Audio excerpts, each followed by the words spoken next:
I was interested in madhab, and I was interested in qira'ah. So my madhab interests led me to find out more about Imam Malik in particular, as you heard briefly in the introduction.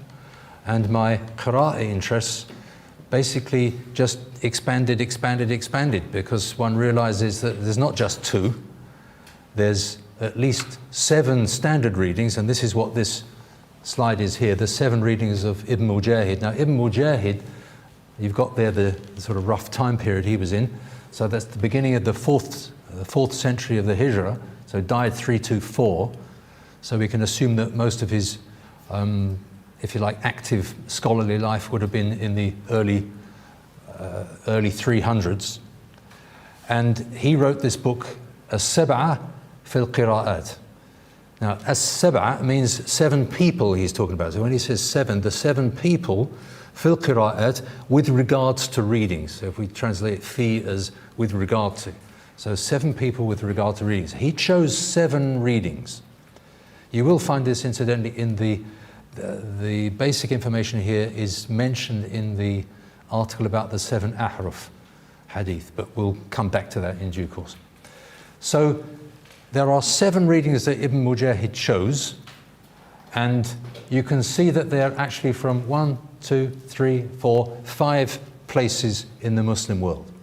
So there's Medina, Mecca, Basra, Damascus, and Kufa. Out of the 7, he actually chose, how do we get rid of this?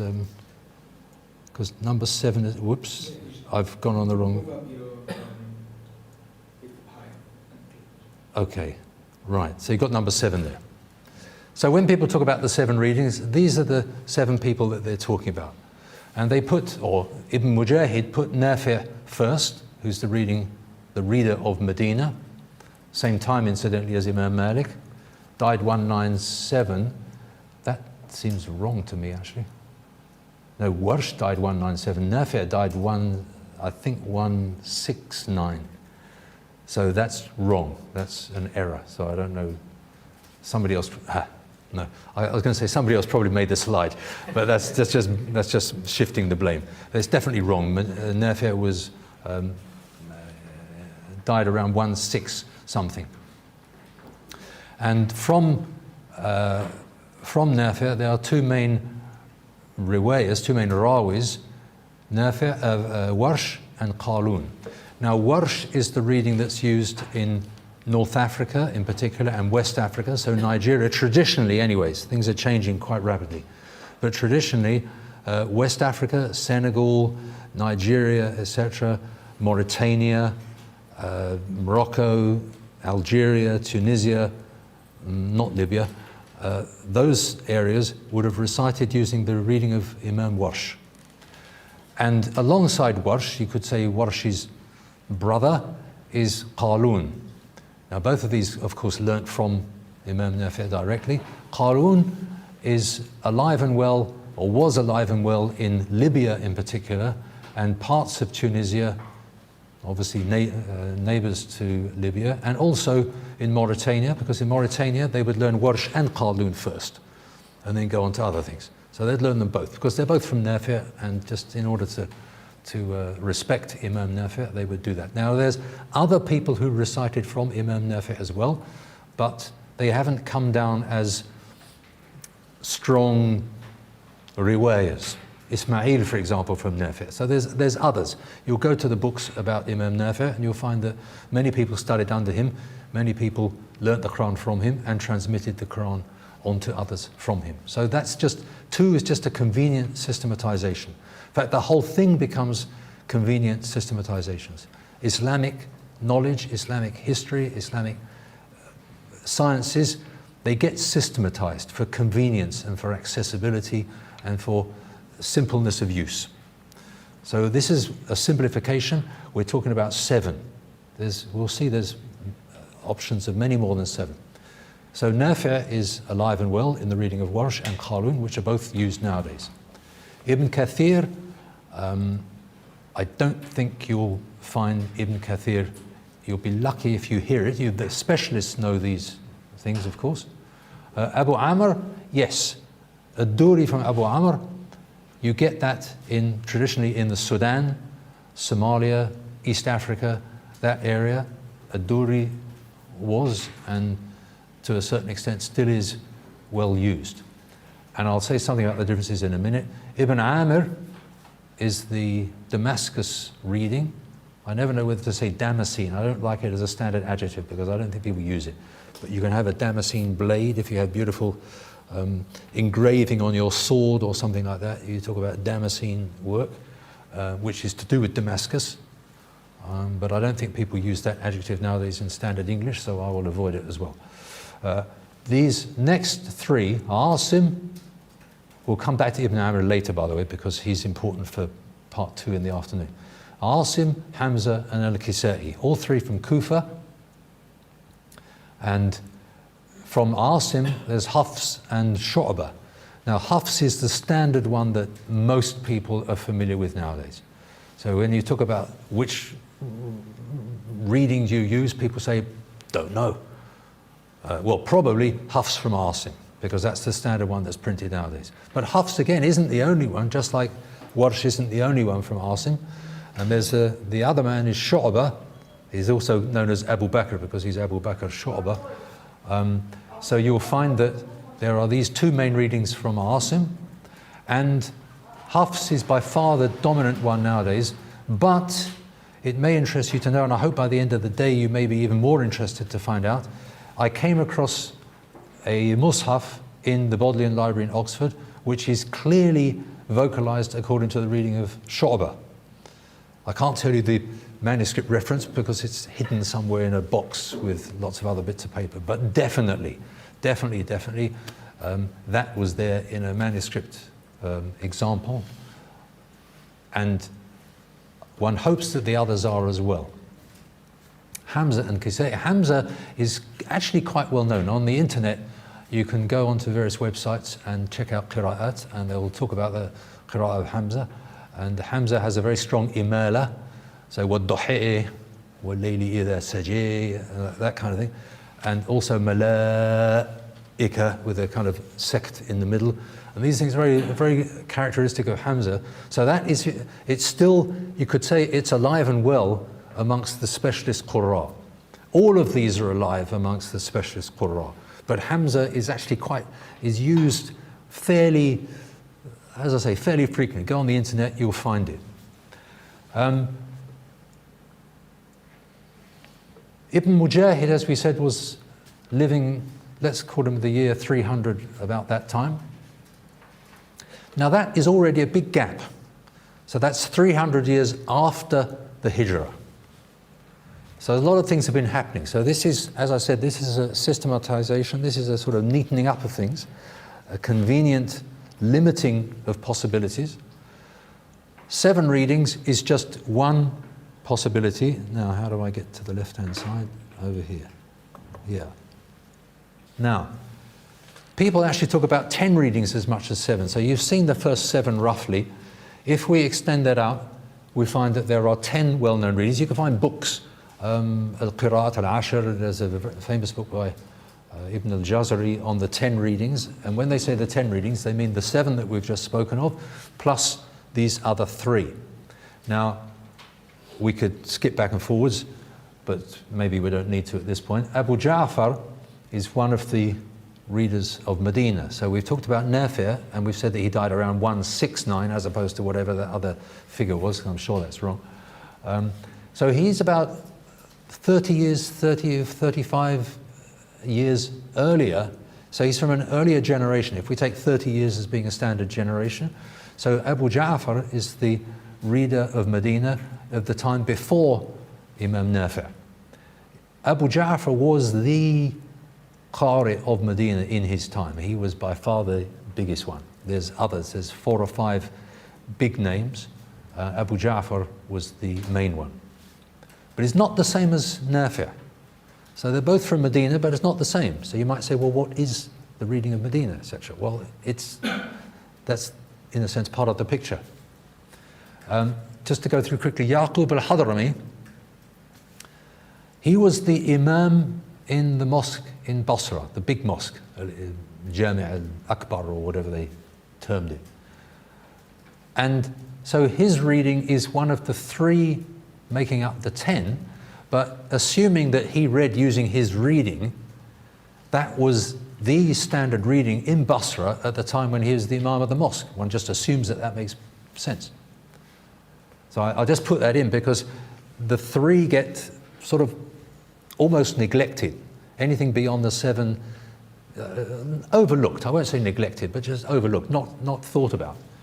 But this man was the Imam in Basra. And Basra, as we've seen, is one of the key centers of Islamic learning, basically. So we've got Kufa and Basra in Iraq, and then we've got Damascus, and we've got Mecca and Medina in the Hijaz.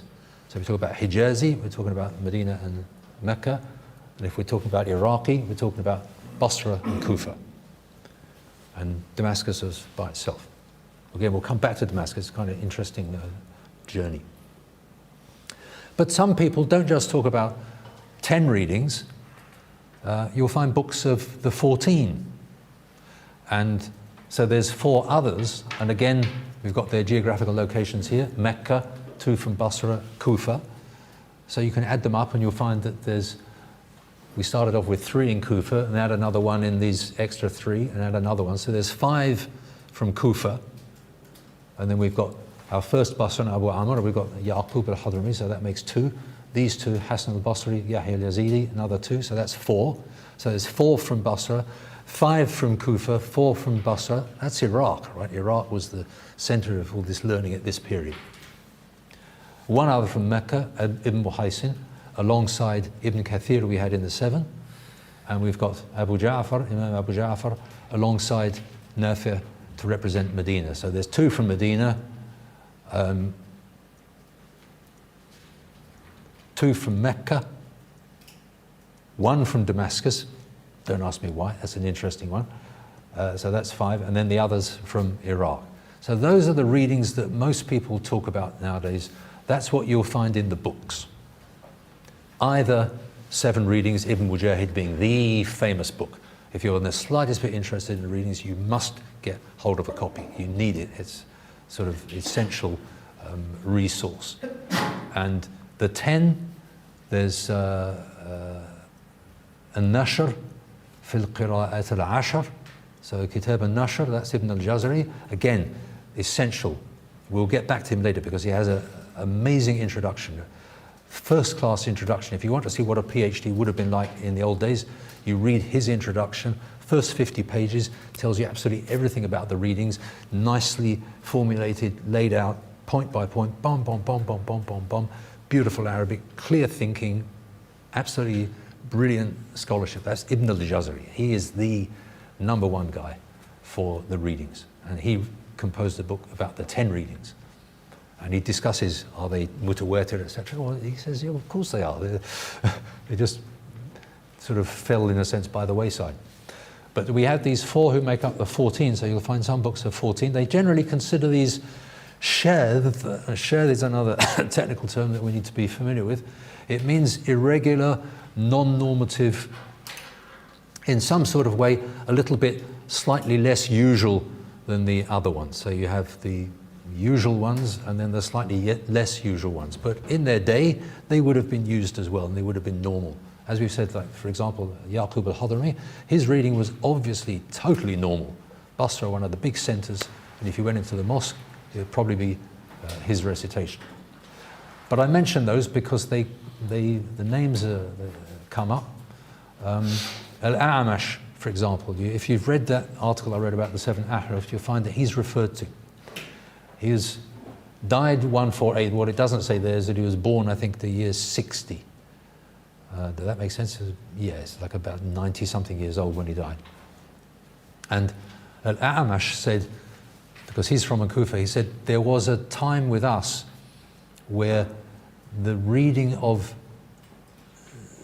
Now, I should go to my text because I'm going to forget this. He's comparing the reading, what he calls the reading of Zayd and the reading of Ibn Mas'ud.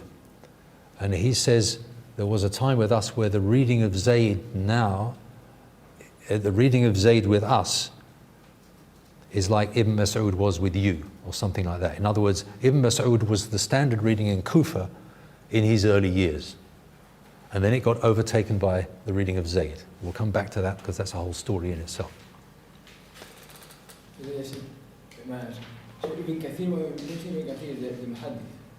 No. Okay. No, it's Ibn Kathir al-Qari is much earlier. Again, the key thing about these things is rough idea of dates. So Ibn Kathir died 120, so he's back in the early period. So it's not the scholar of Tafsir. No, not at all. No. I don't know his other name, but obviously they will have. Al-Basri, Hassan al-Basri? Al-Hassan al-Basri is the Hassan al-Basri who's well known. Okay. Yeah. But again, you'll find his dates. Hassan al-Basri is about 110, died 110, yeah, 110. So he's again the early period. But you find reference to his readings, you see. They'll say, وَقَرَأَهُ al-Hassan, قَرَأَهُ al-Hassan, and so on and so forth. And they mean him. They mean al-Hassan al-Basri. Right, let's move on a little bit. So that's something about the readings in terms of the people, in terms of the places, and possibly you could also say in terms of their dates. Now, all of these people effectively in either the first, when I say first century, I mean from the year 100 onwards. So the second century, died in the second century, and therefore were active in the second century, maybe from the beginning, maybe from the middle, maybe from the end, and a few into the third century. Now the next slide. Yes. This is really what the talk started off being about, and I've allowed myself to say something about the other readings. This is well recorded in hadith collection after hadith collection after hadith collection. In other words, pretty much all over. And I will read it from the text I've got in front of me. It's from Umar ibn Khattab, who said, I heard Hisham ibn Hizam reciting Surah al-Furqan differently to the way I recited it. And it was the Prophet ﷺ who had taught me it. So Umar ibn Khattab is in a situation where he hears this other man reciting a surah that he knows, or he thinks he knows. But it's different. So he's a little bit surprised. I was about to rush up to him. This is Sayyidina Umar and his, jid. I was about to rush up to him, but I allowed him time to finish his prayer, because he's doing the prayer. I mean, he's a poor guy, he's just standing there reciting Qur'an, and Umar is wanting to grab hold of him. But then he did. When he's finished the prayer, it says, then I grabbed hold of him, grabbed him by his cloak, and took him to the Messenger of Allah, sallallahu alaihi wasallam, and said, Messenger of Allah, I heard this man reciting Surah al-Furqan differently to the way you taught me it.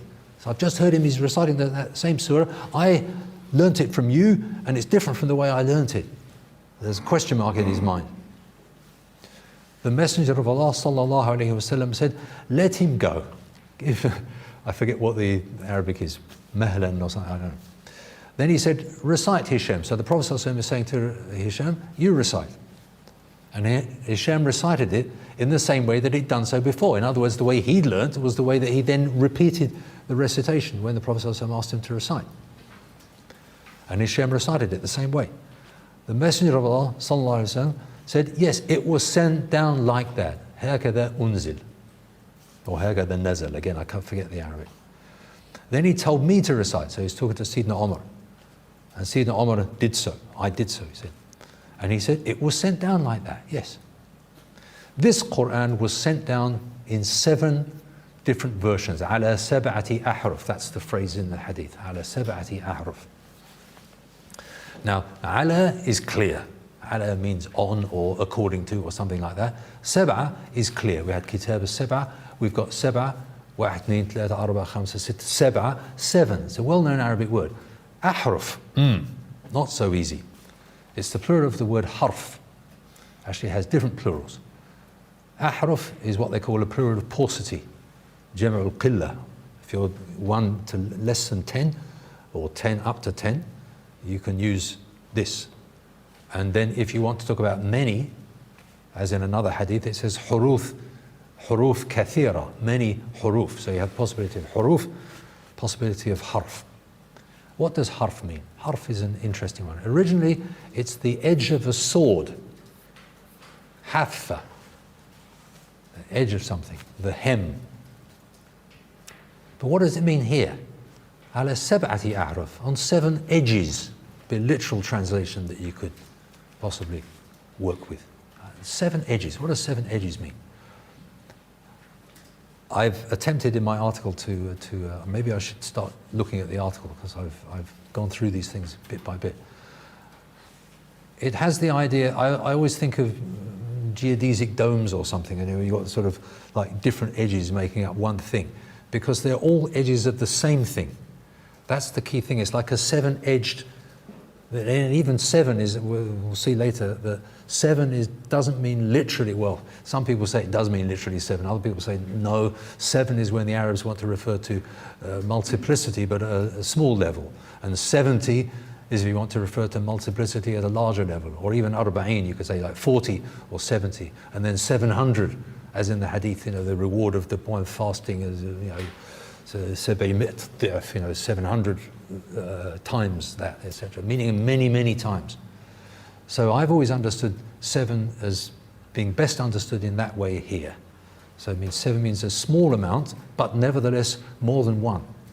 So there's a sort of multiplicity. And then the end, the Prophet ﷺ said, this Qur'an was sent down, أنزل هذا القرآن على 7 أحرف, according to 7 harfs.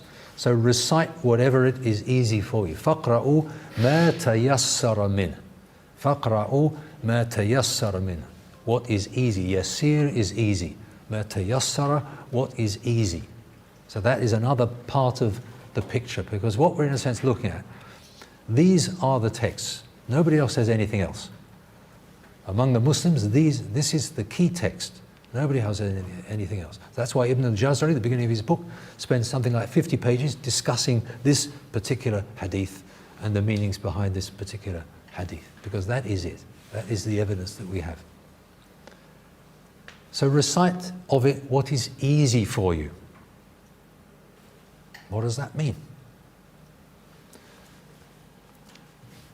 As if I heard in South Africa use the expression, park that. Meaning just like leave that thought on the side for a while. So let's just go to the next one.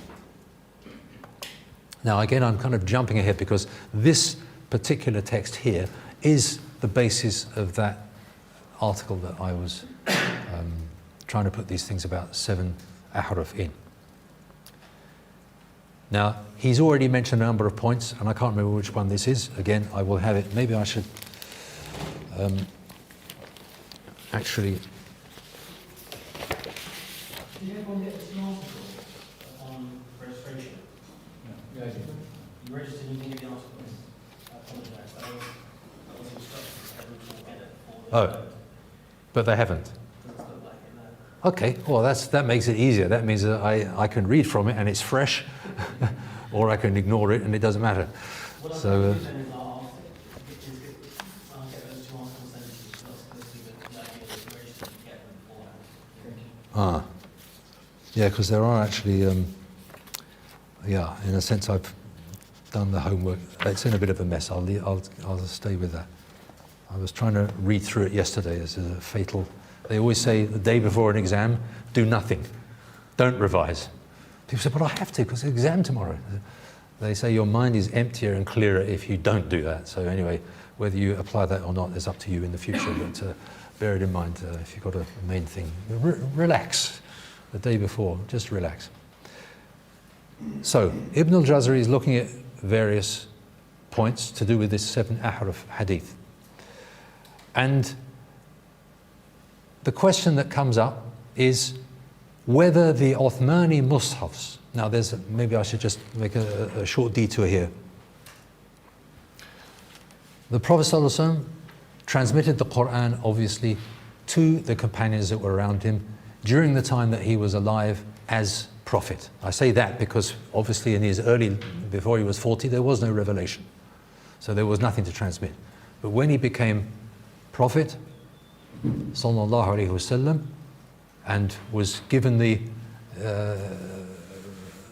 command from Sayyidina Jibreel, Iqra, from that time on, we then have the existence of the Qur'an as we now know it. So for the 10, 11 years that the Prophet, well, we should add Mecca, of course. So let's say 10 years Mecca, 10 years Medina, right? It's not accurate 100%, maybe 13 years altogether, 23 years. But let's go 10, because it's convenient. So 10 years in Mecca, various surahs being revealed, and then 10 years in Medina. And then the whole dating, of course, is from the move from the Hijrah. Therefore, we talk about the last 10, 11 years, meaning the time in Medina. And then the Prophet ﷺ died, Tuwfiya, in around the year 11. Again, if I'm wrong by a year or two, please forgive me, but that's how I remember it, as sort of somewhere ticking around. Sayyidina Uthman became Caliph in, I think, correct me if I'm wrong, around the year 24, 25. I think on the cusp of the year. Apparently it was at the very end of one year, the beginning of another, so not always quite so straightforward. But around the year 24. Everything continued exactly the same until around the year 30. In the year 30 or thereabouts, a man called, was he Hudhayfa ibn al-Yaman, or again, it will be here. I can check it. I'll have to maybe pause and check. Hudhayfa or Hudhayfa, I'm pretty sure Hudhayfa, was fighting in the north of Iraq or Azerbaijan or somewhere like that. And he found the troops were arguing about the Qur'an. And he went back to wherever it was. I think he went back to Iraq first of all, actually, where he came from. And then he went to Sayyidina Uthman in Medina, presumably. And he said to Sayyidina Uthman, radiallahu anhu, was the effect of, stop this community from going down the same route that the Jews and the Christians went. Adrik is the word, adrik hadi al-ummah. So catch hold of this ummah before it starts going down following the same path that the Jews and the Christians did with regard to their book, or their books. So Sayyidina Uthman says, what do you mean? He says, well, people are beginning to argue about the Qur'an, saying, I'm right, he's wrong, this is the correct way, and so on and so forth. So Sayyidina Uthman, of course, didn't want to just do anything straight away, so he sought the counsel of the companions at the time, and then they all, cutting a long story short, they all agreed that it was important to have one version, not as it were the version, but one version.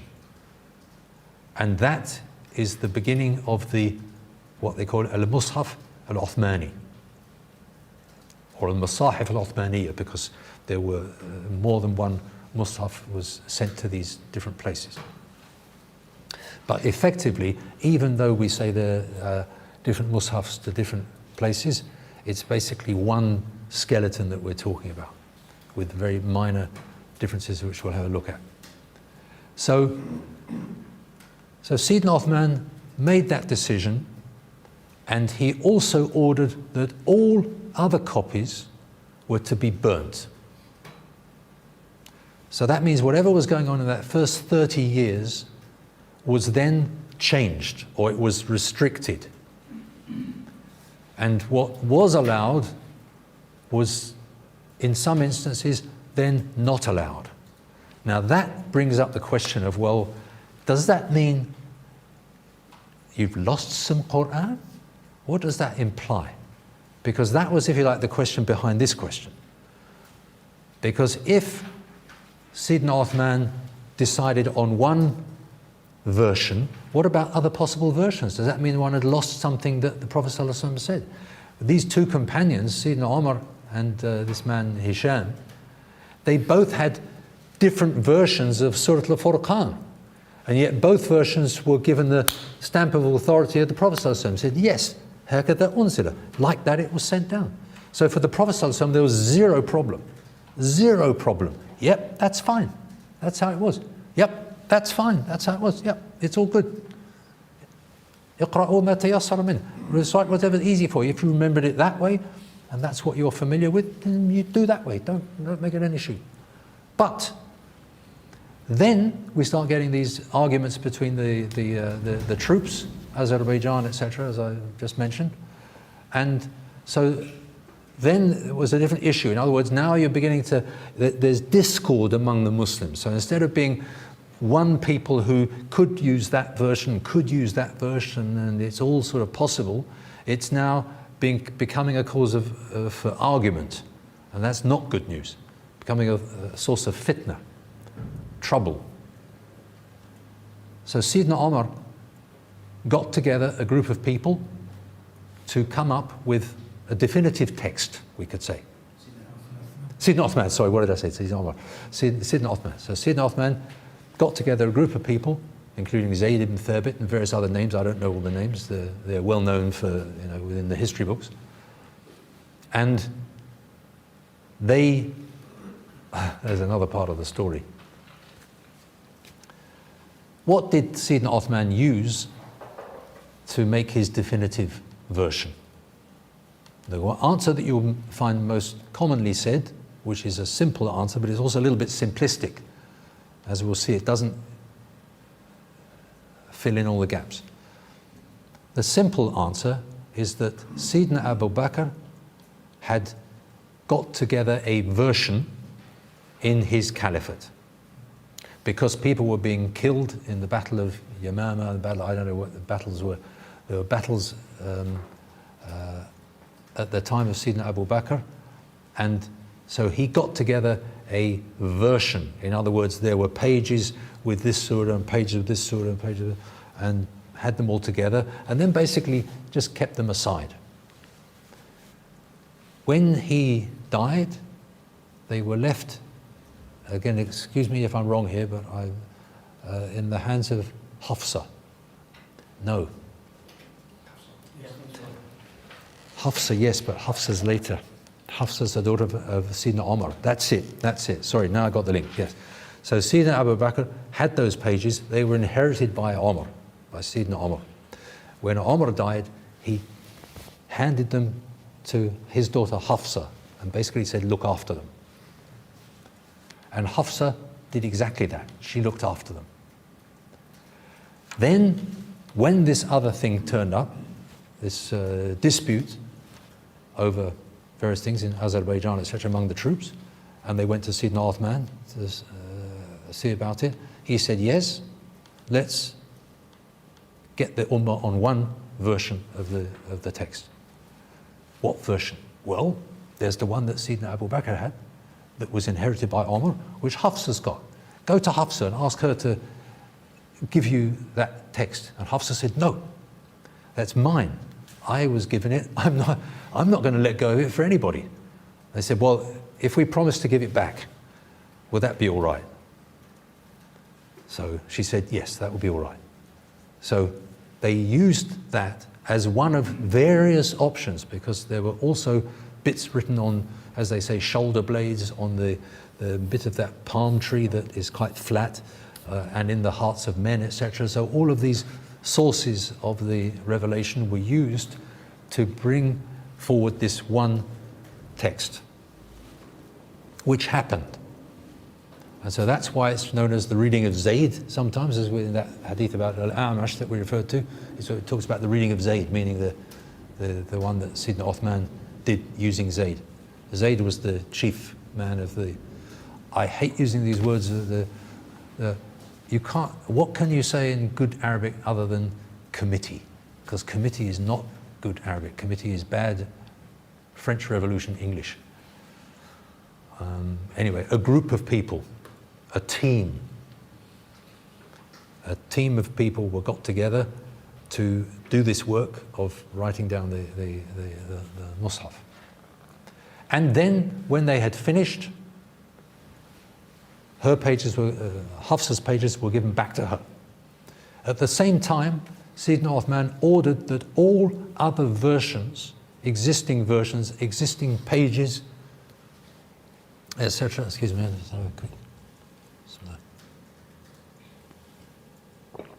were to be destroyed by burning or by washing away, if it's a question of the ink. So they use various words. Harq for burning, so some of the pages were burnt. And I think mahu was one of the words that was used for sort of wiping off, because if you write on parchment, you can scrape it off and reuse the parchment again a second time. Parchment's expensive, so you don't want to waste the material, so maybe they did it that way. So you can either scrape off the old text, or you can wash off the old text, or you can burn the old text. You can do at least those three versions are mentioned. What did he do with Hafsa's? Hafsa said, you're going to give me, I want my pages back. So he didn't burn Hafsa's pages. Tick, tick, tick, tick, tick, tick, tick, tick, tick, tick, tick. Uthman passes away. There's Sayyidina Ali. And then Sayyidina Ali passes away. And then there's Sayyidina Muawiyah. Sayyidina Muawiyah passes away. Or was it Sayyidina Muawiyah? Yes. In the time of, no.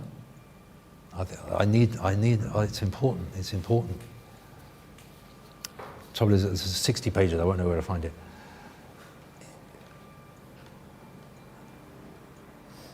The question is, when did Hafsa die? I don't know. But I think it was, Allahu A'lam. Because it was Marwan. Yes, it must have been the time of Muawiyah. Because Marwan was the governor of Medina under Muawiyah. So it's the time of Muawiyah. Now Muawiyah was the caliph between 40 and 60. Near enough. Maybe 61, I think 60. 40 and 60 of the Hijrah. And Hafsa died, from memory, in the 50s. Say like 57, 58 or something, I don't know. You can find out. These things are accessible in the books of history. So she had her pages. So Marwan was the governor. Now Marwan knew about the judgment of Sayyidina Uthman and their kinsmen, of course, the Bani Umayyah as well. So when he knew that she died, he ordered those pages, ordered those pages to be brought to him, and he burnt them. So Hafsa's pages were burnt at that time. So that version that Sayyidina Abu Bakr had got collected, and then it had been superseded by the Uthmanic Mus'haf, the Uthmanic recension. I'm using these words, but take them in their Muslim meaning. And he'd ordered everything else to be destroyed. So not in deference, because it's more than that, in obedience to that command, he, the governor of Medina at that time, when Hafsa died, said, we must burn these pages. If not, they will cause, I'm guessing here, but they are the cause of potential fitna in the future. Because if people see these and see that there's differences, they're going to say, whoa, no, you say one Qur'an, one this, one that, but there's multiple versions here. What are we going to trust? It'll cause fitna, which it does. It still does now, which is one of the benefits, hopefully, of what we're studying now, that we can be armed against this fitna, because it's just fitna. Just fitna. Sayyidina Uthman got the community on this one Mus'haf for the benefit of that community. So then, you get this question of, well, was something destroyed that was important? Or what was destroyed? Or what do we mean when we say destroyed? Because Allah Ta'ala has, إِنَّا نَزَلْنَا الذِّكْرَ وَإِنَّا لَهُ لَحَافِظُونَ. Allah has promised that He's preserving the dhikr, preserving the remembrance. So nothing is lost from that point of view. So Ibn al-Jazari is putting this question. do the Uthmani mushafs contain all of the 7 ahruf? أنزل هذا القرآن على 7 أحرف. So the Prophet ﷺ said this was revealed according on 7 harfs. Again, we haven't looked at the meaning of that word yet. And one of the understandings of it, I don't think it's the complete understanding, but one of the understandings is that harf could mean version. So they talk about, for example, the harf of Ibn Mas'ud, the harf of Zayd, the harf of so-and-so. That's one meaning, right? It's a valid meaning. It's used and found in the sources. And that's where Al-A'mash, who we looked at briefly just earlier, he said, more or less, I mean, paraphrasing, big paraphrase, when I was young, we used to read the reading of Ibn Mas'ud, or it used to be common in Kufa, far more common than Zayd. And now it's the other way around. And now we read the harf of Zayd, and the harf of Ibn Mas'ud, we're not allowed to recite it for various other reasons. So, do the Uthmani mushafs contain all of the 7 ahruf? And he said this is a major issue, a major question about which the ulama have different views.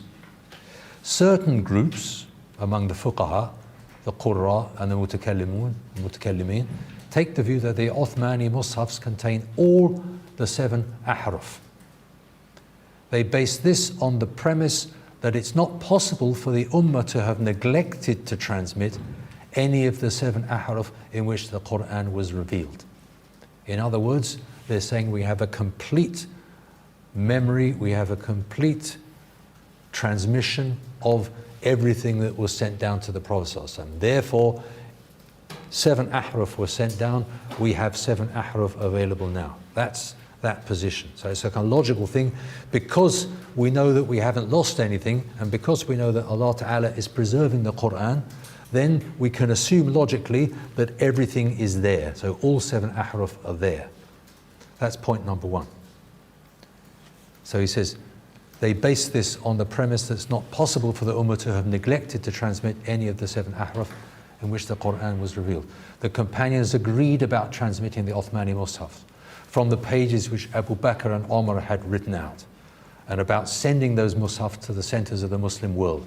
So there was one sent to Kufa, one sent to Damascus, one sent to Mecca, Medina, etc.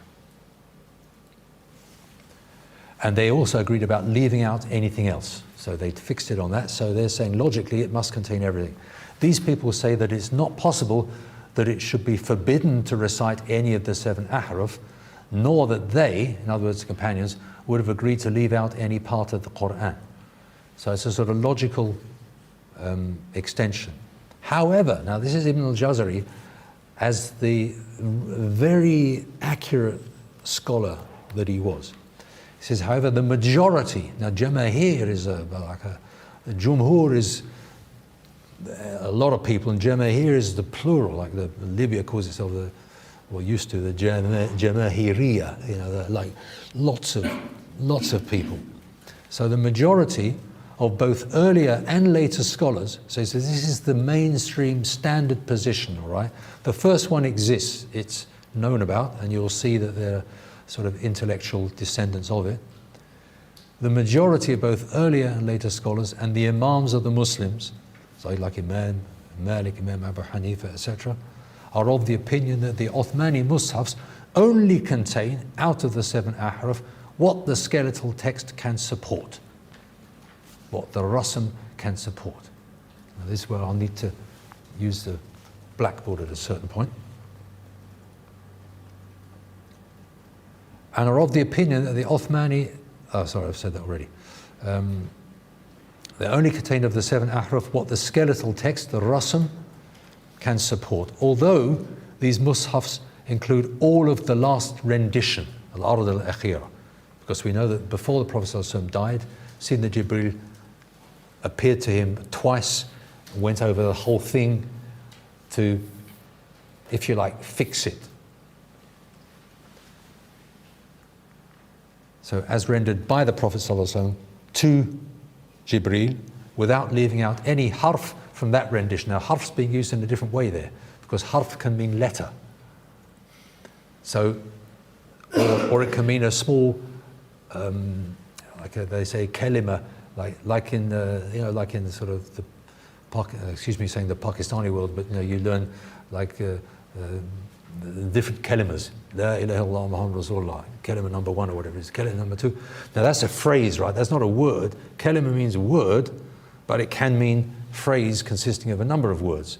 So anyway, so the word kalima is ambiguous there, and harf can mean a kalima in the broader sense, and as big as being the harf of Ibn Mas'ud, meaning the reading of Ibn Mas'ud. So harf can be from one letter, alif, ba, ta, tha, mim, etc.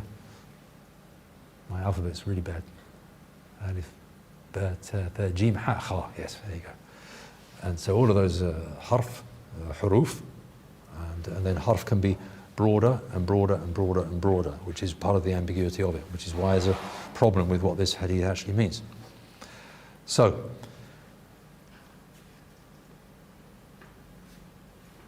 that it contains the Ard al-Akhira, the last rendition, as rendered by the Prophet ﷺ to Jibreel, because he read it out to Jibreel, without leaving out any harf from that rendition. In other words, that is complete. This latter view is the one that seems to me, he says, to be correct, because of the authentic hadiths and well-known and widespread reports that indicate it and bear witness to it. Now, that, if you like, is the start point. This is a leaf from a number of leaves kept in the Bodleian Library in Oxford. And when I was doing my thesis on Imam Malik, etc., I was also interested in this. So I'd go to the library, if I wanted a break, like you need a break now because I've been talking too much, I would order up these manuscripts and start looking at them. And I thought, oh, this is interesting. That's not what I expected. And I started finding out certain things. So if you look on line number 1, the first word is Sulaiman. وَمَا كَفَرَ Sulaiman. So then anyone who knows the Quran recognizes Surah Al-Baqarah. Okay? وَلَكِنْ, and some color dots on the noon there. وَلَكِنَّ الشَّيَاطِينَ, or that's reading the red dot. This is where I need to use. If you look at the first word, Sulaiman, you'll find that the noon isn't written like that. The noon is written more like that. Notice at the end of Sulaiman, there is a red dot somewhere over here. Okay? That red dot is the mark of a, so it's the fatha. And usually, well, is it on top? I can't actually see. Yes, it's on top, yeah. It's on, so I put it in the wrong place. That's actually critical. Is there a specialist border? Oh, yeah. Yeah. So what they say is, well, let's take a ta, because it's a bit easier. Now, a Kufic ta is written something like that. If you want to say a, you write it on top. So that would be ta. If you want to say u, you write it here. That would be tu. And if you want it underneath, it will be there. And that is ti. So the dots are in places to indicate the vowels. If you want to mark a ta, what you find is that you get 2 strokes are used for a ta, and 1 stroke is used for a ba, etc. So it's the opposite way round. So dashes are used for the consonantal things, and dots are used for the vowels. In these manuscripts, there's very little consonantal stuff. It's nearly always, it's a pity we can't enlarge because that's actually there is some dots there. I mean dashes, and there's also in the sheen there. There's some dashes. So there's some dashes, but they always appear in this sort of thing here, and then these are the dots. What you find with this, what is it? وَمَا كَفَرَ سُلَيْمَانَ وَلَكِنْ, yes, so we have وَلَكِنْ. So, and everything in Kufic is on the line as well. So the waw is on the line. So if we have our line here, you have wa, and then la, and then kaf is a long sort of thing like that, walakin, and then our noon again at the end, like that. So, excuse my Kufic, not as good as it should be. So, this looks a total mess now. It's all right, time's on our side, I hope. Now, what you'll see here is that there is a red dot up there, and there is a kind of other dot over here. That one is red, that one is green. And you know that because in lots of different manuscripts you'll find these red and green used in that way. Now, the green one is in, I don't know if it's an unusual place or not, but because that's behind the letter. And here I've said it's in front. You find it in front. So that red is indicating an eh. So that's walakinna. And this is indicating a walakin shay'a. No, it is. That is it. That is it. That is correct. It's exactly what I said. I'm getting myself mixed up because that is an I underneath. So I said there's an A, U, I. So you have in the first version, walakinna, but if you don't have the shadda and you say walakinish shayatinu, walakinish. So walakinish is going to be the I. So you can see that there are two readings. You have walakinna shayatina is number one, and walakinish shayatinu is number two. Now they're in the seven. They're all in the Ibn Mujahid. I'm pointing over there because it was there earlier on. You know what I mean? So that's the first line. That's the first page of this manuscript and the first line of the first page. And I thought, whoa, that's interesting. So you've got different readings marked using different colours. So then that generated a whole area of research which I went into for many years and would still like to do so. But these ones have more than just the 7 readings, because you will find that these coloured dots are used for various purposes. One standard purpose is to differentiate standard readings. So again, you have to, I can maybe, yes, I can.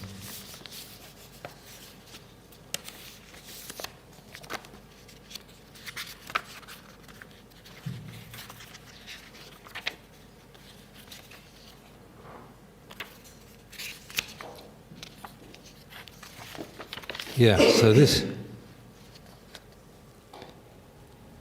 yeah, so in other words, there's variants within the 7 that have been marked. وَلَكِنِ الشَّيَاطِينُ Ibn Amir, Hamza al-Kisa'i Khalaf. So we're saying that that's the Damascus reading, and 4 of the Kufans have وَلَكِنِ الشَّيَاطِينُ, but Asim doesn't. So the one that we're familiar with is وَلَكِنَّ. Now that's the same as Wash. So in that case, Wash and Hafs are identical, but the other Kufans, contrary to Asim, say وَلَكِنِ الشَّيَاطِينُ, and that's standard Arabic grammar. That's not a problem, right? If you use the وَلَكِنَّ, you have to put the word after it in nasb, you know, in the accusative case. And if you have walakin, just a light, as they say, walakini, walakin ash-shayatin, you don't change anything at the end. So shayatinu. So you'll find that the shayatinu, at the end, that last word on the top line there, again, there's 2 dots. One on top, which is the red one, and one in the middle, which is the u. Okay, so that, I'm glad I wrote that up before I forgot. So that is that's the a on the top, and that's the u there, and the I there. So you've got an example of the I, walakini, and walakinna, shayatinu, etc. You've got those 3 vowels marked there. So that, for me, opened up an interesting line of inquiry, line of research. As I said, it doesn't finish there, because if you go down, basically you end up reading all of these things and coming across these various coloured dots, and you have to try and work out what's going on. Now if I point you down to, yes, make it easy, the penultimate line, the line before the bottom. So we're looking at this word here. Now those of you who are huffaz, you can pick it up from the line before. I mean, I know what the word is, but I want you to find it out. I'm just لو كانوا يعلمون ولو أنهم آمنوا واتقوا لا. I know what the word is, you see, but what's the standard reading? لمثوبة, yes. Now, another thing here is that if you put two of these dots together, you get the tanween. So that's another thing about these early manuscripts. So that double red at the end there is un. So that's mathubatun. But look at the wow. Now it's not very clear because obviously you haven't got the thing in front of you, but that's actually a green dot in the original. So it's a green dot above the wow. Now, from your knowledge of what these represent, you can now tell me what that indicates on the wow. Is it a wa or a wu or a wi?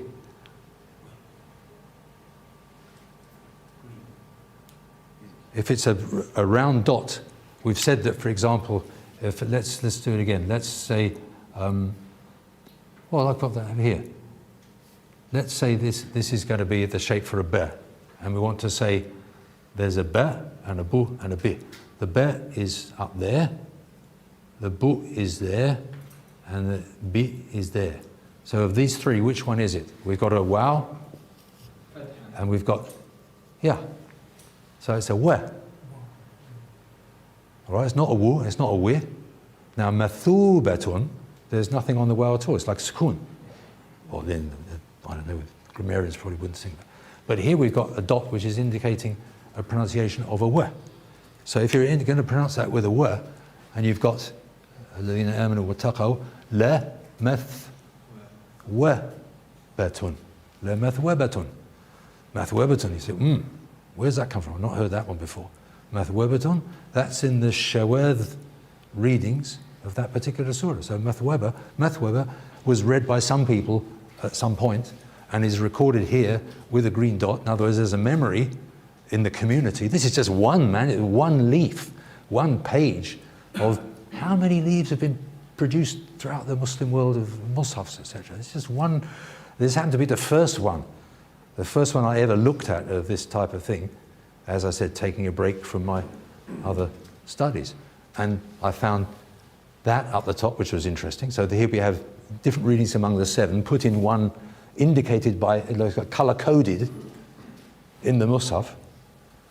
And then there's also other readings that are contained. And you'll also find that there's verse numbering and all sorts of things going on. But just while we're on that, if we just read it through. Al-Huffaz يساعدوننا. Sulaiman وما كفر سليمان ولكن الشياطين, if we go with that, كفروا وما يعلمون الناس, is it? السحر وما أنزل على. Now this one, what's the normal one that we're used to? Malakaini. But again, with your knowledge now of these vowels, you can see that this is Malikaini. So there's another shadh reading coming up. Al-Malikaini bi-Babila Harut wa Marut. But this is like Babila, that's normal, right? That's just a red dot in the right place.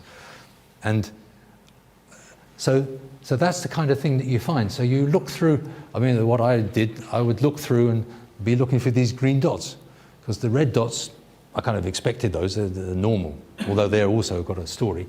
And there's these various green dots. But the thing that I was going to point out was these red dots, sorry, on your side, that would be this kind of thing here. But we have to, I think it's يضرهم ولا ينفعهم. Yeah, so it's ma. You have to help me out here. What's the bit that leads up to yadurruhum and then wala yanfa'uhum? Tick, tick, tick, tick. I know we're all getting tired. There's a reason for pointing it out, because it's very, very common in these manuscripts. Oh, I've lost it myself. Yes, this line here. Yadurruhum, and there's a red dot after the meme. So from your knowledge of I, the red dot is indicating what? Ooh. So it's yadurruhumu. So you have what they call this meme al-jama', the meme for marking the plural. And in many of these early manuscripts, you find it marked red, clear, no ambiguity whatsoever. Yadurruhumu, with no hamza coming afterwards, no special sort of warsh type feature or anything. Just ooh, time and time again. This one has it. Maybe that's only one actually, but sometimes lahu fil akhirati min khalaq. This isn't a particularly marvelous example because there's just one or so there, but sometimes let's just have a look. So can I ask a question? Yes. Is this before Ottoman's compilation or is it After. This is all post-Ottomanic. Oh, okay. The whole lot. Yeah. Because these are the surviving. This is probably a few hundred years. No, maybe not. Maybe one or two. I'll just see if I can dig out some other one. Look at the top line. This is the end of Surah Al-Fatiha, so you'll be familiar with this. An'amta alayhi, four colours. What might be going on there? An'amta, that's normal, right? The ta doesn't, you don't mark the ta itself, but you mark the vowel. So that's the dot on top, so it's an'amta alayhim, alayhimi, alayhum, alayhumu. It's all those possibilities. Hamza, we talked about the reading of Hamza. Hamza is one of the ones who says alayhum. I think he says alayhum. And then if you say alayhum, if you're going to add the thing after, it's alayhumu. If it's going to be alayhim, Abu Amr has alayhim, alayhimi, and that sort of thing. So you get these different ways of pronouncing the endings there, and they're marked with these different colours. So it's like saying that, and that's just what you can manage. If you've got four colours, that's the maximum you can put down. Anyway, it's just. But do the colours mean something different? So the greens mean. Well, we don't know. That's what I was interested in. Now, if you look down at the bottom there, first of all, you see that big, well, I don't know what they call them, that thing between the surahs. That's another feature of these early-ish. Man, this isn't so early. But look at the very last line. La raiba fihi, with a red dot, or fi who is it? I don't know. I've always wondered about this one. Because fihu is what you'd expect, right? Logically, that dot in that place would give you the But it might be, because you find counterexamples, it might be that they're indicating a long vowel. So fihi, la raiba fihi, as opposed to la raiba fihi. All right, this is details. I know that's kind of guesswork. Let's go to give you another picture. This is another example of that same bit of Surah Al-Baqarah. So again, Sulaymanu, وَمَا كَفَرَ سُلَيْمَانُ, but it's, the lining is, you know, obviously it's taken more space. And then again, وَلَكِنَّ الشَّيَاطِينَ. Again, there's got the dots in the places there to indicate that both these readings are being transmitted parallel. I've always, the red one is usually the dominant one, and the green one is the sort of other option, or whatever it is. Are these texts, or these manuscripts, like common mushafs, or very specialized? I don't know. We'll come to that question this afternoon with a big version. But it just gives you an idea. I mean, obviously, we don't want to. I'll just try and highlight a few other. I want to find that humu business. this has it, but is it clear? Yes. Line 1. What does line 1 say?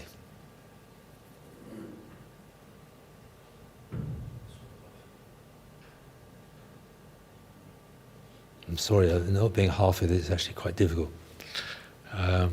Alladhina looks like the bit at the top. وَلَوْ كَرِهَ الْكَافِرُونَ. That makes sense, doesn't it? Now the next one is رَفِيعُ الدَّرَجَاتِ ذُو الْعَرْشِ. Yeah? See it?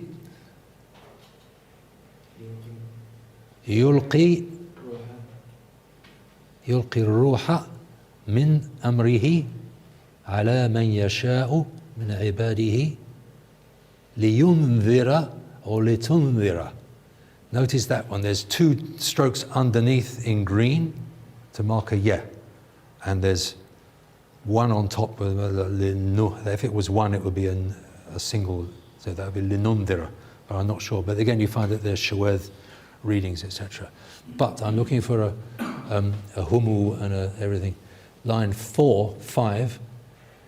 لتنذر قوما. What was it? No, لتنذر يوم التلاقي, isn't it?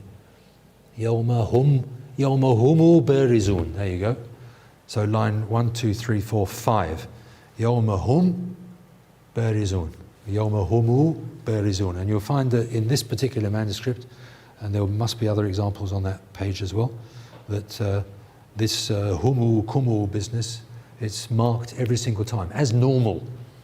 Later you find it restricted to the reading of Abu Ja'far and Warsh in some circumstances, and Qalun in some circumstances. So it's associated with Medina, but at this point it's sort of standard, and we'll find later this afternoon in the Syrian manuscript. So the questions that start arising in my eyes, where did it come from? Where did it go? Where did it disappear? If it disappeared, why? Etc. So there's lots of things. And this is, I don't think this is the Medina manuscript. I think it's probably Iraqi. What else? That's probably enough for the time being. But oh, even clearer. Ah, yes. Look at the first line again. And again, you find 2 dots on top. لا يرى إلا مساكنهم ولا ترى. Is it لا ترى? لا يرى? Can't remember. The red would لا يرى. لا ترى. Yes, so we've got the green reading is لا ترى, you do not see, and the red reading is لا يرى, it is not seen, there is not seen. And if you complete the green bit, لا ترى إلا مساكنهم, that has to be then in the nasb because of the grammar. But if you go with the red thing, لا يرى إلا مساكنهم, so مساكنهم, مساكنهم, to do with the grammar. So is it going to be in the accusative or the nominative or nasb or raf, etc. But whatever one you say, مساكنهم, مساكنهم, there's a dot after it, even though you don't need one in the sort of Warsh ruling. So those are some of the things. Let's quickly go through the. That's not strictly speaking relevant for the moment. Let's leave that out. This is the famous one. Somebody gave me a lift this morning and said, oh, we went past the British Library and said, oh yeah, it's got one of the earliest Qur'ans in it, hasn't it? Or the earliest. This is a picture from that mushaf, or at least portion of a mushaf. And I'll just point out a few things because they are sort of relevant. On the top line there, وما تنزلت به الشياطين. Again, notice after shayateen, there's a sort of round circle with red dots around it. Those are understood normally to mean 10 verse markers. So every 10 verses, boom, they indicate one of those. Now, that in itself doesn't really matter too much, except that you realize that just as there are differences in readings, there are also differences in verse numbering. So that, for example, Alif Lam Mim, verse, ذلك الكتاب. No. Alif Lam Mim, break, ذلك الكتاب, and then So some readings will stop at Alif Lam Mim, or they'll mark an ayah, so they'll say number 1, and other people say, no, that's not the end of the first verse. The first verse doesn't end till La Rayba Fihi, or something like that, Hudan lil Muttaqin. So you find that. But then you find that those verse numbering systems are associated with the various centers. So you have a standard sort of Kufan verse numbering system, standard Medina numbering system, etc. So if you have one of these scripts, one of these pages, there's a lot of information there. You can take out readings. If you've got vowels, you can take out vowels. If you've got verse numbering, you can say, what kind of verse numbering system is this? And you can actually find out a lot, which is what I was doing, and it's led up to trying to understand this 7 ahruf business. Let's just go to the last. Yeah. Neither are. I must show this one because this is. These are from cache that they found in the Yemen. You may have heard of the famous Yemeni manuscripts. So these are examples of them. These are all totally normal and not a problem with any of them. But look at that. That is from I can't remember if that's the beginning of the manuscript or the end of the manuscript, but one of these pages has the beginning of the Fatiha on the other side. I'm not sure if it's this particular one, or I think it is this one. So you know that it's it's not an extra, it's not like a flyleaf that's been put in for a picture. This is part of the Mus'haf, has this picture. Does that suggest anything to you? Maybe it's not large as it should be, but where would you find arches, and at the back it looks like a tree? It's not as clear as it could be. If you saw it in front of you, you'd see it clearly. And no, there's 2 famous slides. This is one of them. The other one I haven't got here. But archways and chandeliers. Where might you find archways and chandeliers, and in the back some trees? Mosque, yeah. So it's like a picture of a mosque.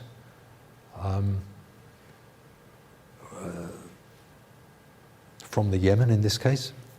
But the arches, these art historians, they say, oh yes, that arches, that's like in the Umayyad Mosque in Damascus, and that's like this, and that's like that.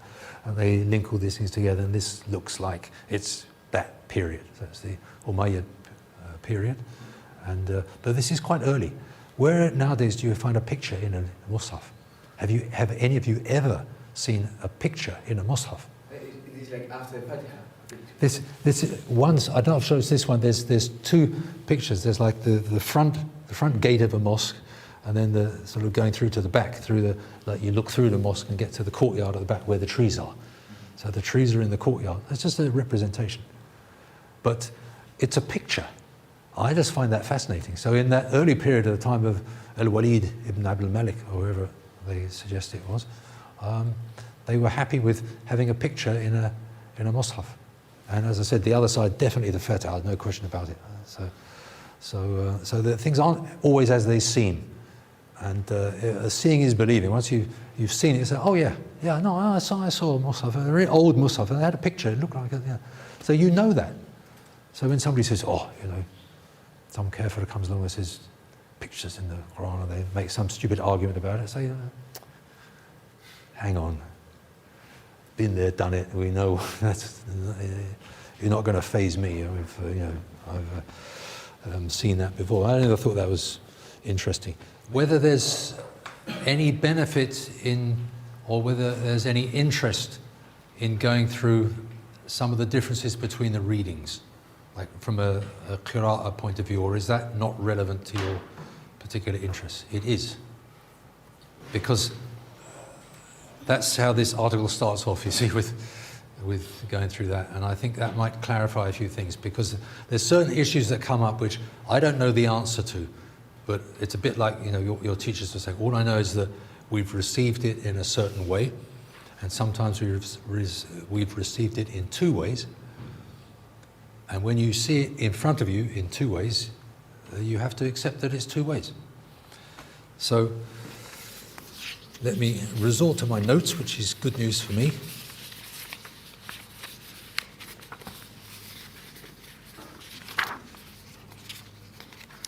So I was trying to summarize for myself, and then by extension, of course, for other people, the differences between the readings. Now, some of them are really minor, because it's just about pronunciation. And yeah, especially, these are the ones that people get wrong very commonly when they're reciting Warsh, etc.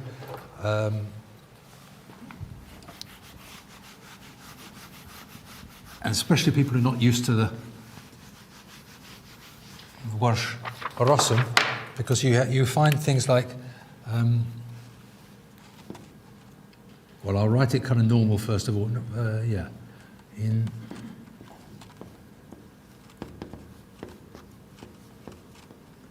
now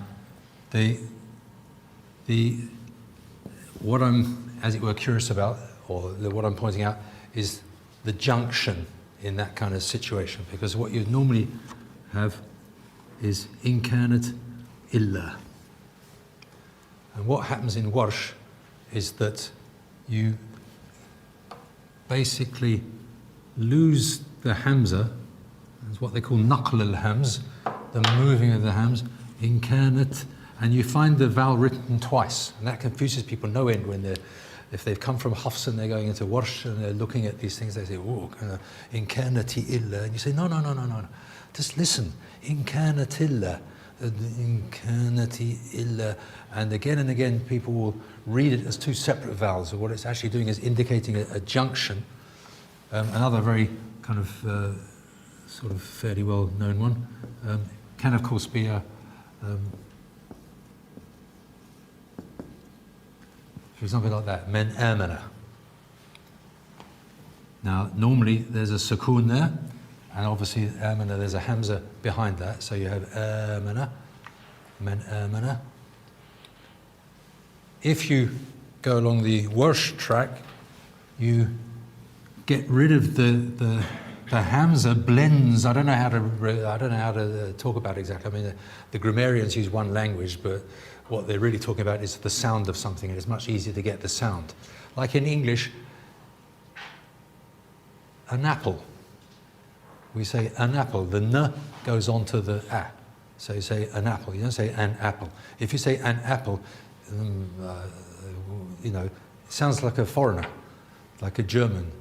If you want an apple, you know, so it sounds broken, all right? Whereas the standard English, Southern English anyway, is to say an apple. Now that feature is exactly the same as you get in Warsh. So you have men amana, doesn't have a hamza in the middle, it has men amana. So you run through just like an apple. So you do that, and that's right there through the Qur'an from beginning to end. So that's minor, right? I mean, that's just like, am I going to say an apple, or am I going to say an apple? Anyone listening to it is, if you've got one, they're going to think immediately the idea of apple. They're not going to think about, well, pronunciation is a bit strange. Is that a different word? Do you see what I'm getting at? There's certain things, differences between the readings that is purely phonetic, we could say, and doesn't change the meaning in the slightest. So that's an example of that. The second type, so that was type 1. I've got 10 types here, if you're curiosity. The second type that I thought was common amongst, going from least important to more important. The second type is where you just change the vowel of a word, which can be said this way or that way. So, for example, sud as a barrier could be said as said. So, in Surah Yasin, was وَجَعَلْنَا مِن بَيْنِ أَيْدِيهِمْ سُدًّا مِن بَيْنِ أَيْدِيهِمْ سَدًّا. Doesn't change the meaning. The word sud is a barrier, and it could be pronounced as said or sud, and they're dictionary-wise exactly the same. So you're changing a vowel, but no meaning change whatsoever. So the first one, you're changing a pronunciation with zero meaning change. In the second type that I'm talking about here, you have that sort of thing, like, or udhun. Is it udhun, udhunun, or udhnun? doesn't matter. You know, udhnu khayrin. They're not problematic. You can add a vowel in that case, or just have a sukoon. Doesn't make any difference. And we've had the one also, لَكِنَّ الشَّيَاطِينَ وَلَكِنَّ الشَّيَاطِينُ. So you're changing the at the end for grammatical reasons, but has no effect on the meaning. There's a possibility, and this is one that one of my teachers used to sort of think was a major issue, but I don't think it is. فِي لَوْحٍ مَحْفُوظ. Yeah, okay, fair enough. But if you're going to read on, now this is as you know, from the kind of Western Quranic studies, is about as complicated as they can find. في لوح, I want to do a different type of meme, but anyway, I'll do that. محفوظ. Now, you can have في لوح محفوظ, which is one reading, or you can have في لوح محفوظ, which is actually Warsh, I think. Now, that في لوح محفوظ gives you a full sentence. في لوح, on a tablet, محفوظ, preserved. So preserved on a tablet. But you've got preservation and you've got a tablet, so the ideas are still there. Or you say في لوح محفوظ. إنه لقرآن كريم في لوح محفوظ. On a preserved tablet. So if you have a preserved tablet, it's a tablet and it's preserved. If you have preserved on a tablet, preservation has taken place and it's also on a tablet. So you've still got a preserved tablet, whichever way you look at it. But some people, I've heard them sort of argue that that's a distinctive difference. I don't think it really makes that much difference. Anyway, that's type 2. Type 3, again, these are just my, just the way I've been sort of dealing with it, as I say, going from less complicated to more complicated. In other words, these things just involve vowel endings without any change of meaning.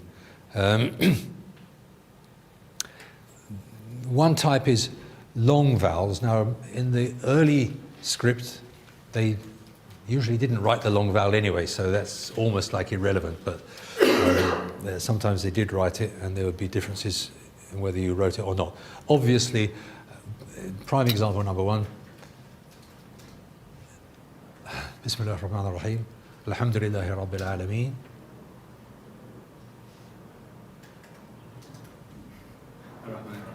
Ar-Rahman ar-Rahim. Zidu, Maliki, or Maliki. Now, if you write it in the old way, where you don't write the alif, all you need to do is to supply a dagger alif, and you've got your pronunciation Maliki. If you want to say it Maliki, you just, as it were, ignore that. But your teacher says Malik, or Maliki. So you can say Maliki, and you can write it that way, or you can say Maliki, and you can use exactly the same brasm, exactly the same skeleton, but you're putting in that dagger alif there to indicate the pronunciation Maliki.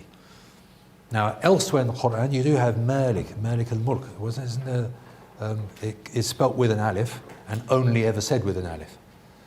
So one of the things that people say about Sayyidina Uthman's work, as it were, is that he deliberately, or should we say that the Zayd and the people that were doing the job, deliberately allowed ambiguities like that. If they were aware of things like that, they could allow ambiguities to contain more readings with the same rasm.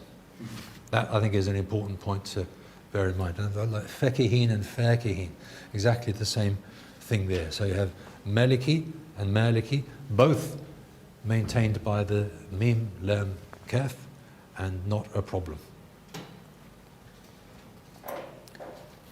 I've got Zakiya, Zakiyya, and Zakiya. Same sort of thing, we won't worry too much about them. Differences involving the marking of consonants. So this is vowels. We had the short vowels like Sud and Sed, etc., and the longer vowels with the Alif, Malik and Malik. But you can vocalize the letter shape in different ways. And that is quite common. Now, one that I was one of those old manuscripts, but I didn't highlight it for you.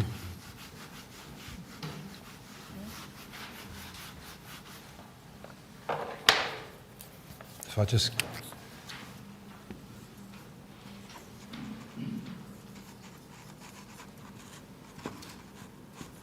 I'm doing it without extras. Now, if you think to yourself, what's that say? Okay, there's no hamzas, there's no nothing, but it's a phrase in the Qur'an. And if I give you the start point, yawma, yes. If I do it this way,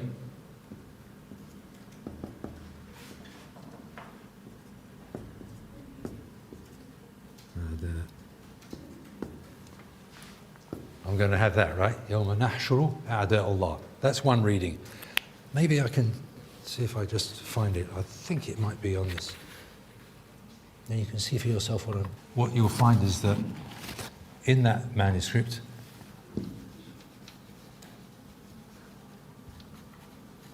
because all of this is extra, all of these hamzas, etc., they're all added. This is the skeleton that we're talking about. This is, if you like, the Ottomanic skeleton that we're concerned with. So the n would be one stroke, but you might have a ya, and if you had a ya, then that would give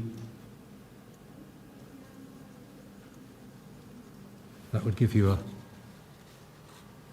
yuh sharu, it'll give you a, and if you had nah shuru, I've got it wrong, I'm doing the wrong thing myself. It's fussilat, yes. Fussilat, is it? It won't make any difference because it's the picture I want and it's not there.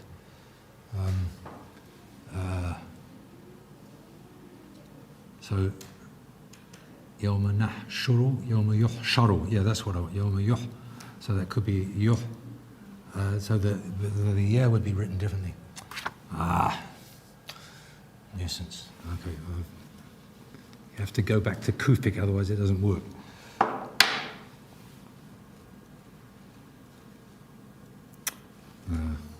Sorry, ignorance is overwhelming me at the moment. I can't think how to. It's just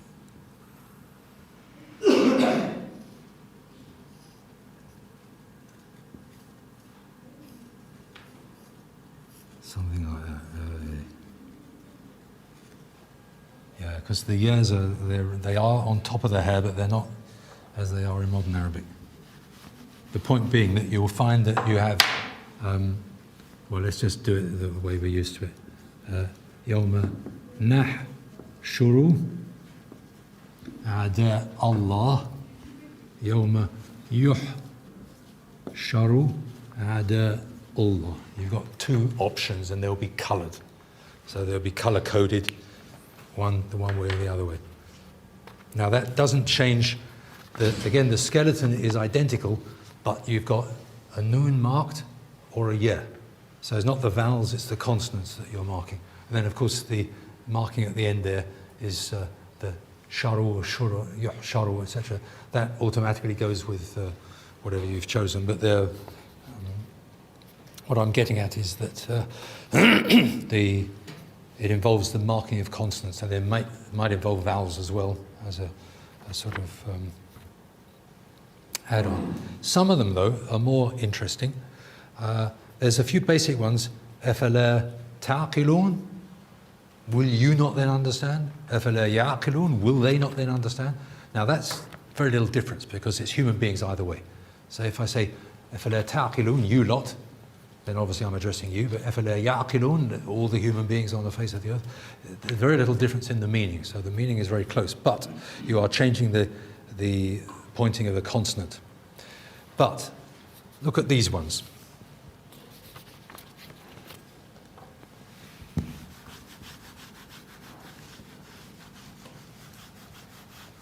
And this is where, again, if you had a copy of Ibn Mujahid's 7 readers, And you can look it up and say, oh yeah, okay, boom, because they're all there.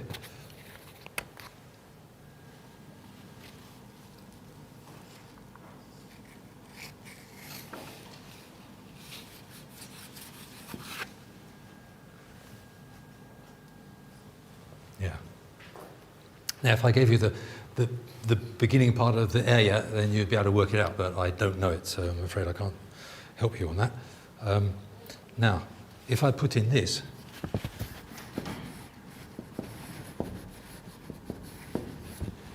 that will be a little bit easier. I think it's Surah Al-Hujurat. إذا جاءكم فاسق بنبأ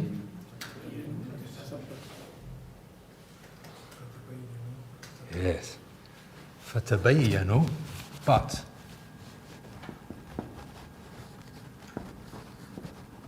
there's a reading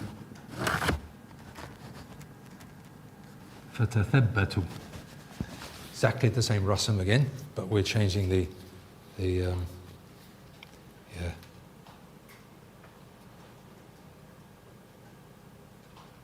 Yeah, فَتَثَبَّتُوا, the Kufans Hamza, Al-Kisai and Khalaf, again amongst the thing, فَتَبَيَّنُوا, the others. So 3 out of 10 have فَتَثَبَّتُوا, and 7 out of 10 have فَتَبَيَّنُوا. What's right, what's wrong? You can't even go there, you have to say they're both recorded. Now, again, sometimes it's to do with shapes, and this is another one a bit like that.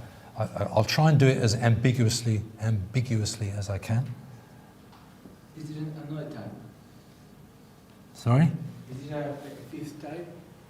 Or No, this is still 4. This is marking of consonants. Because, in other words, we're moving the ta and the tha, etc. And this is a sort of maybe they're subcategories. I'm sorry, I'm not trying to be... I put them together in one place. What am I looking for?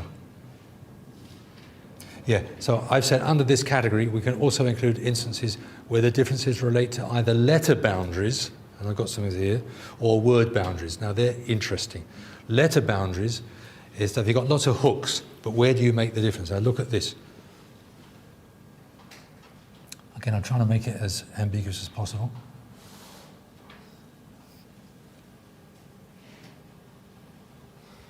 Now, when I say letter boundaries, what I mean is that could be one letter. Have I got it right? Yes. Or it could be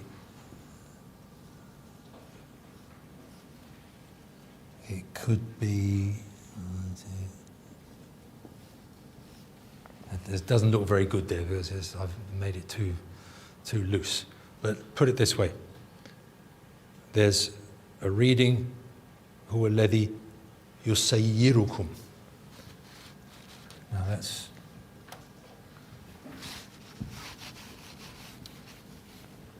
so you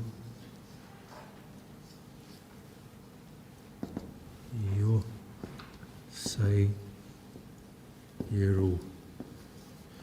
Okay, so يسيركم في البحر في البر والبحر هو الذي يسيركم.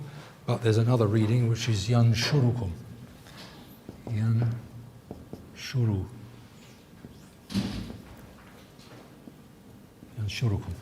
Now, يسيركم ينشركم.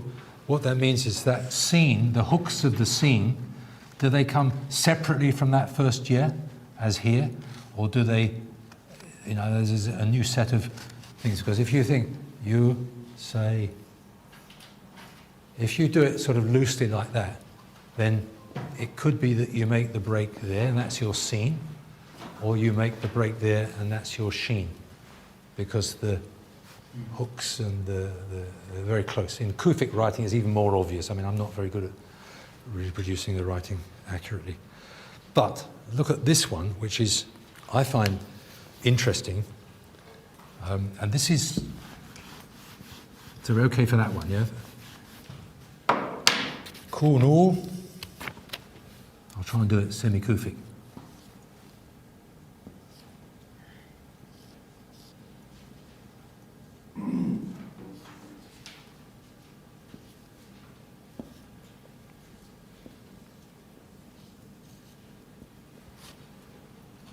Kufic alifs have a flat bottom. Yeah. That's supposed to be joining on there, on that line. So the context is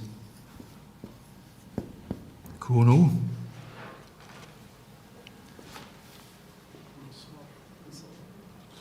Yeah, now you've got, again, where does this alif belong?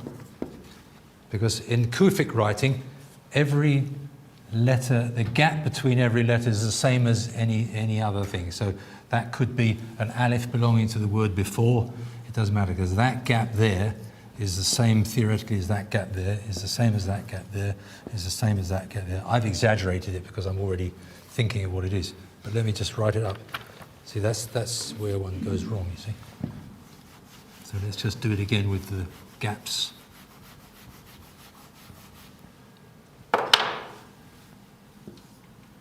Well, I could have kunu, that's got an alif at the end. Kunu. So let's start here. Kunu. So I've got something. The vowels should be on the line, but anyway. Kunu. Sads are always very flat and square.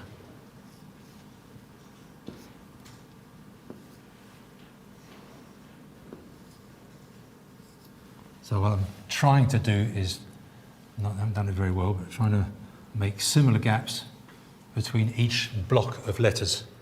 And then the question is, where do you divide it up? Kunu ansar, is that alif belong to ansar?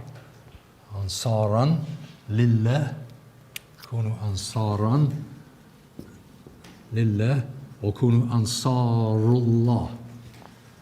Ansarullah. So then you've got the Ansarullahi. Does that alif belongs to Allah or does it belong to Ansar? And both of those are genuine readings. So you have Kunu Ansaran Lillah, be helpers for the sake of Allah, or be the helpers of Allah. Helpers of Allah. So both ways the meaning is not seriously affected, but you then have to question, well, what was the intention of the scribes with that alif? Was that alif intended to belong to the word after or the word before? And there's no answer. You've got two readings which are preserved audibly. One of them says ansaran and pronounces that as a tanween, and the other puts the word juncture in a different place. But that's the kind of thing you've got. Now that is interesting for me, because if that is an ambiguity that arises out of the script, then it has to arise after the script was fixed. So it has to be, somebody saw it there and they said, well, yeah, you could say it that way and you could say it the other way. So it's a bit like the 7 ahruf relating to the written thing. So that you get the Uthmani rasm, and then you get the companion saying to, yeah, you could say it that way. Why not? Or, I don't know, that's a larger question that I actually find kind of interesting. But Prophet allowed these different ways that he taught people. Is it not possible that, you need more evidence, there is more evidence, but I haven't presented it to you.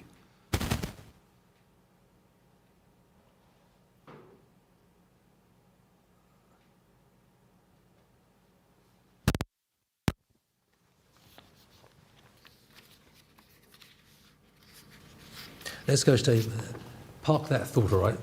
Get me to come back to it later about freedom to generate your own pronunciation of an agreed meaning. The meaning is not in question. The storyline is not in question. But can you see, there's what I'm looking at, what I'm thinking of is hadiths which say something like, Wallahu ghafurun rahim. And one of the companions, when he was writing that, he wrote down, Wallahu sami'un alim. And he said, yeah, Allah is ghafurun rahim, Allah is sami'un alim. Whichever one you put, Allah is ghafurun rahim, Allah is sami'un alim. Doesn't matter. Now, that people find difficulty with nowadays. But it's recorded in the hadith without any question about it. I can give you references, Ahmad ibn Hanbal, Abu Dawood, 6 books, etc., etc. So those things are recorded. So I'm curious as to how they arose, and I'm assuming that people would have followed not just their own memory of the Prophet ﷺ, but also the way that they had been allowed to say things. So in other words, they were following, if you like, a sunnah of taqririyah sort of thing, they felt that it was acceptable. فَقْرَؤُوا مَا تَيَسَّرَ مِنْهُ. Recite what is easy for you. So if you say Allahu Ghafurur Rahim, yeah, okay, that fits. But what they say, what their hadith adds, don't put an ayah of torment or a phrase of torment at the end of an ayah of mercy. So if the meaning is one of mercy, make sure the whole thing is consistently merciful. If it's torment, make sure it's consistently tormenting, or whatever it is.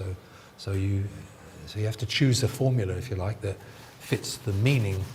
And then there's the question about how much liberty is there in that. I don't know. They have a section where there's one particular example that comes out this afternoon, which we will have to spend time on. So that was 1, 2, 3, 4, 5. How much time have we got? Because it's 5 to 1. Because there's 10. It'd be nice to get through to 10, even if briefly. Number 5. This one you'll be familiar with. Differences involving the change, addition, or omission of 1 or 2 consonants. So we're talking about not the vocalizing of a consonant or the dotting of the consonant, but the actual consonant itself. And the famous example is وَلَا يَخَافُ عُقْبَاهَا or فَلَا يَخَافُ عُقْبَاهَا. سَارِعُوا إِلَى مَغْفِرَةِ رَبِّكُمْ وَسَارِعُوا. You're going to have سَارِعُوا وَسَارِعُوا. Again, Ibn Mujahid, you will find it documented there. You turn to the right page. So they're all noted. وَلَا يَخَافُ, obviously وَلَا يَخَافُ is the Hafs ending of Surah Al-Shams, which most people are familiar with, and فَلَا يَخَافُ is the Warsh ending of that. So what you're always a bit worried about is if you're reciting Surah Al-Shams and you come to the end and you say فَلَا يَخَافُ, what?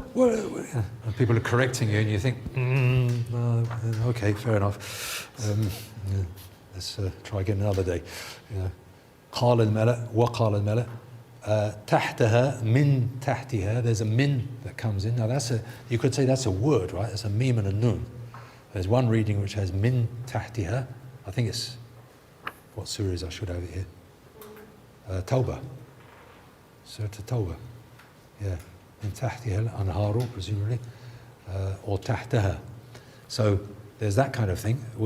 That's 2 letters. That's a word. You can say there's a word difference. So then, if these kuffar come up to you and say, "Oh yes, but the Qur'an is," you claim it's just one text and exactly the same, no pesh, no zabar, how to play, this kind of thing. Say, hang on a second. We know what you're talking about in general, but there's these instances that we're aware of, and so you can have certainty about those things. So those are within the standard readings, if you like, within the 7 and the 10 and etc. What I've also been interested in is the shadh variant. Now shadh means non-standard, and there's quite a few of them. Page 8, page 10, 11, here we go. Yeah. Now these are the ones that get a little bit more interesting, but they are real.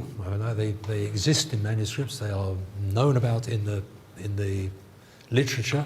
So part of, as I say, once putting together all the evidence to try and get a clear picture of what was involved in the writing down of the Mus'haf and what was involved in the choice or rejection of readings, and what, by extension, we should know about that, and what, if you like, by extension, we can carry on into the future, even if it's just knowledge, so we know about it. لِيُعْلَمَ أَنَّهُ عَلَى عِلْمٍ تَرَكْنَاهُ. So that we know that it was with knowledge that we left it. So these other people come and start causing trouble, and they do. All over the internet you'll find this ridiculous trouble. So we've got 5 more types with shed variants, and then we'll insert the word shed if you're not familiar with it.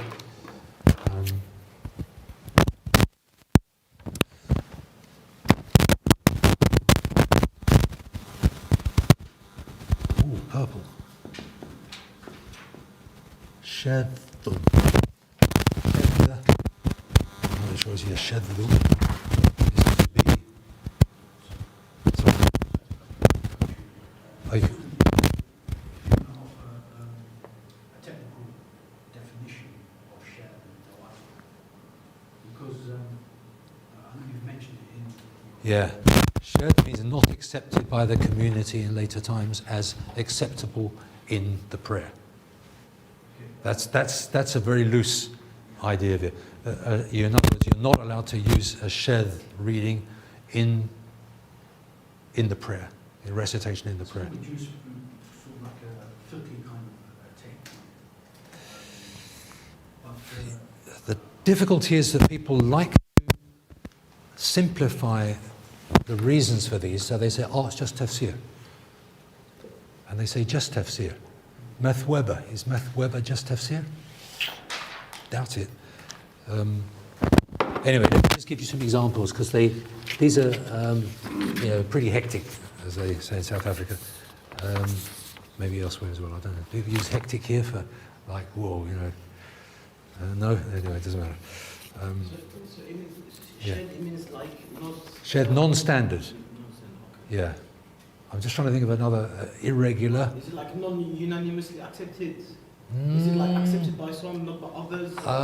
That's nuancing it slightly differently, because everyone, for example, if you have a book of Al-Qur'an or Qira'at al-Shadda, right? That book will be sold in bookshops, be accepted by everybody. So the book itself is not a problem. And the knowledge contained in that book is not a problem. But using that knowledge in the prayer is a problem, big problem. So not standard for prayer? Yeah, okay. Yeah. So that's why I would. If you sort of like contrast that with what Ibn Jazari says in his Nashr, for example, I can divert it on how we define it. We give the criteria for how we divert it. Yeah.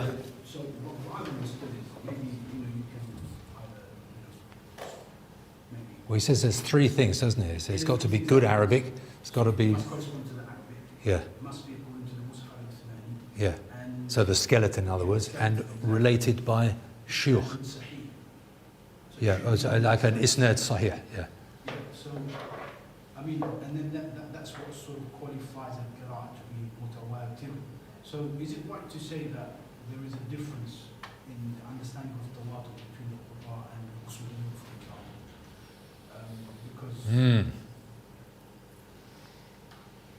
Because then There's a new book that's come out where there's a guy who sort of tried to. I think it gets close to troublemaking, because you start saying that no qira'ah can be mutawatir by definition and things like that. And I think, hang on. Yeah, that's the name I was thinking of. So I'm not sure, but Imam Malik, for example, is very clear. He says you forbid anybody reciting using the Qur'an of Ibn Mas'ud, for example, and you make sure the authorities forbid it. But to transmit that reading in certain contexts is not a problem. was that again, like you said very early on, to do like the systemization of it, Yeah. for how purposes, rather than saying that it's not allowed outright. But if somebody does agree with it, it should be okay. But just in order to stay away from conflict and discord, maybe Imam Malik sort of referred to that. But that's interesting when you contrast that with what Imam Malik said to Harun al-Rashid and becoming the standardized manual for Muslims. But you see, that has politics in it. The whole thing is politics. Because if you say yes, the Caliph can go around and say, well, Imam Malik said this. And he's using his authority for what he wants to do. Which Malik is saying, hang on a minute. We're talking about the people of Medina. We're talking about what they passed down to us. We're talking about that. That is our proof, not you. So if you make it a government book, you've sort of lost the battle right from the start because you've said yes to that particular government. So are you not almost doing that with the Qur'an as well? When you're sort of restricting everyone to read in a certain way, and that's only going to give you a certain meaning. If there is I don't think there's any difference in meaning on that level. Incidentally, can I put in at this point what I should have said right at the very beginning? May Allah make us min ahli al-Qur'ani ilman wa amalan. May Allah make us the people of the Quran in knowledge and action. Because why are we, all of this stuff, why are we doing it? I mean, if we don't end up acting according to the Quran, we've missed the whole point. The whole point. اعملوا فسيرى الله أعمالكم ورسوله والمؤمنون. I mean, it's got to be the, like that fiqh, like you just brought up the fiqh thing, that is about doing things. So you were going to give the example of Yes, yes, I was. some of the hadith, or maybe possibly the hadith from Abu Hurairah, where he says that as long as you don't change the wording, Hakim and Halim to Yeah. Ghafur Rahim to Adab and Alim, etc. Yeah. So that almost sort of gives us an understanding that as long as I think, you know what we'll do? I really want to have a section on that in the afternoon, because I think there are enough examples there to really, Yeah. really Well, draw let's, them out. I mean, there's a lot of material that I tried to put together here. It's worth it. So, like, kind of, There's a lot more to it, I think. again, using that funny expression to park that thought, you know, to keep it there and we'll get back to it, inshallah, later on. There's a section, really. Yeah. Or as- Because there are, and if you've been exposed to some of the evidence, then that's already a step forward. You know? So you say, oh yeah, I've heard that, yeah. Okay, fair enough. You know what I mean? It's like, it stops you being too rigid, because I think what we're in danger of being oftentimes is just a little bit too rigid. Well, not except, you know, like as I said, like the standard thing that I used to sort of hear was, you know, the idea that, again, it's the Urdu expression, isn't it? Every patient, zabr and all this sort of stuff, as if it's kind of like dropped down from the sky exactly like that. And then you show people an old manuscript and, you know, they're like very uncomfortable with it. But I mean, these old manuscripts, I mean, it's in colour, right? It's like kind of boom, you know, like, you know, it's in your face with consonants and vowels, and sometimes even like they'll write an alif in a green alif, you know, to mean that you pronounce this one alif. It's like they weren't embarrassed by it. They just say, oh yeah, this is you know, this is part of what we've inherited and we're sharing it, so we know what it is. So anyway, that's part of a much more necessary big answer. So that's a small part of something. Substitutions of one word for another. Now this is again.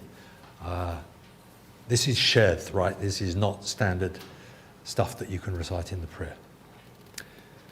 Ibn Mas'ud's reading of as-suf al-manfush instead of al-ihn al-manfush, because suf or ihn means suf.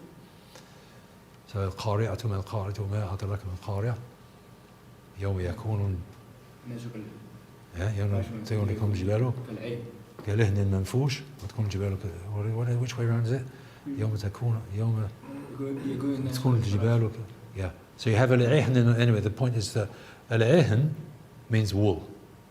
And so and as-suf is the common word for wool. So if you say كالصوف المنفوش, the meaning is identical, but you're choosing a different word to give that meaning. Now that's shadh. You can't use that nowadays. Again, you find in the Muwatta, right? This is standard Islamic literature. It's not remote or anything like that. He records that Sayyidina Umar would recite Famdu ila dhikrillah, Surah Al-Jumu'ah. It's a well-known shadh reading, because we will recite Fas'aw idha nudiya lis-salati min yawm al-jumu'ati min yawm al-jumu'ati Fas'aw ila dhikrillah. Fas'aw. Imam Malik records that Sayyidina Umar, and I think there's one or two other companions that he may have mentioned as well, read Famdu. What does Famdu mean? Famdu means walk. Fas'aw. Fas'aw can mean like say between Safa and Marwa, can mean go quickly, or it can just mean make your effort, put effort into it, as I'm going to go to the Jummah. So it's intention. Famdu is just walking, right? You might be walking, you know, strolling along any speed or whatever it is. Famdu, it means go. So the linking meaning, if you like, is make an effort to go. if you hear the call to prayer, go to the prayer. Why do you think he's calling the adhan? He's calling the adhan so that you go to the prayer. So famnu, but it's a different word. So there's a difference. And Anas apparently is recorded having read aqwa muqilan and aswa muqilan. And I don't know which surah that is, but okay, so that's one type, but there's like a synonym. Differences involving the omission or addition of words. يَأْخُذُ كُلَّ سَفِينَةٍ صَالِحَةٍ غَصْبًا. So you're adding the word صالحة, or in one version صحيحة, صحيحة. So يَوْمَ يَأْخُذُ كُلَّ سَفِينَةٍ غَصْبًا, the standard reading, but you can add the word. And what that means is that you're commandeering every ship in good condition, not just every ship, but every ship in good condition. You wouldn't commandeer one that wasn't in good condition, because you're only going to take or steal the ones that are in good condition. So anyway, in one reading that was added. Attributed to Ubay and Ibn Mas'ud, Ibn Abbas, and also Sa'id ibn Jubayr, one of the successors. So has a kind of longish history. It's not just from nowhere. It's not the majority by any means, but it's there, and it's there in the sources, and it's got, should we say, multiple, although low-level witnesses. When I say low-level, I mean multiple witnesses, but a low level of multiplicity, like 3 or 4 or 5, as opposed to 30, 40, 50, etc. So that's that one there. This one, again, this is Sahih Muslim. I think it was Abu Darda turned up in the Kufa, and he said, how do you recite Surah Al-Layl? أعوذ بالله من الشيطان الرجيم بسم الله الرحمن الرحيم والليل إذا يغشى والنهار إذا تجلى والذكر والأنثى. He says, yes. I think he's in Damascus, he turns up. Was it in Damascus? Oh, okay. But it's Abu Darda, he's in Damascus already. So somebody, one of the people of Ibn Mas'ud, I thought he went somewhere where there was a companion of Ibn Mas'ud. He said, do you know, it doesn't matter anyway, the point being, whatever it is, that he hears that version, and he said, yes.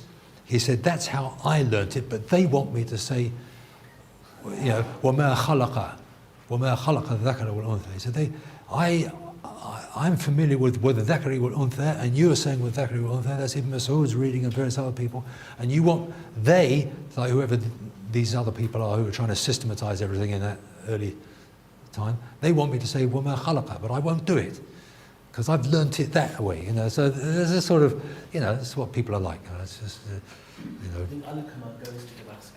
Al-Qamah means Darda. Okay, that makes sense. That makes sense. Yeah. Okay. Yeah. I think it is in the. There is a. I do spell out the version there. I didn't look for it. Yeah. So that's kind of interesting, because that's in Sahih Muslim. Like everybody's happy with Muslim. Yeah?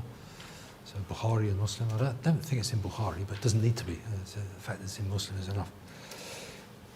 Type 3 of these 5 extra ones. Differences involving a change of word order, usually involving transposition.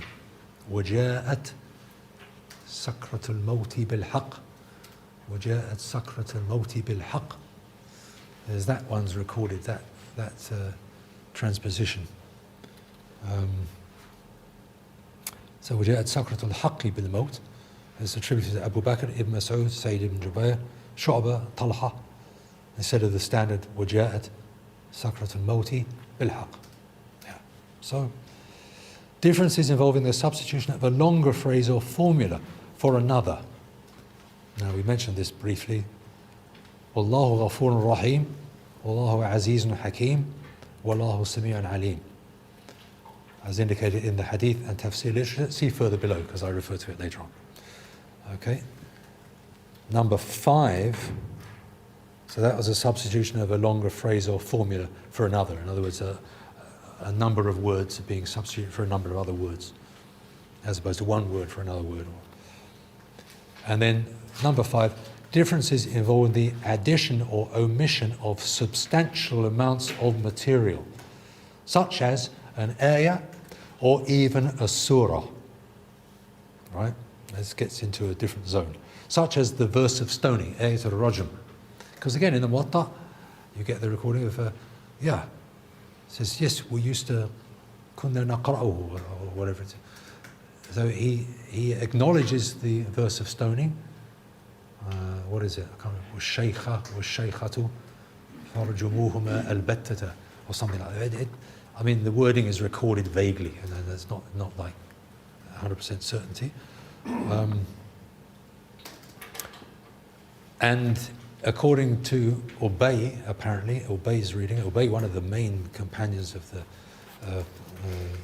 Qur'an recitation, he didn't include the last two surahs, قُلْ أَعُوذُ بِرَبِّ الْفَلَقِ and قُلْ أَعُوذُ بِرَبِّ النَّاسِ. It's kind of well known amongst specialists that those two surahs were disputed. Not disputed is the wrong word, were not included in the Mus'haf in Ubay's opinion and in Ubay's Mus'haf. So he didn't have them in there.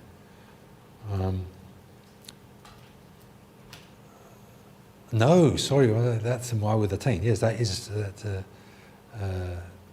But there's Surah Al-Khala is a different one. I don't know.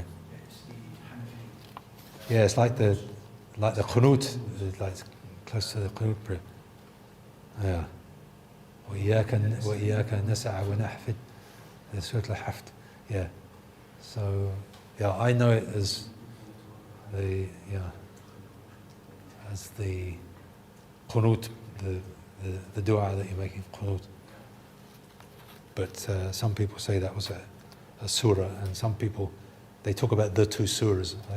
Ibn Rushd, the grandson, in Bidayat al-Mujtahid, you'll find a reference somewhere. He says about the two surahs, and they mean those two surahs.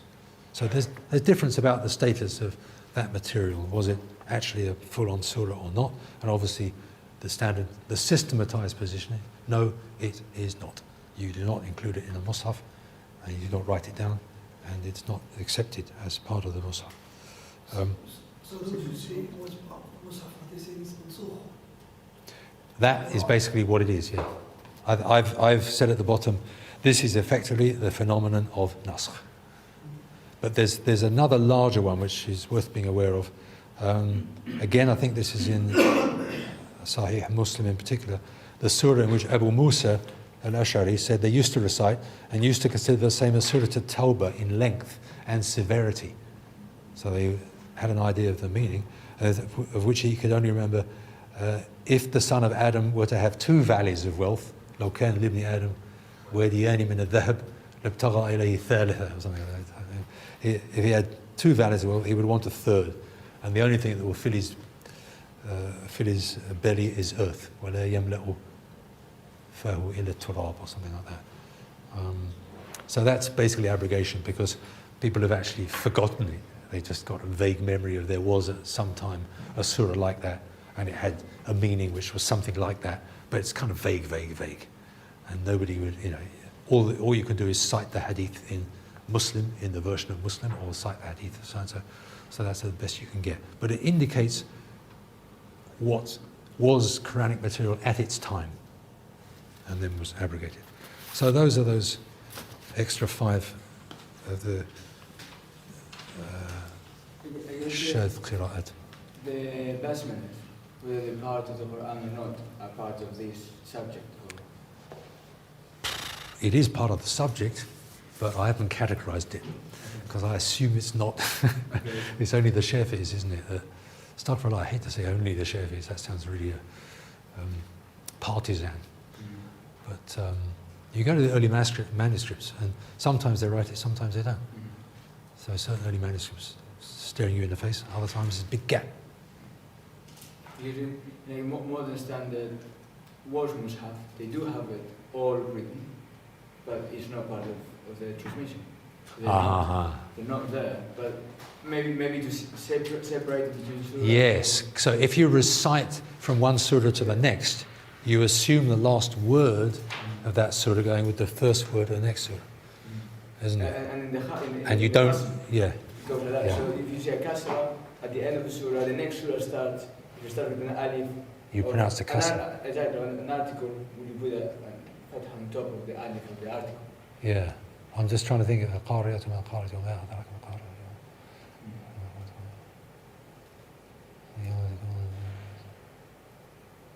Help me out. Yoma. I always get it wrong. Why did I get it wrong? If I'm standing in the prayer doing it, I don't have a problem. If I'm trying to, they say, and slow down when you get to the end. فأما من ثقلت موازينه Yes. فهو في عيشة راضية وأما من خفت موازينه فأمه هاوية ما أدراك ما هي نار حامية ألهاكم. Is it? So Yeah. حامية. What's هامية الهاكم. no. No, الهاكم. Yes, it's alif. حامية ألهاكم. Yeah. One or two. Anyway, I know what you mean. Those surah junctions is what we're talking about. So the surah junction in Warsh, at least, it assumes the vowelling of the last, like في لوح محفوظ, and then whatever you're going to have. حامية الهاكم. حامية Yeah. الهاكم. Because of the tanween. No, but Alha is a surah al-Qata', it's a Hamzat al-Qata'. But because of the tanween before. Ah, yeah. So that's Naql and Hamza again. They're getting rid of Hamza. But there's another one where you have Mumaddedatin. Yes, what's the one? Fi nari Mumaddedatin. Yeah, oh, that's the one before Al-Qari'ah. That's it. That's what I'm thinking of. Yeah. So, what's that surah again?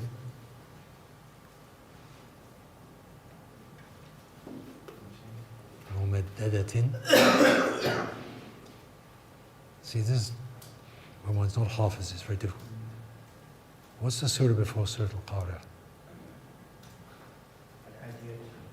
Al-Adiyat, it's not that one. Mumaddedatin, what comes before Mumaddada? Or what comes after Mumaddada? Where does Mumaddada come? Mumaddada. It's one of the...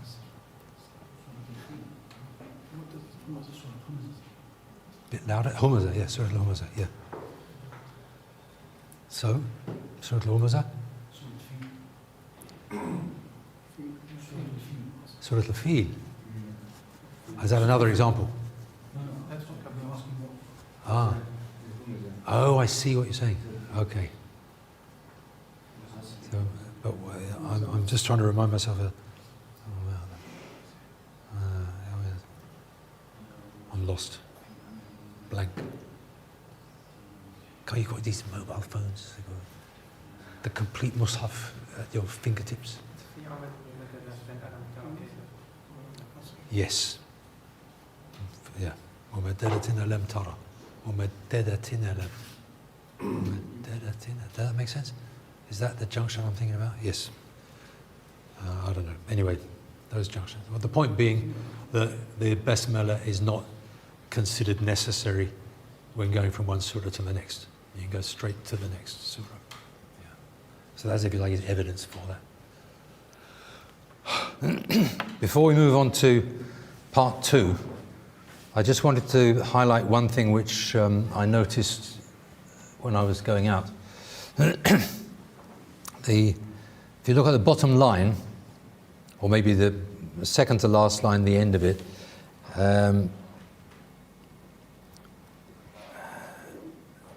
the second line in the middle, بَلْ ضَلُّوا عَنْهُمْ, and عَنْهُمُ, there's that red dot marking the dhamma of the mim, ضَلَّ عَنْهُ, wa, and then there's the kaf on the left side there, وَذَلِكَ on the bottom of the last line, ذَلِكَ, and then the next word is normally read ifkuhum, or ifkuhumu with the lengthening. But you can see green dots, you can see 3 green dots. One to the top of the first alif, indicating an a, and then one on top of the fa, indicating a fa, and one on top of the kaf, indicating a ka. So you have وَذَلِكَ أَفَكَهُمُ. So instead of ifkuhum, this was just the, how can I say, like another illustration of these shadh variants being put into the manuscript, because afaka is not one of the standard readings. Not sure if I've got the reference here, but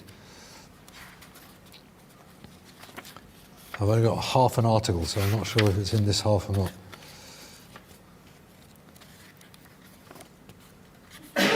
Anyway, we didn't waste our time on that.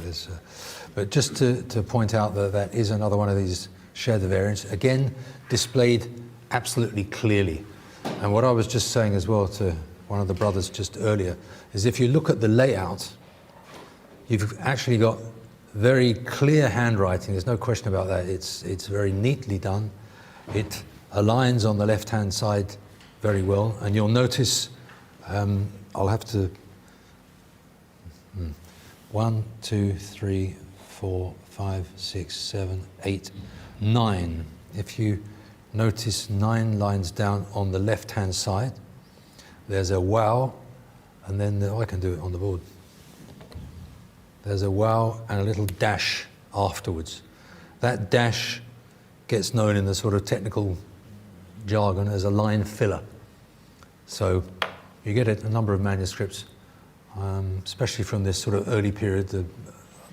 I guess it's maybe late Umayyad, something like that.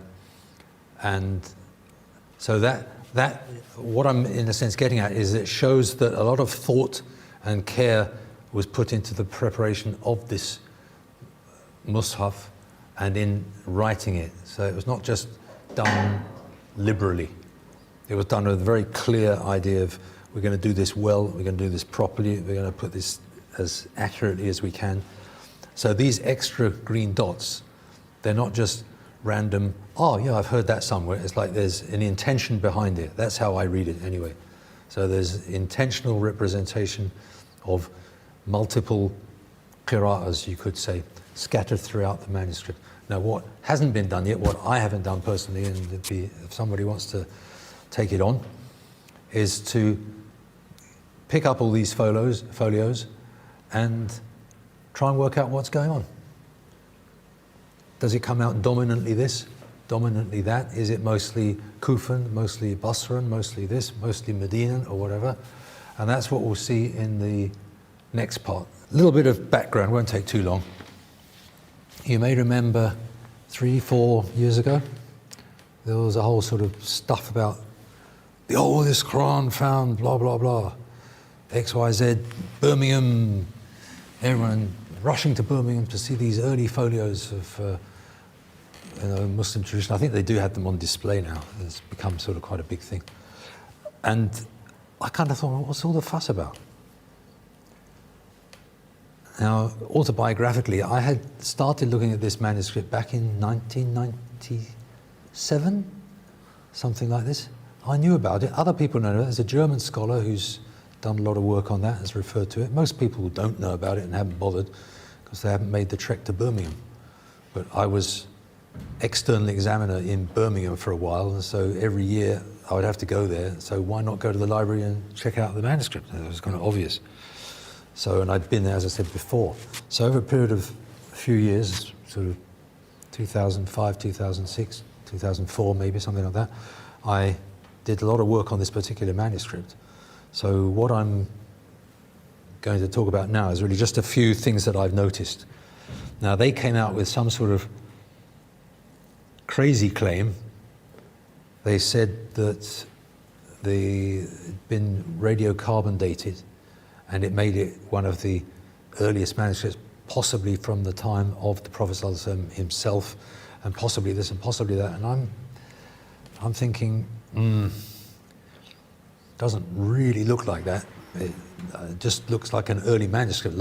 Plenty of early manuscripts look exactly the same. You've just seen one that was in the British Library earlier on. They're all pretty much the same kind of thing. But the other thing about radiocarbon dating is that it's not accurate to the extent that we need. If we are looking at a manuscript of this sort of age, we're not interested in a 100-year spread. We want ideally 5 years or 10 years. You don't get that with radiocarbon dating. It's just not possible. But I have been told that this period of time in general, like this sort of like early Islamic history period, is actually quite good. In other words, you can expect say like 100-year spread. If you're looking at some, rock that's, I don't know, thousands of years old or something, you've got a much larger sort of like window of missed opportunity, or what, like the opposite of getting it clear. So I do not bother too much about the radiocarbon dating of this particular manuscript. I can't remember what it is. I do have the figures somewhere here. Incidentally, everything I'm saying is in these articles, which presumably will be sent out if they have. Email exotic courses. Yeah. To send them both articles to people. And in fact, it may be by Allah the best way to have approached it, that after you've had some sort of general talk about it, you then look at the article and say, right, I remember that. I see, now that's filled out, etc. So I think it may be actually the right way around to have done it. No, it wasn't the intention, but anyway. So let's just look at, there's this particular manuscript has 9 folios, which means there's 18 sides that can be looked at. So there's 18 bits of information. And I don't think there's all of them here, but there may be. So these are sort of random, but if you notice on this one, again, if I just do I'm scared to, I don't want the X, I want to enable editing. And how can I get rid of this brown band on the top? Or any of these menus? You go to the top left. Oh, same as before, this one here. Okay.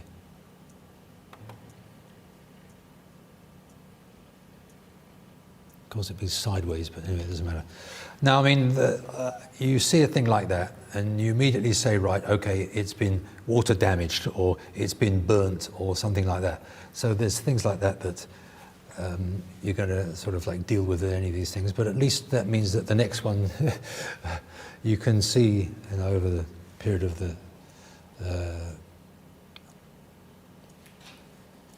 manuscript itself, you can tell something about what's happened to it. If you look towards the top, you'll find that there's some writing squeezed in between 2 lines. So we go 1, 2, 3, 4, 5, 6. Lines 6 and 7 have been squeezed in. Now again, the details of all of this are not really relevant at this point for us in this particular majlis, you could say. But just to let you know that is the sort of thing that happens with a handwritten manuscript, where you jump from one place to another because it both says fis samawati wal ard or something like that. So you've got two places that are very close, and the original scribe has gone straight on to version 2 and skipped version 1. So then you have to fill in version 1 because somebody else has gone afterwards and said, wait a minute, there's something missing here, something missing here, and they filled it out. I'm going to just move on. Slide 1 of 10. Oh, I must have chosen just 10. Now, compare the handwriting. I think you'll agree with me, that's not the same handwriting. This one's quite a round feature to the letters, and this one is more angular. Notice the lam alif. Lam alif, this one, very distinctive sort of lam alif, which you'll see occurring elsewhere. Let's just go on and see what we've got here. There's one which is more interesting than the rest, which we'll concentrate on. Notice at the top, there's a little red line. Again, how to enlarge this? Can't really, can you? Can one zoom into a particular corner? I wonder if you can. I want to zoom in. How do I zoom in? Oh, there's yes.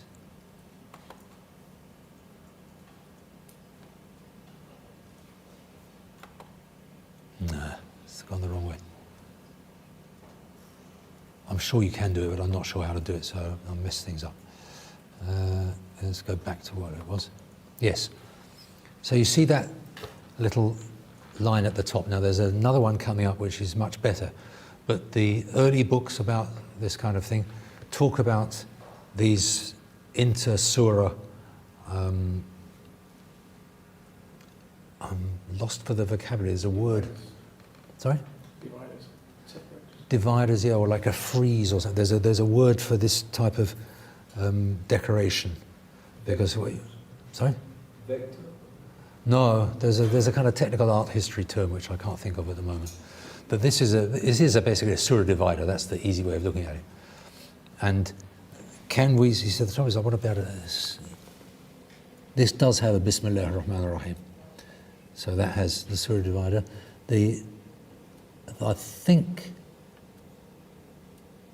Bismillah ar-Rahman ar-Rahim. Ya ayyuha alladhina amanu awfu bil uqud. So the beginning of Surah Al-Ma'idah. So that means at the end of Surah At-Tawbah, Surah number Nisa. So end of Surah Nisa, the beginning of Surah At-Tawbah. Yeah. And it will also sometimes say, yes, on the top left of that the top line, sorry, I keep going the wrong way. It tells you how many ayahs there are, which of course is a later, I lost the thing, here we are. Back. Forward.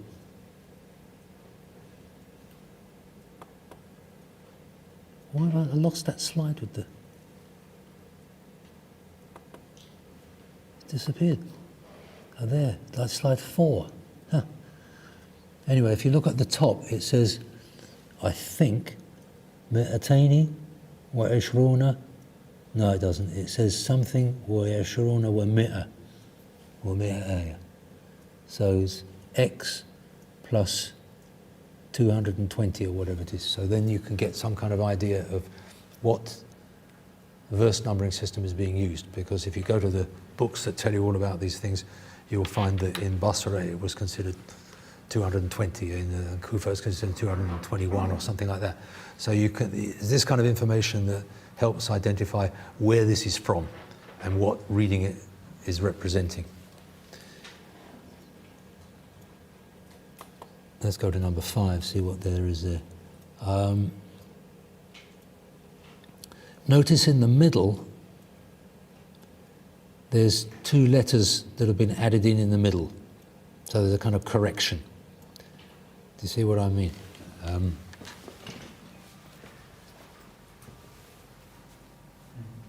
Ra, ba. So that's al-ard. So that belongs to the word above on your side. These are kind of minor things, but it's just, what evidence have we got? This bit here. Udkhulu al-ard al-muqaddasa. Yes, so enter the holy land. Allati kataballahu lahum or something. If you're half with it, it makes life a lot easier, because then you can read through it, all of it, and see if something's missing. Which I can't do, I just have to go the long way. So, again, I won't make too much of those details. Just again, notice the handwriting. These are standard features. Notice the recurved ya, like this long line ya going backwards. Those are standard features of these manuscripts, and they all sort of end up pointing to a particular time and place. Notice also the verse marking numbers, like 3 dots here, and sometimes there's groups of 6 and 7, or here's a 5 group, and there's another 5. It looks like maybe 5 or 6 there, and that kind of thing. So one can build up a picture of what people are intending, and maybe actually who's written it, because there's obviously lots of people involved in this manuscript, which is another question. Now we'll get back to where I am. Again, you see the same features, these recurved years, very, very standard. But notice also that it's a lot less neat, I think, than those other ones. That one we saw last time, very clear, very nicely spaced, very clearly dotted, pointed, in different colors. The whole thing is like sort of high-end production. Whereas this is a lot more sort of almost wobbly, and there's bits missing off the edge. It looks like it's been trimmed at some point, although why on earth, I don't know. But also notice on the right-hand side, there's another, again, I'm talking super technical, whether we need to spend all the afternoon talking this way. But it's actually part of a bifolio. In other words, there's two folios together, joined in the center. That means it's from the same manuscript. Now that's actually interesting because the handwriting is all over the place. Well, should we say there's different styles of handwriting, lots of different styles of handwriting in this one particular manuscript. And we know it's one manuscript because there's these joins in the middle, so it's definitely, there's the other folio exists. So you've got these folios joined in the middle, and then the text runs on from one folio to the other, so it's not as if somebody's, cut and pasted or something like that. No, it's the same manuscript written by a lot of different people. So my first question was, why?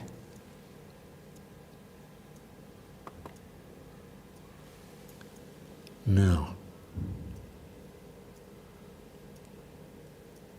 one of these is significant if I can find the place.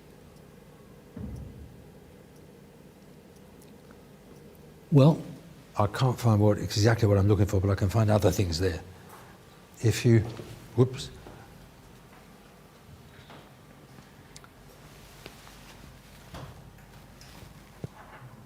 See at the end of the word? So this is line 1, 2, 3, 4, 5. At the end of line 5, you'll find what looks like a red ink addition to the end of the word, right? And that to me looks like una. So you've got, I think it's the dhalimun, and it looked like it was the dhalim, but it's been changed to plural. Why? Has anyone ever read anything other than the dhalimun? But it's been corrected in some sort of way. And there's another place with a, yes, here. Harthun, hijrun. But the first ha has been left out, but it's been added in afterwards. So you've got to, again, it's a very different sort of process. You've got a kind of almost slightly messy manuscript where somebody has come along and made corrections afterwards. These things are typical sort of 10-verse markers. We've mentioned those before. They're also significant sometimes for the various endings. And this manuscript does have red dots. And not that, what's this one up here? Just wondering what that is. Again, I'd have to look at my notes and things, and I'm not as prepared as I should be. Let's not worry, because the most interesting thing is actually not this. I wanted to say, would those red markings follow the dots and the additions, would they be part of the same I assume different recitations? So some people recite a dhalim and other dhalimuna, or is someone that has come after and said, no, this is dhalimuna? I think this is someone who's come after. But why didn't he do it in black, like the rest? Because this is the guy that had the red ink. This was the guy who was doing the dotting, maybe, and doing the corrections in the same ink as he used for the dots. I'm kind of guessing. It's guesswork. The whole thing's guesswork. You're the future generation of researchers. This is the kind of thing that you can research. Then I don't have to do it. If you've done it, I'm safe. Because it takes a lot of time. But it's good fun. Here we are. Now, this is the folio. This is the one that the newspapers are all sort of, I was going to say in arms about, but the opposite. They're all very sort of happy with, because it gave them lots of copy, etc. In the middle, you can see exactly the same thing we saw before, but this is in a different manuscript. I should have pointed out, I didn't, sorry. 9 folios, 7 of one manuscript, 2 of another.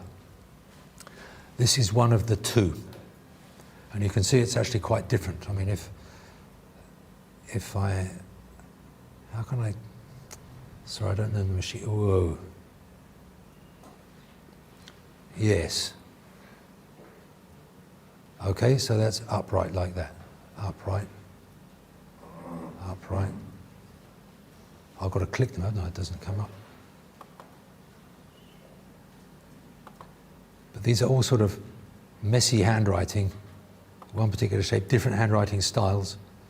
And then we get down to whatever that picture was. Oh dear.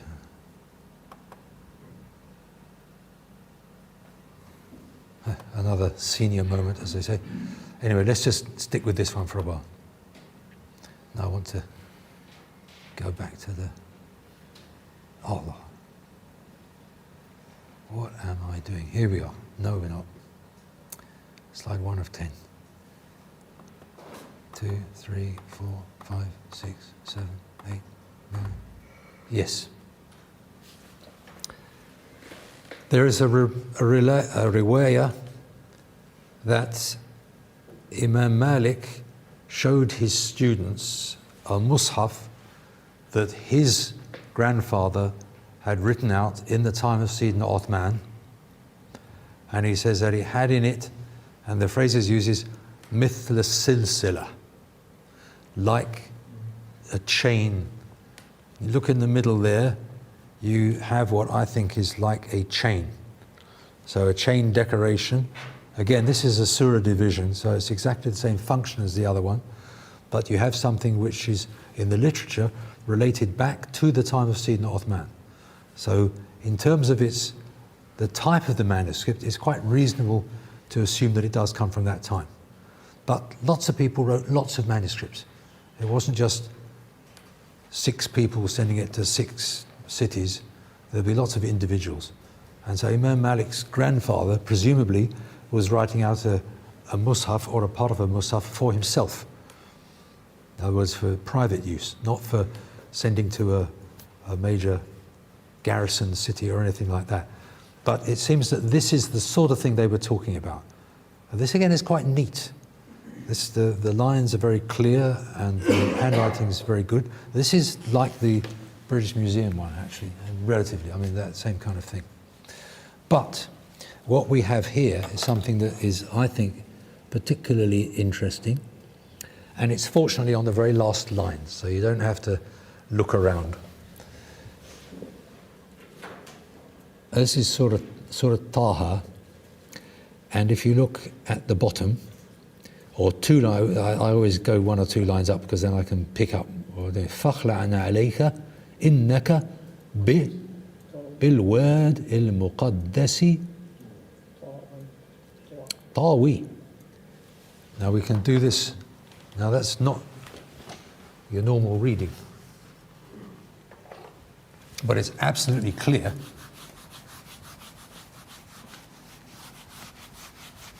So that one example saves a lot of theory.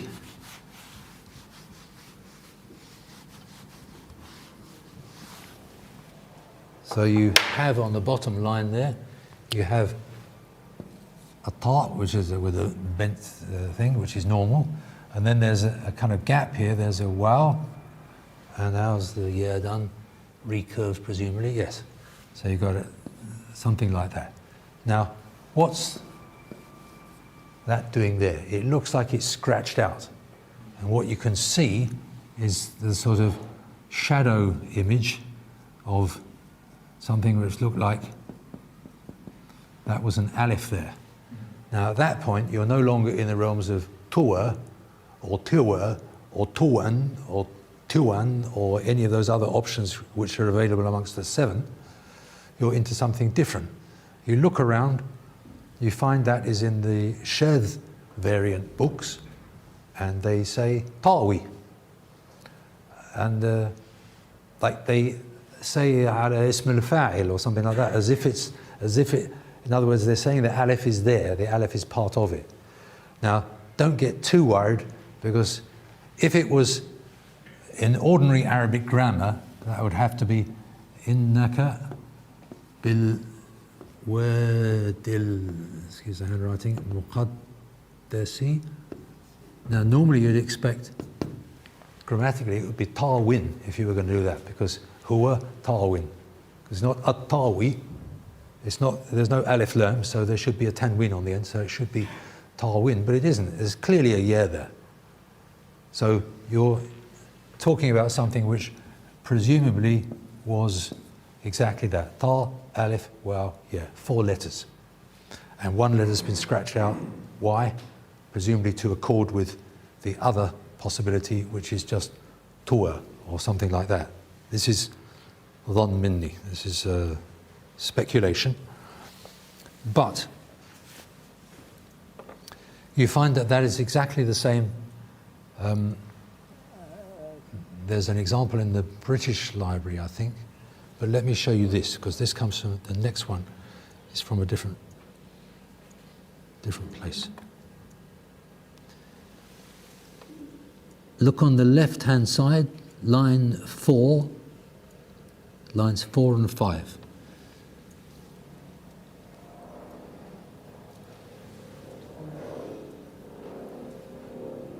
It's all right, it's the faqla' alayka innaka bil. Next line, adi bil word. So line 5, bil word al muqaddasi. Is there an alif or isn't there? There's an alif. Do you know what manuscript this is from? You might possibly have come across it. Sorry? Hussein. Yes. Yeah, so this is that big fat manuscript in Cairo, in the Masjid al-Hussein. Yeah. And there it's quite clearly spelt. And it's quite, and in the British Museum, the British Library, there's exactly the same thing there as well. So I've got 3 examples. There's 2 others that I've heard about as well, that spell Tawi as Tawi with an alif. And yet that's completely shared. You will not find that in any of the books of the 7 or the 10 or the 14. You will find it in the books on the Qira'at al-Shadha, but then you're already on a kind of a limb in terms of historical normalcy.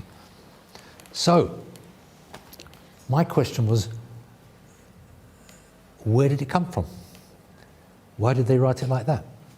Now, Cairo, Fustat, is Cairo, or Cairo is Fustat. They're basically the same place. I never knew where these other manuscripts were from. But then Desroches, Francois Desroches, a very exact French scholar, has written quite a lot about the Paris 328A or something like that. They get known by their numbers, you know, but their manuscripts where a large amount is kept in the Paris Library and 1 or 2 folios elsewhere. And he has shown how these were brought from France at the time of the French conquest. Was it the conquest? Not exactly, but the French military intervention in Egypt, time of Napoleon. And they had all these, French scholars, savants, as they call them in French. It sounds very posh in French, and collected all this material. So there were 2 particular people, I've got the names in the article version,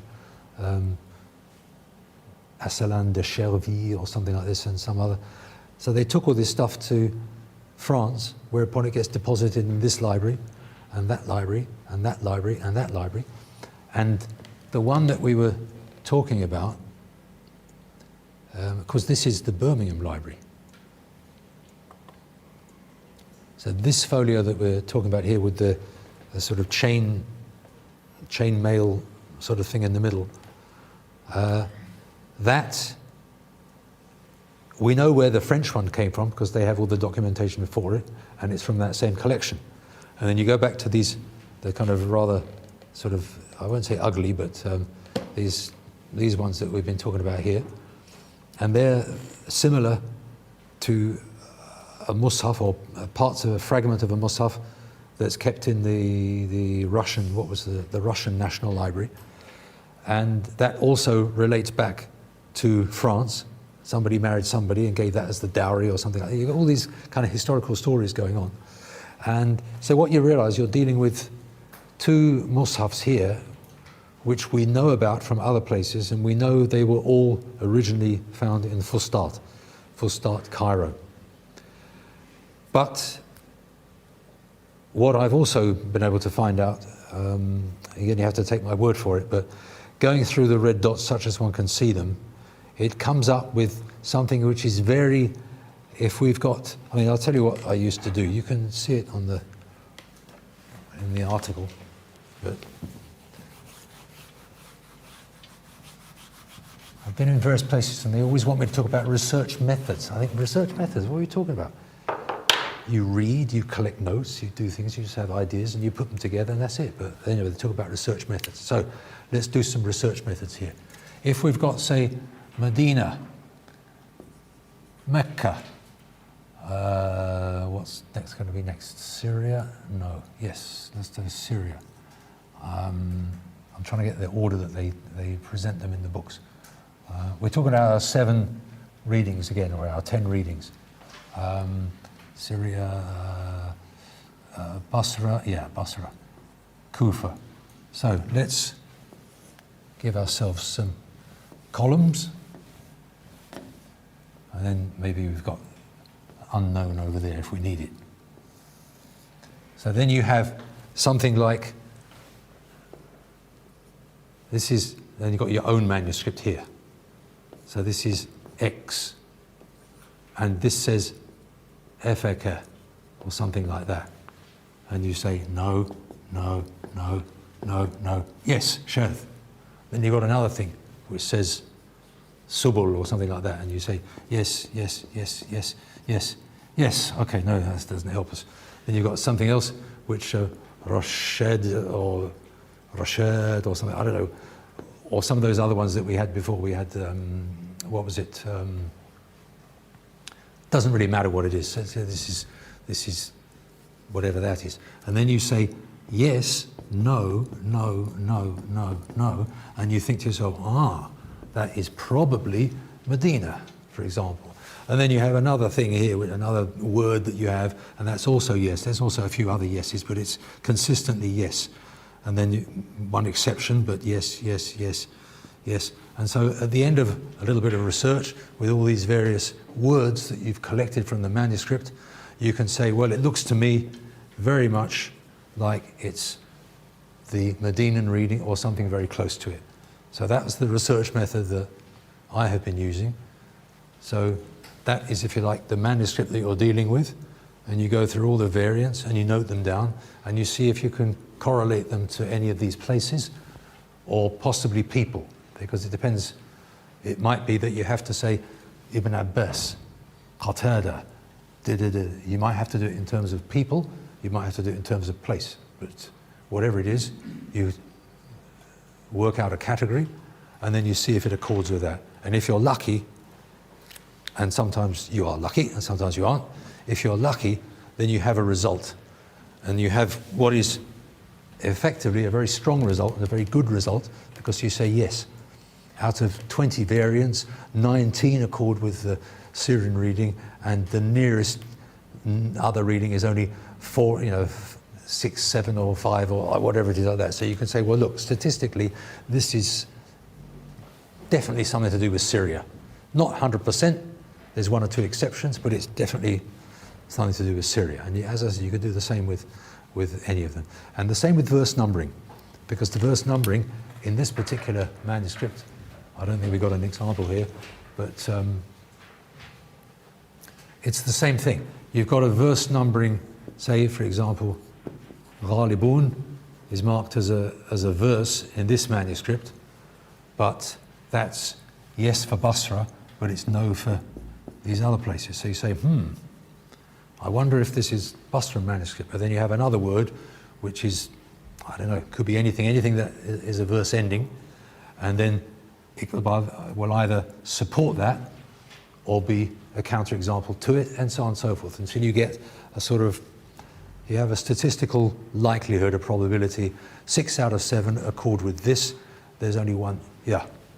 Hang on. Different manuscripts that was up to different cities, are they available in complete form? No, it's just the way the material is organized. So the qira'at are always, like for example, there's the Syrian reading of Ibn Amr. So Ibn Amr is understood to be Syrian reading. Like say, you said the Madanis, there was 2 of them, but within them there's differences, right? So then... Yes.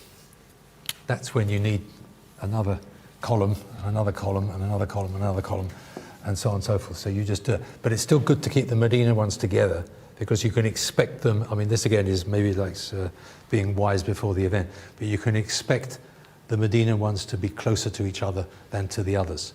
So what you're, in a sense, looking for, whatever it is, Basra, there's 2 Basra, and so on and so on. What you're looking for is reasons to say, this looks like something to do with Basra, or this looks like something to do with Syria, or this looks like something to do with so and so. And then people say, oh yes, but there's too many anomalies. I say, well, yeah, it's an early period. You're not expecting a complete neatening of everything. But if the verse numbering suggests X, and the readings that you've got also suggest X, and the other places have Y, Y, Z, Z, etc., then it's pretty reasonable to expect X. Now, in this particular manuscript, I think such evidence as we've got clearly indicates Syrian reading, Syrian verse numbering. And even this Tawi business is recorded as a shared variant from a Syrian reader. So you say, well, that also indicates some kind of Syrian provenance. But when we say Syria, what do we actually mean? Because we happen to know that these manuscripts were found in Fustat, which is Cairo, which is Egypt. And as I was just saying over lunch, that confused me for a little while until I thought to myself, first of all, geographical proximity. You look at a map, the next place from Gaza, well, where is Gaza nowadays? Basically Palestine. So you go from Egypt, cross the, whatever that name of that Sinai Peninsula, and as soon as you get into the, as it were, the mainland, you're basically in Syria, in what used to be called Sham. So you're right there. And then I came across this, I can't remember the name of it, I was trying to remember the name of this, something like Tales of the Wonderful and Stories of the Unexpected, or something like that, Gharaib and Ajaib and all this kind of stuff. And the second story, or whatever story it was, had this trader who was going commonly from Cairo to Damascus with, I think there was a slave girl involved, and some kind of love story between his slave and the other girl and all this kind of stuff. So they had to go to the same place to find each other and all these things. But it just struck me, I thought, yeah, of course, Fustat is bang next door to Syria. So what reading are they going to use in Fustat? There's nothing in the sources that talk about an Egyptian reading. They don't have an Egyptian reading. There's the Medinan reading, yes. Mecca, Medina. The next thing you get is Syria, and then the Iraqi readings. And the Syrian reading seems to correlate reasonably well with the Medinan one, but it's different.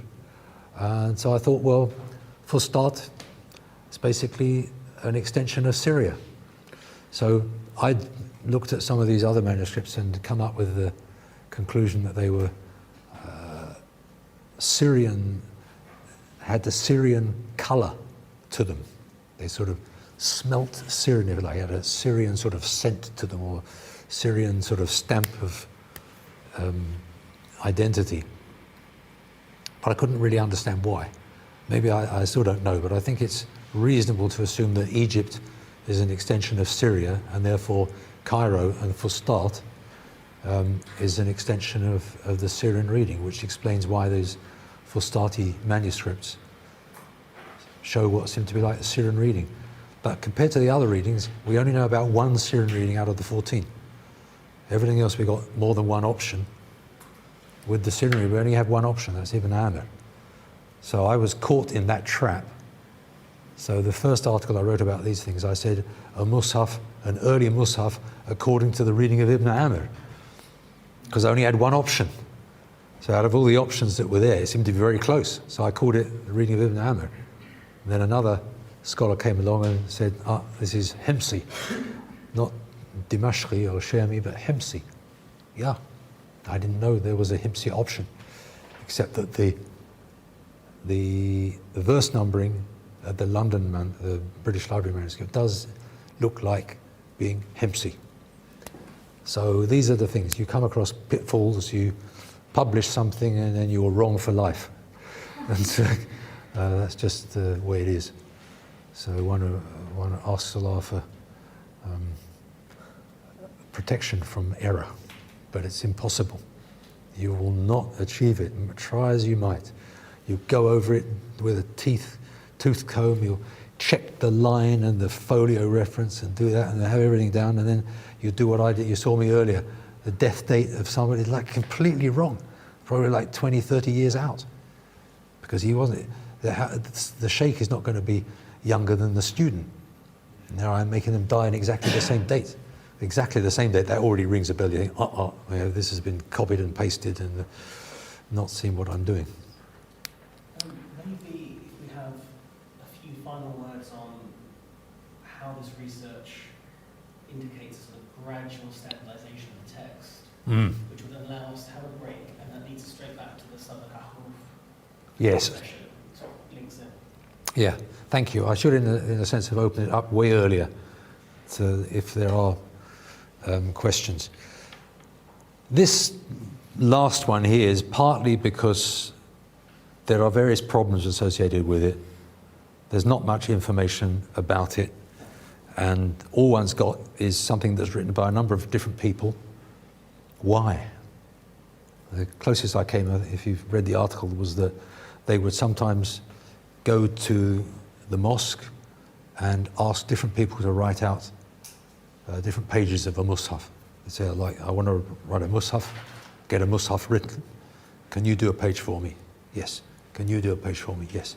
So different people would write it out, and obviously their handwriting would be different. So then you get this sort of mix and match thing. And we had that indication of that chain, I call it chain mail, that's not what I've referred to it officially, but that sort of wavy line in the middle, and that could be associated with the time of Imam Malik's grandfather, with the time of Sayyidina Uthman. So it doesn't mean actually necessarily, well, it means from around that time. So if Sayyidina Uthman was caliph between 24 and 35 or 6 or whatever it was, or 34, I don't know, 35, they'd say like 25 to 35, that kind of period. Then this could be late 30s Hijri, or maybe the 40, around that time, something like that, possibly a bit later. It was one style that was carrying on. And this, of course, is probably Syria rather, or Egypt. Egypt, when did they conquer Egypt? 20-something, 80, 18? They would have been set up by then. I mean, all of these different things sort of cross currents, and it's very easy to know about that and not know about that. So one is opening up for mistakes again. But what we seem to have is a time when you had these vertical format masahif written in this so-called Hijazi, they call it Hijazi script, but that's just it's almost like a guesswork thing, which Deroche uses. And this one seems to be according to the Syrian reading, but there's absolutely no reason why other early manuscripts should be the Syrian reading, because these are produced in Syria or Egypt. So something produced in the Yemen or produced in Iraq, you'd expect it to be different. But until they're researched, nobody knows exactly what they are, where they are. You had another, what was the other question leading on to the 7 Ahruf? Just how this leads us to believe in the sort of gradual standardization of the text. Yeah. It wasn't so immediate as the story. Yes. Well, you can see in this one, in the first one, the 7 one, we've seen a number of corrections already. So that implies that somebody didn't know exactly what they were doing and needed to be corrected. And parchment's expensive, so you think, well, you know, somebody's writing out a mushaf, they're using all this material, and yet they're making mistakes. And sometimes you get odd things. Again, I should really have had it already here, but as I said, maybe it's a blessing in disguise. You read the article afterwards, and you'll have some sort of greater expectation, and it'll be easier to understand, because this is quite technical in terms of individual readings. But you find what look like odd bits of Arabic, like that, the dhalim, dhalimun. That's not an obvious one. And again, I'm afraid I haven't spent enough time preparing the material beforehand, but you find things that don't make sense grammatically, whereas our version now does. So things get neatened, and so there's various processes. This is on a very limited. This is like a very local level. This is one particular place producing a particular mushaf with a few mistakes here or a few omissions here or something like that. If you're expanding that out over the Muslim world, then what's happening is people are gradually systematizing a tradition. So where at some stage you would end up making a fair number of mistakes, then they're taking care to make less mistakes, but still maintaining variation.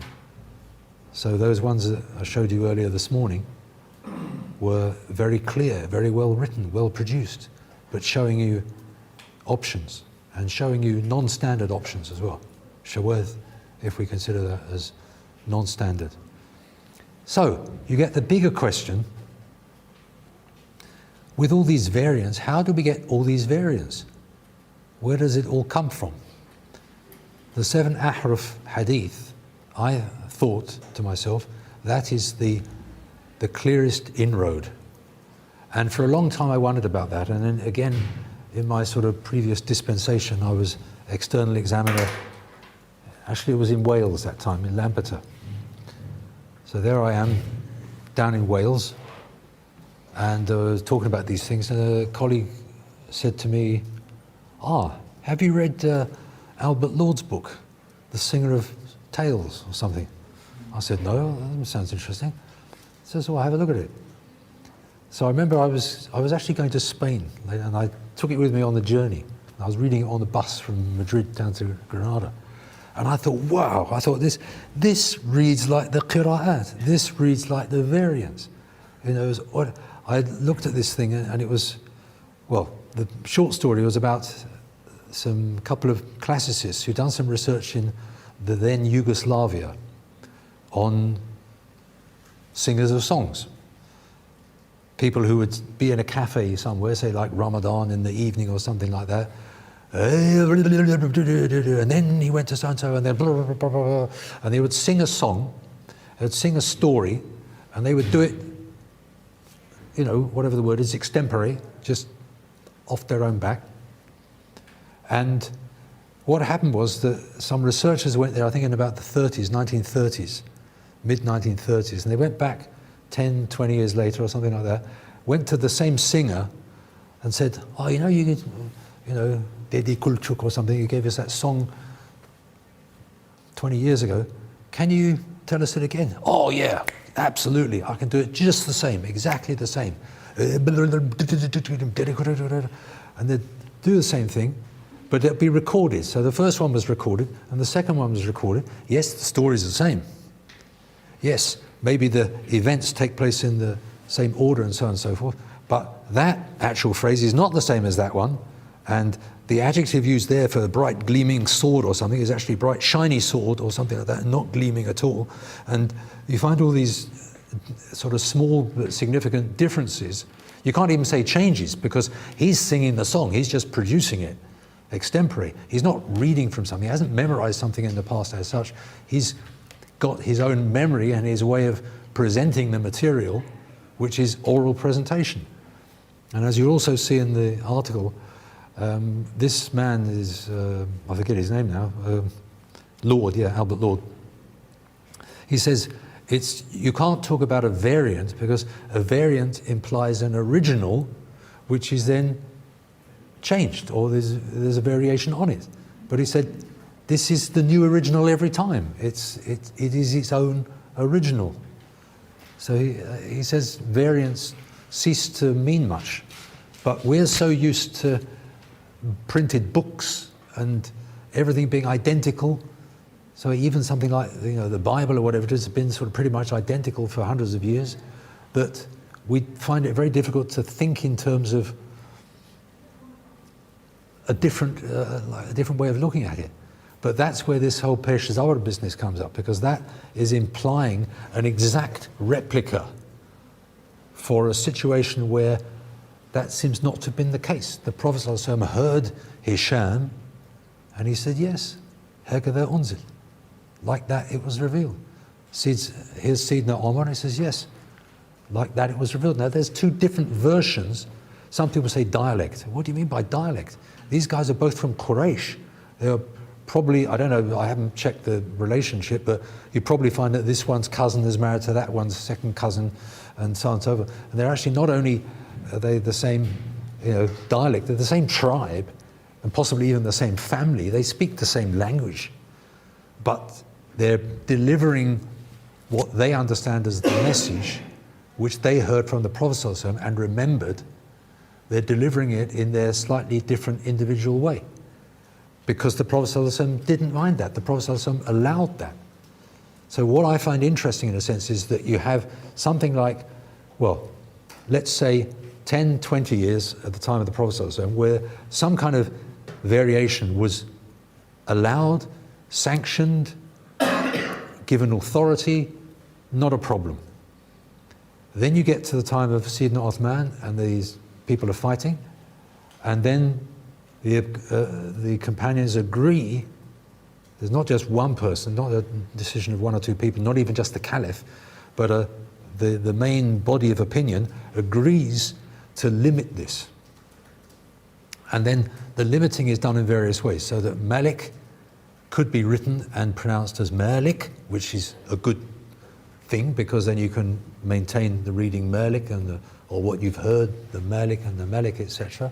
And so you have this whole sort of attempt to put speech and oral presentation and oral reception into a written form. So what in a sense I was trying to do in that second article is to see how, well, what do we start off with?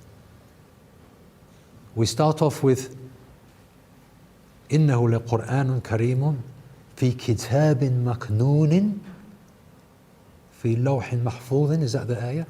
Yeah. There's a different, Kitab Maknoon is the other one, isn't it? So that's Surah Al-Waqi'ah. So you have something which starts off as, there's no space. It's non-spatial. إِنَّ عِدَّةَ الشُّهُورِ عِنْدَ اللَّهِ 12 شهرا في كتاب الله متى يوم خلق السماوات والأرض. So the number of months with Allah in the book of Allah is 12 months in the book of Allah on the day He created the heavens and the earth. So what's that? Fi kitabillah. What kitab of Allah is that talking about? For example, the kitab is used in different ways in the Qur'an. But so there's a kitab which is not, you can't touch it, but it's there. And then, as Imam Malik, لا يمسه إلا مطهرون, he says in the Muwatta, he says words to, I wish I could memorize it because it'd be very useful if I could, but he says words to the effect of, the best that I have heard, أحسن ما سمعت في هذه الآية لا يمسه إلا المطهرون, is that it's like, and he says, أنه بمنزلة عبسة. Now Abasa is the surah where it says, عبس وتولى أن جاءه الأعمى وما يدريك لعله يزكى. زيد.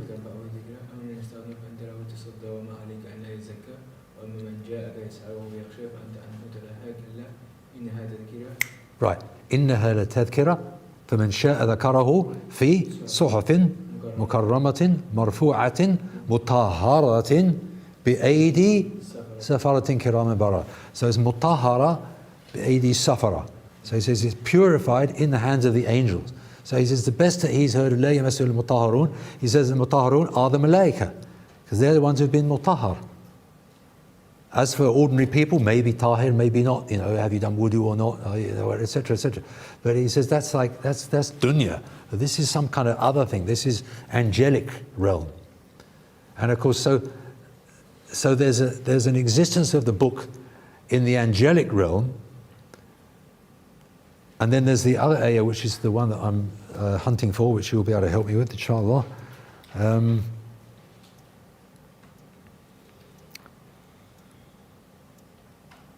La ilaha illallah Muhammad Rasulullah.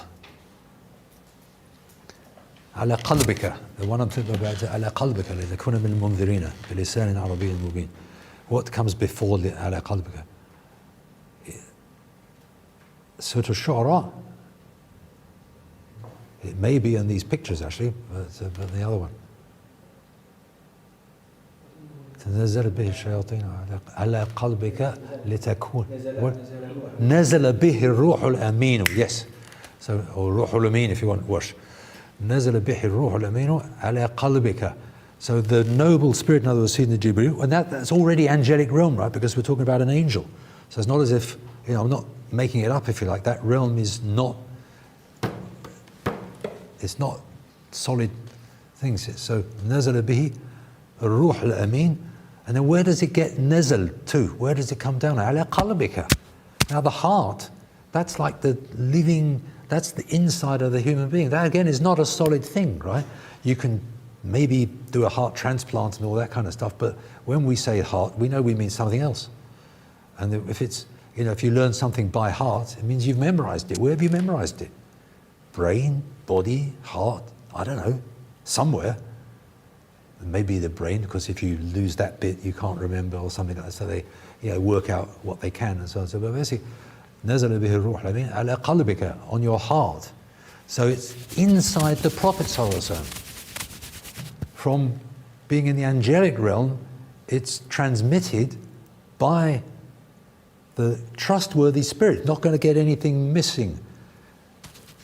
على قلبك, and then from the heart it comes out.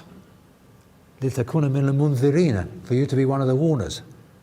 بلسان عربي مبين. So it comes onto the tongue. So from the heart to the tongue. So it's almost the opposite way around. It doesn't come from the sky onto a, it comes from inside the special human being, the Nabi, sallallahu alaihi wasallam, comes from him outwards. First onto the tongue and then to other people. But then there's another stage, because that's Qur'an. Qur'an is recitation. Qur'an you can hear. أقرئه مني السلام, like passing my salams. So you use qara'a for something that you can hear. So the human beings who are around the Prophet ﷺ, they hear this message, because his job, لتنذر, whatever the rest of the ayah is. So it's kind of almost, I won't say backwards because that's looking at it the wrong way, but from an angelic realm, it comes into a sort of human realm by what means we just have to accept. And then from that realm and the heart of the Prophet, it gets transmitted to other people by the tongue, and then other people's hearts. And then it gets to the stage of, if we don't do something, the people getting killed at the Battle of Yamama in the time of Sayyidina Abu Bakr, if we don't do something, we're going to lose it. So then you get the necessity almost to write it down, because that's what other people have done. So that's a model that's available. How did the Christians preserve their book? How did the Jews preserve that? How do these people do it? Maybe even the, like Sanskrit people, they wrote the things down. So people know that that's a possibility. So then it moves to the stage of being written down. And so you have the Mus'haf. So you could say almost you have divine kitab, Lawh Mahfuz, Qur'an, heart of the Prophet with the tongue, and then there's the later stage where it gets written down as a Mus'haf. So the Mus'haf is actually the last of those stages. And in the case of the Muslims, the Mus'haf really didn't really happen properly until the time of Sayyidina Uthman. Shall we return to that? That's a good place to break. Yep. Every place is a good place to break. Once you get through the sort of Kitab Allah, Qur'an, Mus'haf thing. Yeah, okay. So that's a good point. Yeah, there we go. Take a break. Let's take between 5 and 10 minutes. When we come back, maybe to just return to the flexibility of the early community, especially even Yes. Badger. Yes, there's a lot needs to be said about that. To unpack that in the proper session. Let us So take just a note. 5-10 break, and then we're going to return. And then Kitab. unpack that stuff, and then we're going to get into Qur'an, Mus'haf, Ibn Mas'ud, Maybe there's others. There's also the Anas example, isn't there? Anas. Yeah, I mentioned that briefly, didn't I, just earlier on, yeah. The Ibn Mas'ud one is probably the most easy to understand. I should have said it earlier, but in the world of conferences and seminars and things like that, there's one shift, there's one time which is considered particularly bad. After lunch, known as the graveyard shift. We actually managed to get through the graveyard shift, but now the kind of secondary siesta is building up. And so you were going to suggest, I've written down a couple of things here, but you were going to suggest something. So you can help me wake up. Yeah, I know. I thought just returning back from Albert Law just a step or two is then going back to the idea of the early community's understanding of there being flexibility with the Qur'an. Right. And that's where Ibn Mas'ud, Anas came into mind. Yes. So that we lay the foundation as to where does this idea of flexibility come from? Does it just come from law? It actually comes from the sources themselves. Yes. And then I think you've really covered the whole theological aspect of there being Kitab Allah, Qur'an, and Kitab, and then in the Musahif. I think you think. Yeah, I mean. Maybe just the early flexibility, and maybe the implications of that for a sort of orthodox understanding of Hifz al-Quran or Quran as Kitab Allah, etc. If you want, and then moving up. Well, I suppose, yeah, that's interesting that you mention it like that, because my interest, if you like, I mean, I've never learned anything other than just one qira'ah. I haven't learned that, but I've only ever recited according to one qira'ah, and I'm kind of happy with that, and I read according to that, and I don't think twice about it. But this, for me, has been an interesting, in a sense, you could say, a personal journey. I mean, somebody mirrored the idea of fascination earlier. I can't remember who it was, but you think, yeah, it is interesting. And I find it's sort of worthy of being understood, or of trying to understand it. I'm not saying I do understand it, but one thing I forgot earlier, Ibn Mujahid, at the beginning of his book, he says, اختلفوا في القراءات كما اختلفوا في الأحكام. So he says, they have differed, if that's a valid, they have differences of opinion about readings, as they have had differences of opinions about judgments, judgments of fiqh. Now we know there's lots of different judgments of, sorry? Talking about the companions? Yes, yeah. So the famous example I always love to give is you can do the prayer like that. You can do the prayer like that. You can do the prayer like that. You can do the prayer like that. There's kind of various ways of doing it. You can, as you say, twiddle your finger and so on and so forth. But it's still doing the prayer, and it's still with some sort of origin, as it were. So there's differences of opinion, but they have never blocked the Muslims from being one ummah. In the هذه أمتكم أمة واحدة. I mean, nobody has ever felt uncomfortable with that or disagreed with that. But if you try and impose uniformity on material which it isn't suited for, it's going to be a problem. Now, what I assume, this comes back to the kind of the broader question. If you have something like يَوْمَ نَحْشُرُ أَعْدَاءَ اللَّهِ, it's absolutely clear what's being meant. But it's different from saying يَوْمَ يُحْشَرُ أَعْدَاءَ اللَّهِ. Different grammatically in terms of subject-object, difference in terms of passive, active, and so on and so forth. It's a different verbal form. You'd have to write the vowel differently and vocalize the, dot the number, the letter differently, and so on and so forth. But the basic idea, Allah is going to gather everyone together. The enemies of Allah will be gathered together by Allah, and woe betide when that happens. I mean, again, the storyline is so similar that there isn't really any problem. But you might then ask, well, where do those options come from? If you have the green track or the blue track, or no, it's not green and red, isn't it? So you've got the red track and you've got the blue. Another senior moment. Sorry, that's on film, everything. It's not very good, is it? Should be more conscious, more serious of these matters. What I'm saying is that we have seen it, if you like, staring us in the face, that there are options. We've also seen it staring us in the face that there are well-known options recorded by Ibn Mujahid in his book of the 7 readings, which is one of the earliest of these books, where, for example, Kunu Ansaran Lillah or Kunu Ansarullah. Where does the alif belong? The word before or the word after? فَتَبَيَّنُوا فَتَثَبَّتُوا. I'm not making this up. This is there in the books. But it's there in the books. That means also that it's staring everybody in the face. There's no embarrassment about it. It's there. It's part of the system, part of the picture. So then, for me, it's like, well, how does one expand one's understanding of the readings so that all of those things fit in neatly? So I think to myself, well, let's go back to the beginning. So the back to the beginning bit is that hadith about the 7 ahruf. This Qur'an was sent down on 7 ahruf, or according to 7 ahruf. Recite whatever is easy for it, easy of it for you.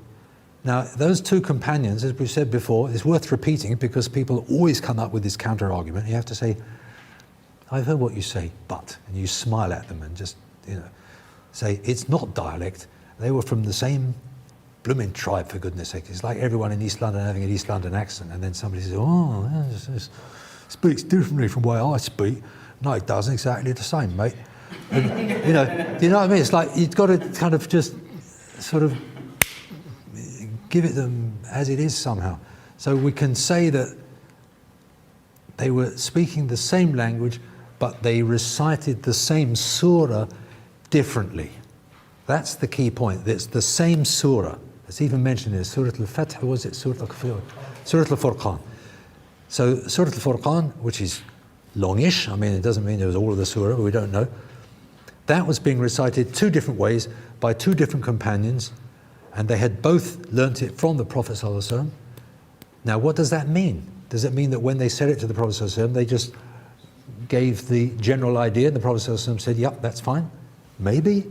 We've got evidence for that elsewhere in the hadith literature, etc. I mean, I'm kind of guessing. I'm out on a bit of a limb, because if I say too much here, I can have the whole Muslim world against me. Kafir, denies a letter. Well, that's what ends up. That's the danger. All right. من كفر just بحرف من القرآن فهو كافر. Right, now that's a serious judgment. So what is the harf? So if you deny even a harf of the Quran, you're a kafir. Harf, we've said before, can indicate a very big thing. Denying that is quite a big thing, obviously. It can indicate a very little thing. But min tahtiha and tahtaha, there's 2 letters different. Not even just on one, it's a separate word. Nobody's a kafir if they say min tahtiha. No, because it's been accepted by the community. If you say فَلَا يَخَافُ وَلَا يَخَافُ, nobody's going to call you a kafir. They might not realize that you're getting it right, but they won't know. But then you look back, and in some of these earlier manuscripts, you've got these colors being used in a way that's slightly unusual. Not unusual in terms of the literature, because it's mentioned in the literature. أَفَكَهُمْ, you can find that in the Mu'jam al-Qira'at. You'll find أَفَكَهُمْ is mentioned, and it will say read by X, Y, and perhaps Z, whoever they are. And X, Y, and Z may have a story themselves. X may be from this place, Z may be from some other place. There may be a whole other story. That needs research, if one wants to go down that line, because question of priorities. Is it worth your time spending a lot of time and effort on that, when you could be spending a time on, say, usury in Islamic banking or something like that, which maybe is far more important. So I mean, I'm not saying this must be, that must be, or I'm just saying, for me, it's been a personal interest. And as I said, when I first began to find out about these things, I didn't know what madhab was. And I guess it's true of most of the youth in the UK today. They don't know what madhab is. They've maybe heard Abu Hanifa, Imam-e-Azam, and he is Azam, he's big. But how did that come about? how did he become Imam Azam compared to the other Imams? And who are the other Imams? And are they not also Azim as well? You know, and so on and so forth. And it's like a kind of curiosity trail, you know. Curiosity killed the cat, but it also brought the heart to life, you know. It's like kind of a good thing. And the same with the Qira'at. Warsh, huh? Who's Warsh? Never heard of him. You know, Hafs, huh? Isn't it just the Qur'an?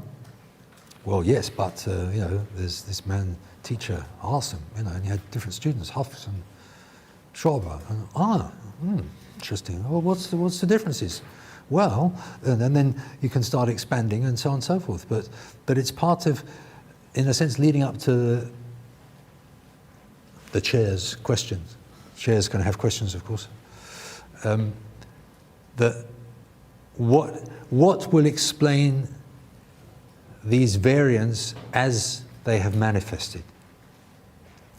And as I said autobiographically, when I started reading that book, The Singer of Tales or whatever it is by Albert Lord, and he was talking about this, the rendition of this poem in Yugoslavia as it was then, and I just thought to myself, whoa, this reads like information about the variant readings. That's what it smelt of, if you like. And that was what my colleague in Wales had indicated. He says you'll find that interesting, you know, worth having a look at. So I thought, let's just take this a bit further. What would it mean? Well, the words they use, or he uses, Albert Lord, is multiformity. Now that's as opposed to uniformity. Uniformity is when you say, that's it, sorry, wala yakhafu, we're not going to accept anything else. No, bang, you know, whipped on the knuckles or whatever it is. So you have to say, well, how can I accept wala and fala and fatathabbatu and fatabayyanu and ansaran lillah and ansar Allah? How can I accept all these things so that it makes sense? Because that's the evidence. So how can I put a unity, if you like, not in the uniformity level, but how can I put together these bits to make a unified picture which, if you like, probably explains most of the evidence? Let's not try and overclaim for it. And when I heard about that question of multiformity and, if you like, different performances almost, I mean, performances are used in a different context, because that's the first thing one has to be careful about. The Qur'an is not poetry, and it only later becomes written down, but there is a stage where the Prophet ﷺ, as we know, could say, that's okay, and that's different, but that's okay. So that's, if you like, the problem and also the answer. How can you hold both variants of Surah Al-Furqan to be correct and accurate, although they sound different? What was the difference? We don't know. Do we have any evidence? No. We've got what the books say about Surah Al-Furqan, variants in, and you'll have the kind of standard variants. But that was before. Those books were not written till later. What was it like at the time of the companions? If you may ask. So you said that Kalamullah, and this is how to go I think back. we'll get to it. I think let him develop it. I think we're going to get there. We just lay the foundations out. So yeah, exactly. I mean, when you say foundations, it's almost like that, because there's certain things that are there in the evidence, and you want a picture that, I can't say explains the evidence, but is explained by the evidence. Because the evidence is not the answer, the evidence is an indication of something. So what is it,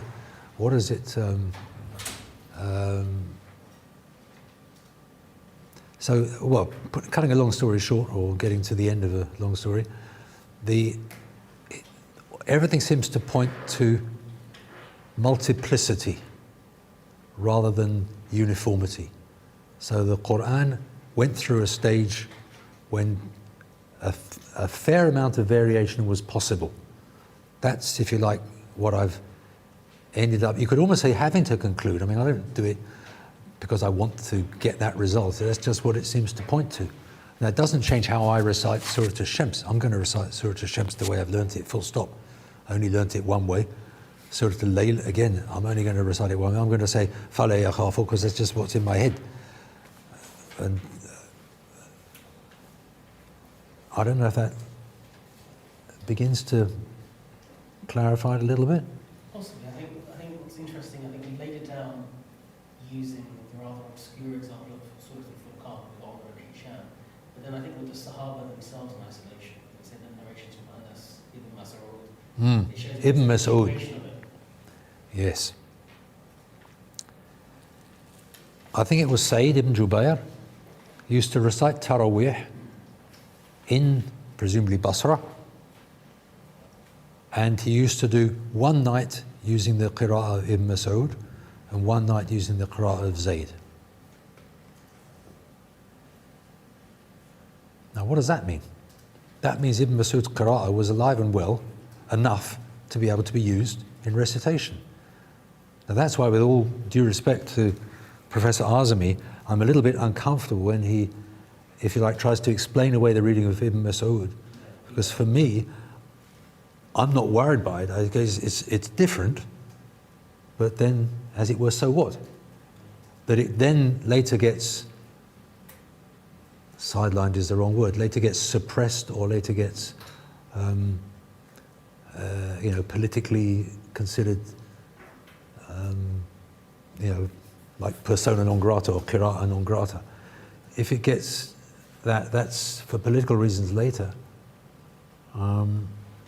But I can't see how you can deny the qira'ah of Ibn Mas'ud from our sources. Our sources, isn't it? Which one's going to? Where he permits the replacement of words. Oh yeah, Ta'am al-Athim. Oh, because it's difficult to pronounce. Ta'am al-Athim. So Ta'am al-Fajr. Yeah, it says you can use. Yeah, and that's exact synonym again. So that's a synonym replacement. But there's something I can't remember. Maybe one of you will be able to help. But I think there's Kitab al-Athar that's been translated into English. It has that citation. It has that one in it, does it? Yes. And I think there's another one somewhere in that same book. There's two. But I mean, that's the kind of thing. Now that's, if you like, from a Hanafi point of view, that's like strong evidence, right? Those texts are strong evidence. Are you going to chuck out the baby with the bathwater kind of thing? Or discard the whole thing because it doesn't fit with a later picture of, one Qur'an dropping down out of the sky, like picture perfect or whatever, bam. Oh, look, complete. It's complete, but our understanding of complete is completely wrong. I mean, I don't know. I'm just trying to open up the thing because I'm as much in it as you guys are. I'm, in the world of books and trying to edit a, yeah. I think you touched on it before lunch, but the idea of mouths or about sort of using ijtihad to kind of come up, pick a reading based on Arabic. So where does that fit in?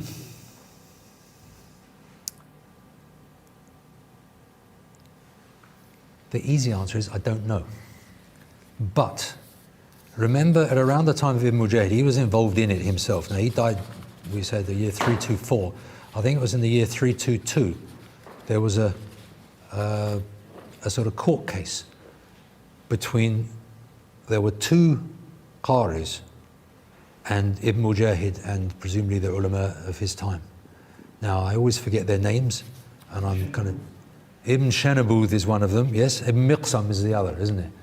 Now one of them allowed, as it were, Ibn al-Jazari's 3. He said, if you've got 2 out of 3, you're all right. And the other one said, if you've got the other 2 out of 3, you're all right. Or worse to that effect. Now these were, Ibn Miqsam, they were Quran reciters. They knew the Quran. But they also had riwayas about X having read this and Y having read that. So they thought, well, X could do it, then what's changed? And that's really the question to ask. If somebody in the year, say, for example, 195, for example, or 150, or 210, if somebody at that time, or one of the tabi'in, for example, so take it a bit earlier, say someone in the year 150, if somebody in the year 150 could recite Tawi, and you say, well, What's changed since then? Now that really is the question to ask. What has changed since then? So I don't have an answer. I only have a question, and you can eliminate certain responses. So question A, answer 1, 2, 3, 4, 5, 6, 7. Answer 1, forget that, doesn't work. Answer 2, no. Answer 3, 5, 6, 7, maybe, and it's the question of elimination. So the feeling that I have in terms of making consistency, in other words, how can we justify what it seems the companions were involved doing, or what it seems the tabi'een were involved doing? If they're noted as having read this like this and that like that, can we make sense of them having done that so that we preserve their honor, and we preserve the honor of the Prophet ﷺ, and we preserve the honor of all the Muslims? And I think one way is to say that if the Prophet ﷺ allowed that in his lifetime, the companions would have done it afterwards because they considered that acceptable. I'm not sure if everyone knows the Ibn Mas'ud example. Do you want to break it down? The what example, sorry? The Ibn Mas'ud example, where he allows the switching of words. And we're speaking like everyone might know it. You've just mentioned that one already. We had the one before where I said like كالإهن المنفوش كالصوف المنشوف. That's from the Shah. From the fiqh literature, you have this one where he's teaching and someone has the trouble with the word athene. I can't pronounce the th, which is quite a lot of people have that problem in the English-speaking world. So ta'am al-athim, the food of the wrongdoer, and the man was having a lot of trouble reciting ta'am al-athim, whatever. Who knows how it was said or not said? But he just said ta'am al-fajr. Just say ta'am al-fajr, having the same meaning as athim. So he says, just say the food of the wrongdoer. And that's considered ongoing knowledge and ongoing riwayah. Nobody practices it, but as a picture of what was going on, seems to be at least, it's like the thing is with the whole thing, you see, is that we have snapshots of the past, which are then linked with certain names and certain people and so on and so forth. And that's where you get, room for doubt, as it were, because are we certain that it was Ibn Mas'ud that actually said that? Or maybe is more than one riwayah from different people? Was it Ubay that had that situation, or was it someone else? And there's uncertainty. But the general picture that comes across is there was some kind of situation like that, and that's how they dealt with it, and that was remembered. Before I go to Abdul Qadir's question, I think it's probably the right time to ask you a question now. Should we close it up with how it was closed and what the implications are? Because you mentioned in your article about the implications for Muslims to now revisit that multiformity, and why it would be legitimate to revisit the whole idea of Ijma', the Uthmanic, Mus'haf, etc. I would never say it was legitimate in the sense of, I wouldn't recommend people to dig it up, but I think it's important. I think what I find most important is this question of ikhtilaf. And I think people need to have respect for ikhtilaf, whether it's in fiqh or whether it's in qira'at or by extension anything else. Which is why I object to some people who talk about dissent rather than difference of opinion. Because dissent implies that there's a norm that you are dissenting from. And I don't think that's the attitude most Muslims have. Most Muslims say, oh no, my teacher told me that way and that's the way I do it. And most Muslims are positive about what they have got rather than feeling that they're dissenting from what someone else has got or something like that. I don't know. So I think in this particular case, the very fact that, and also in the context, like I said earlier, of these Christian missionaries and people like this, trying to tell us the history of our book, and I object to that. They don't know any better at all. The best they can do is rely on our sources, which we know better than they do. I mean, that's just being blunt about it. So I think it's important that we, if necessary, we're sweetly blunt. Sorry, don't really know what you're talking about. Maybe we can discuss this over a cup of coffee sometime. I don't know. One of the things you mentioned as well in the article on the seven was the idea of there now being an ijma from the ummah on the rasm of Uthman. Yes. So therefore there can be no attempt to revisit that early multiformity. That's what I was trying to get at. Ah, but you see, I'll have to just give you the short version. The short version is that you're allowed to study that other period. You're allowed to read the books. There's nobody, Imam Malik in particular, he's got a quote somewhere. I think Ibn al-Jazari probably says it himself. He says, there's no harm in studying those books. You can know what it was that other people did recite, but you do not recite it in the prayer. Because that would be fitna. If you brought that back, it would be fitna. Typically, I can't find it right now, but he says, وَكَانَتْ لَهُمْ, I think it's in the other article, وَكَانَتْ لَهُمْ مَصَائِبُ. I must try and find it. You give me a page 42, or that might be it. Sorry, I'm just having fun. I'm just.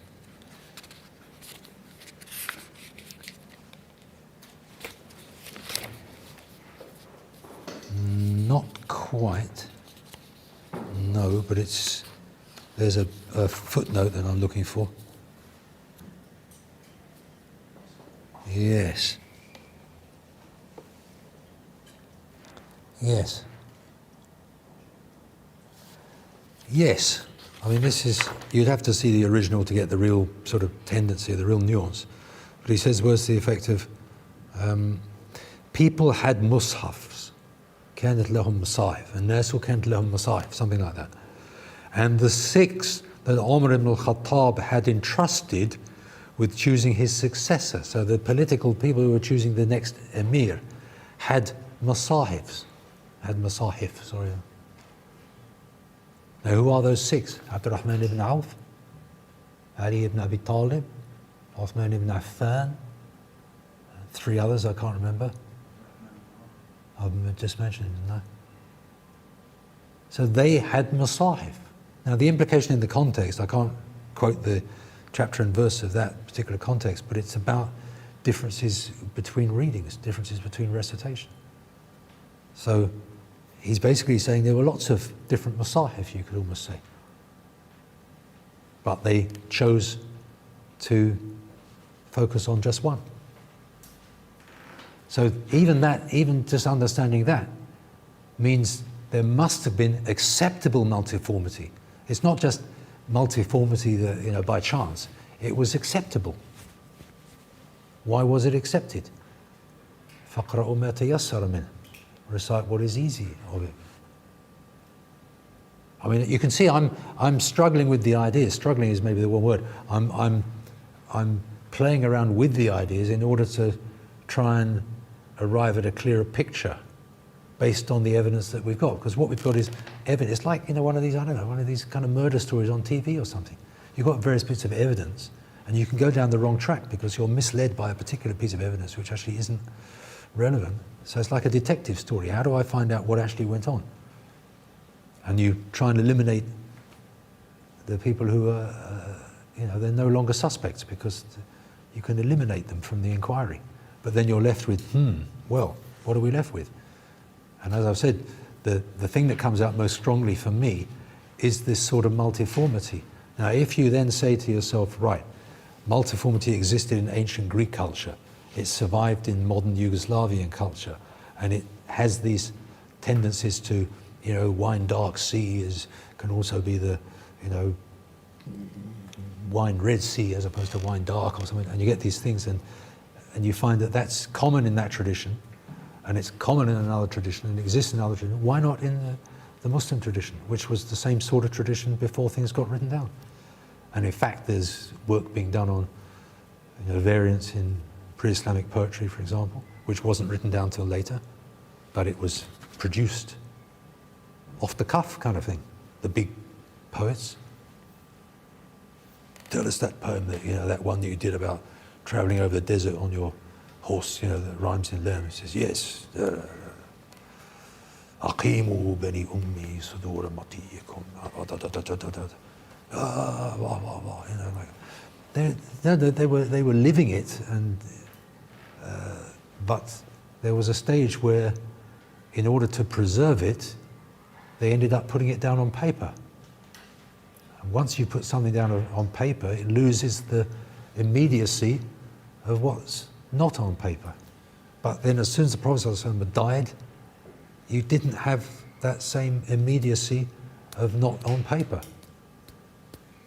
So then they're kind of up against a, you could say, impossible problem.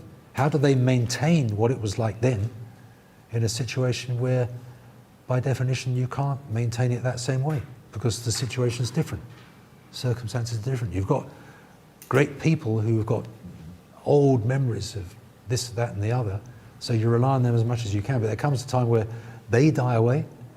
People remember what they used to do, and they remember how they used to do it. So the tabi'een are going to say, wow, I remember, my teacher X, Ibn Mas'ud, he used to say Fajr is okay, not just Athim, So I don't know, you can see the impossibility of the exercise from a strict scholarly point of view. We're not going to get an exact replica. But then there's no point in even trying it either, so that's the thing. So even if that's kind of mini advance. Does it make sense? Can I put the question over to you, because I'm doing all the talking, just getting a dry throat. You're doing the listening, and you can even sleep with your eyes open and I wouldn't know. Could you clarify the question? Sorry. Could you clarify the question? Yeah. Sorry, I'll come to you. The rukhsah was given to read in different ways. Mm. Looking at the hadith which are in Sahih collections, which seems to indicate that the Prophet ﷺ directly taught them the particular surah. So they heard from the Prophet ﷺ, and when they replied back after, like the example of Umar ibn Khattab, King, it seems to indicate that they learned it directly from the Prophet. So obviously direct learning would be when the Prophet recited to that particular companion and he's learned it that way. Rather than, there's a stock template where you can actually use that template with the degree of variances that are allowed and permissible. That's the other question that I'd like to clarify. So the question is, obviously the Prophet ﷺ would not have taught every single companion all the different ways of reading. It's practically, impossible. It's impossible. So that means there has to be a way where the companions had their own ikhtiyar, their choice, based on the permissibility that was given. So they have clear understanding of how much, or what was the degree of variations or variations that you can bring about in revelation. The question remains is, what was exactly the rukhsah that was given? Some of the hadith which indicates Ghafur Rahim, Samir Alim, but I'm not sure about the authenticity of some of these narrations. So if we go for strict, authentic narrations, then you have one picture, but if you have the evidence speaks for itself, then you can get a different picture altogether. What's your clarification on this? When the same two people from the same dialect or tribe, reciting differently, if the Prophet taught them differently, and how is it making it easier? To give an example, in Surah Al-Furqan there are examples where there are single and jama', a word is recited in singular and plural. Examples of where it's ya'malun and ta'malun, something like this difference of grammatical declension. How is it making it easier for a two adult companion rather than, say, someone who's very old and especially women who are not very literate, or children? Because for that we can have an understanding of, okay, there are some difficulty for them, for example, you're very old or literate as well. But two persons who are actually very adult, mature person, who are learning directly from the Prophet, how are these making it easier for them to recite? What's the difference in terms of choosing variations? I've got one immediate possible response, and another one. The immediate possible response is that you're trying to remember something, and was it they or he? Can't remember. Was it they or we? Doesn't matter, say whatever, as long as the meaning's there. So one kind of ease is that as long as you get the general idea right, you're okay. Now the other thing is that you were talking about the way the Prophet ﷺ taught me. Do we know the way the Prophet ﷺ actually, well, again, there's riwayat that do give us an indication, like he taught us this he taught us this dua like he would teach us a surah of the Qur'an, for example. So we understand that there were words that were taught in a certain form, like 1, 2, 3, 4, 5, and it always has to be 1, 2, 3, 4, 5. But I wonder whether it was a 1-ish, followed by a 2-ish, followed by a 3-ish, followed by a 4-ish, followed by a 5-ish, because we don't actually know. As long as you've got 1, 2, 3, 4, 5 in that kind of order, again, it's back to the idea of what was it when we say the way the Prophet ﷺ recited. What do we actually mean? Because we're thinking in terms, we're expecting, and people have expected for, literally 1400 years or whatever it is, they've been expecting a very limited understanding of the way the Prophet ﷺ recited it, which is why there's a problem in the first place. Because that Sayyidina Umar says, look, and that's the wording, isn't it? So that hadith is such a critical thing, because to understand that is to basically understand everything. Because he was told, yes, that was the way it was revealed. Now what does that mean?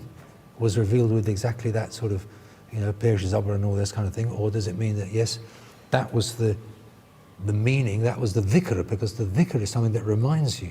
Again, it's not I suppose the dhikr, you could say it's, hey, do that, remind yourself of that. I mean, there are lots of loose ends, you see. What's your question? Maybe we'll get. Oh, sorry, because he was before.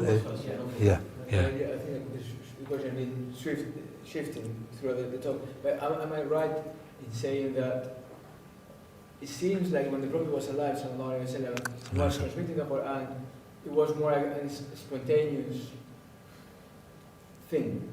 So people would receive it and recite it more in a spontaneous way than in a fixed way. So, as you said, as long as the meanings are there, it was fine to be recited either with this fatha here or this kasra here. But when the Prophet ﷺ passed away, there wasn't that spontaneous, because the relationship, the Prophet ﷺ had Jibreel with him that we correct if, I suppose, anything was wrong. But you see, you have to, no, that's why it's a different point. I was just going to say, don't anthropomorphize Jibreel either. No, absolutely. Yeah. What I want to say is that the revelation was still there, happening. Ongoing, yeah. Ongoing. But when the Prophet ﷺ passed away, that spontaneous, that life, had to be fixed, because the Prophet wasn't there to say no or yes and no to the variables. So it had to be like, okay, well now we need to establish this as what it is. And then my question previously was, so what is the difference between, or not the difference, but when it comes to the Kalam of Allah, this is Kalam Allah, what is Kalam Allah? Is it exactly that? Because there's a view of Kalam Allah as variables there, or is what Prophet had and transmitted in that flexible and spontaneous way, and now had to be fixed.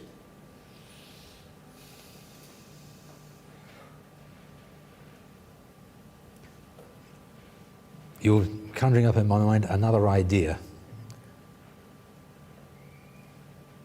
which again relates to that whole fiqh thing at the beginning. Because wasn't it Ibn Umar who said was the effect of, I wouldn't learn a surah, or I wouldn't finish a surah until I'd acted on everything in it.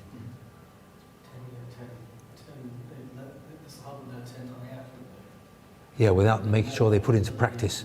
till they put it into practice.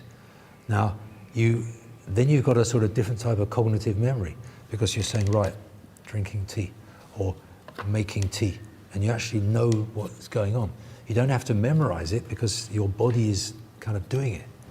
Now, obviously it doesn't work for everything, but if you think of, say, I mean, even, I don't know, like, say, the average English person, you know, Joseph had a coat of many colors or something, you know, it's like, it's kind of, somehow it's known, you know, without he had never even read the Bible or anything. So there'll be lots of things that, you know, the stories of the prophets, they would presumably know about them. They would have absorbed it from what they heard.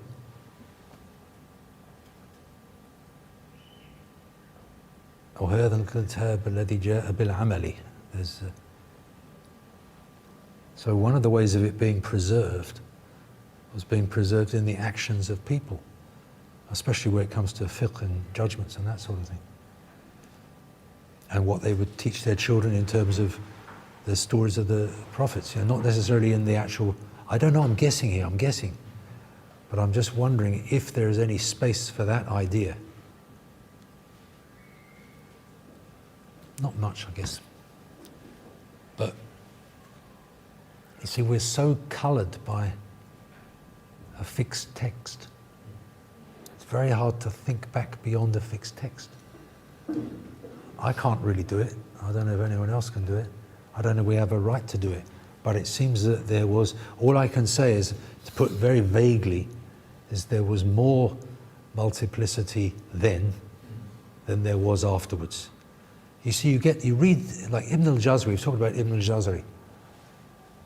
He wrote that magnificent book about the 10 reasons. I have to say magnificent because if you know the Arabic and read the introduction, you'll be,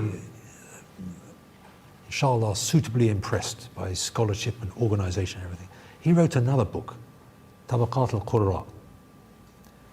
Now, one of the things that comes up quite often is وَكَانَ لَهُ اخْتِيَارٌ فِي الْقِرَاءَةِ يُنْسَبُ إِلَيْهِ.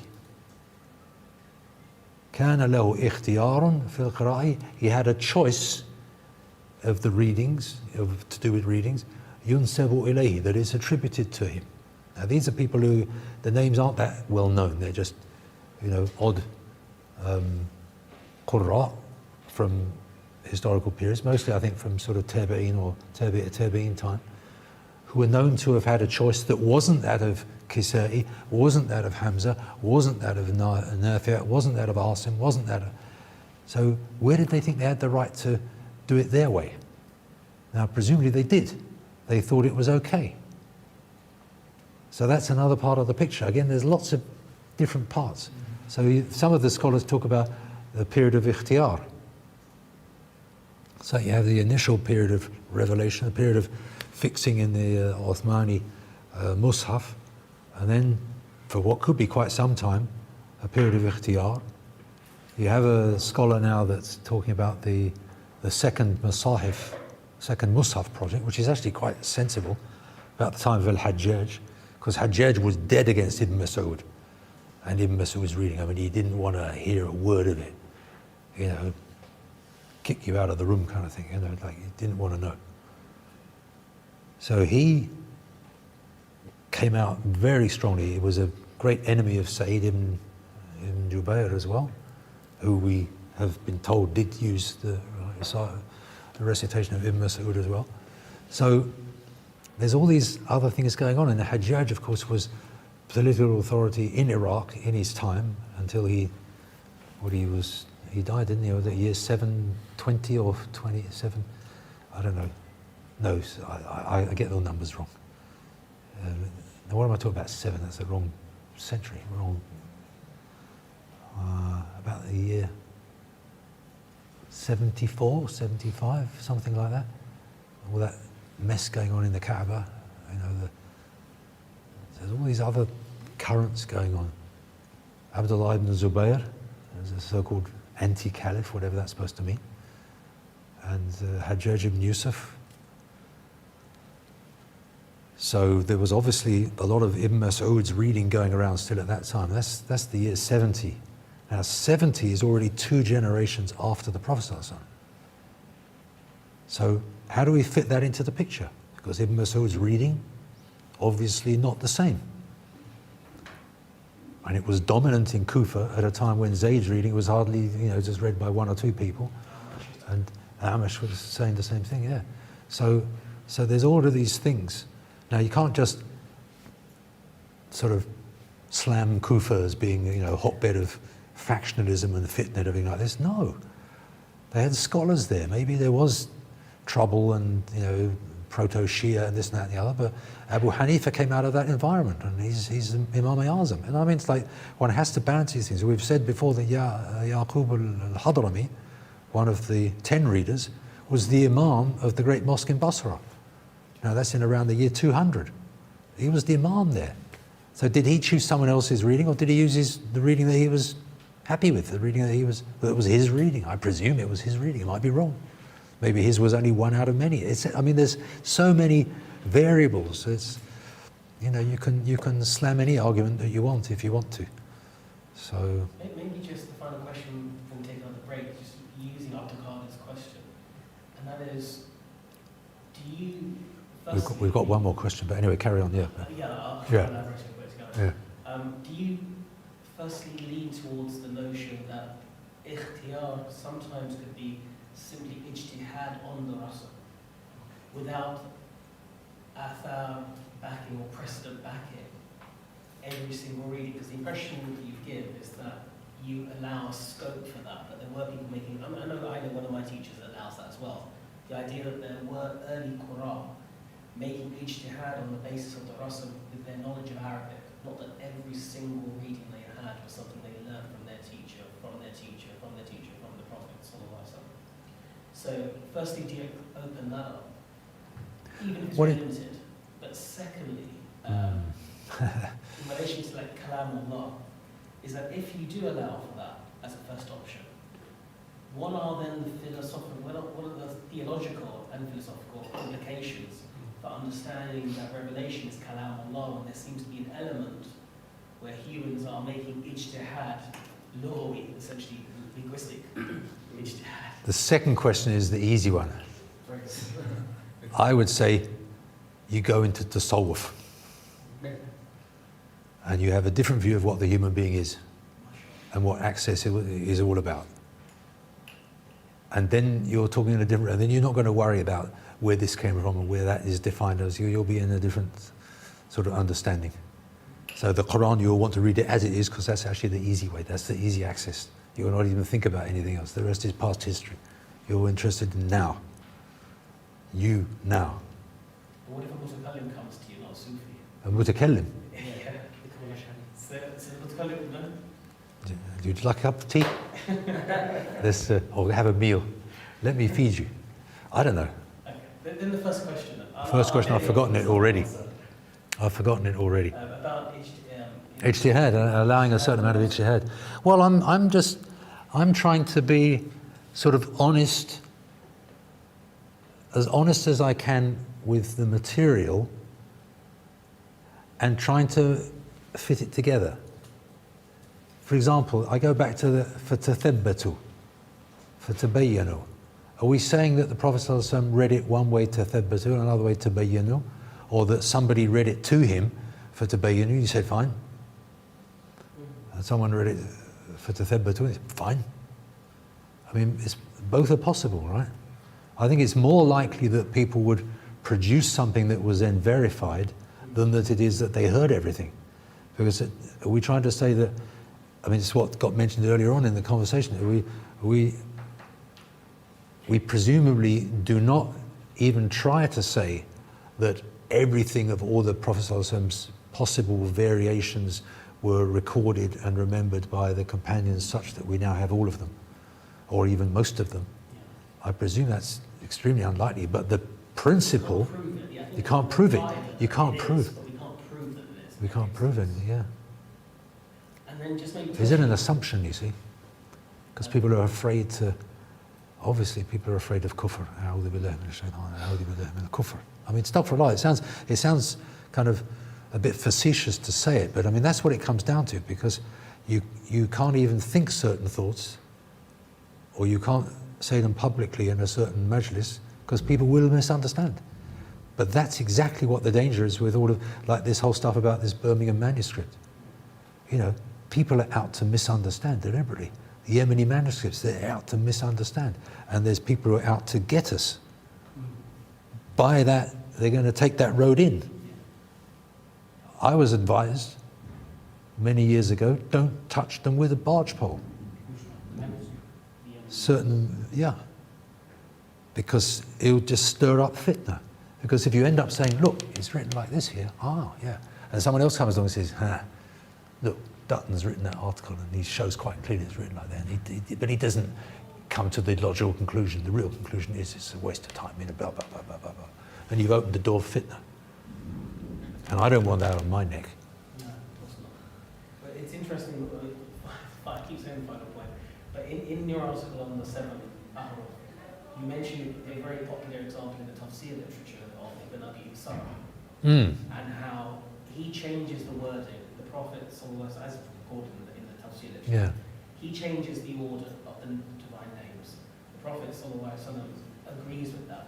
He then apostates. He actually becomes Muslim. And that wasn't in the article, but he sort of... He returns to Islam. But that accords somewhat with what you're saying about people having their own, could you say, their own way of reciting the book, which is endorsed by the Prophet. Well, I think it's sort of likely with the companions. I have to say, I sort of veer towards that being a possibility. And the other thing that you've just reminded me of is that one's up against certain worldviews, and one worldview is the scholastic worldview, which wants everything black and white. And we find that in fiqh as well. You know, there's a hair showing, cover it up, but, you know, and people get like so rigid, and they lose, in a sense, they lose the spirit of the whole thing. And you think to yourself, oh yeah, just like chill, you know. But you know what I mean? There's that sort of tendency, so that nowadays, I mean, I mentioned it very, very briefly, but I can bring it in again because it's a very good example. People will talk about hijab and this sort of thing until the cows come home, if they had any cows any longer, but they don't have any cows, they don't even know about that. You know what I mean? We got so far removed from real life. But usury, that's fine, ha ha ha. You know, yeah, I promised to pay the bearer on demand the sum of, but where's the money? Piece of paper, I put that in the earth, it will rot by the next week. It's plastic now, so it makes it pollute the earth as well. And, you know, what's that about? Can you take zakat, al-ayn wal-harth wal-mershia? Is this ayn or harth or mershia, or is it warqa? Yeah, but you have to use some kind of twisted argument to get there. But what I'm saying is, do you see what I'm talking about? Something like, the Qur'an, yes, we want to value it and preserve it, but at the same time we want to live it and absorb it and act by it and weep tears at it and go to Mecca. And I went to Medina, when was it? It was 2000, I think, 1999, Ramadan, and the man who was reciting, whose name I can remember, and I'll tell you afterwards, he would get everybody in the mosque weeping, Taraweeh. Amazing. I mean, you think this is what it's supposed to be like. Here I've been reading Qur'an just as a piece of paper, you know, just the words, and here I am actually, I can't control myself, and my glasses are getting sodden with water, but it's not just me, it's everybody. There's no sort of like me better than anybody else, everybody. Salah al-Budayr. Jazakallah khair. Now that's the Qur'an, right? That's the Qur'an lived. That doesn't change, that doesn't go away. So you want to have that in mind, and then paying a zakat on time in the right way and doing, Allah says, aqimu salata wa atu zakat. So let's aqimu salat, not just do the salah anyhow, you know, like it's a bit late now, I better just, you know, whip off a couple of rak'ahs before it's too late. But aqimu salat, make it qayyimah, make it, you know, value, give it something, you know. And then atu zakat, who can we even give zakat to? We haven't got anyone to give it to. Charity? That's not the same thing. So we're miles away. But that's what I meant about, you know, priorities as well. We have to bear in mind priorities. إنما الصدقات للفقراء, etc. والعاملين عليه. Who appoints the amil? Who's going to collect the zakat or have a portion of the zakat?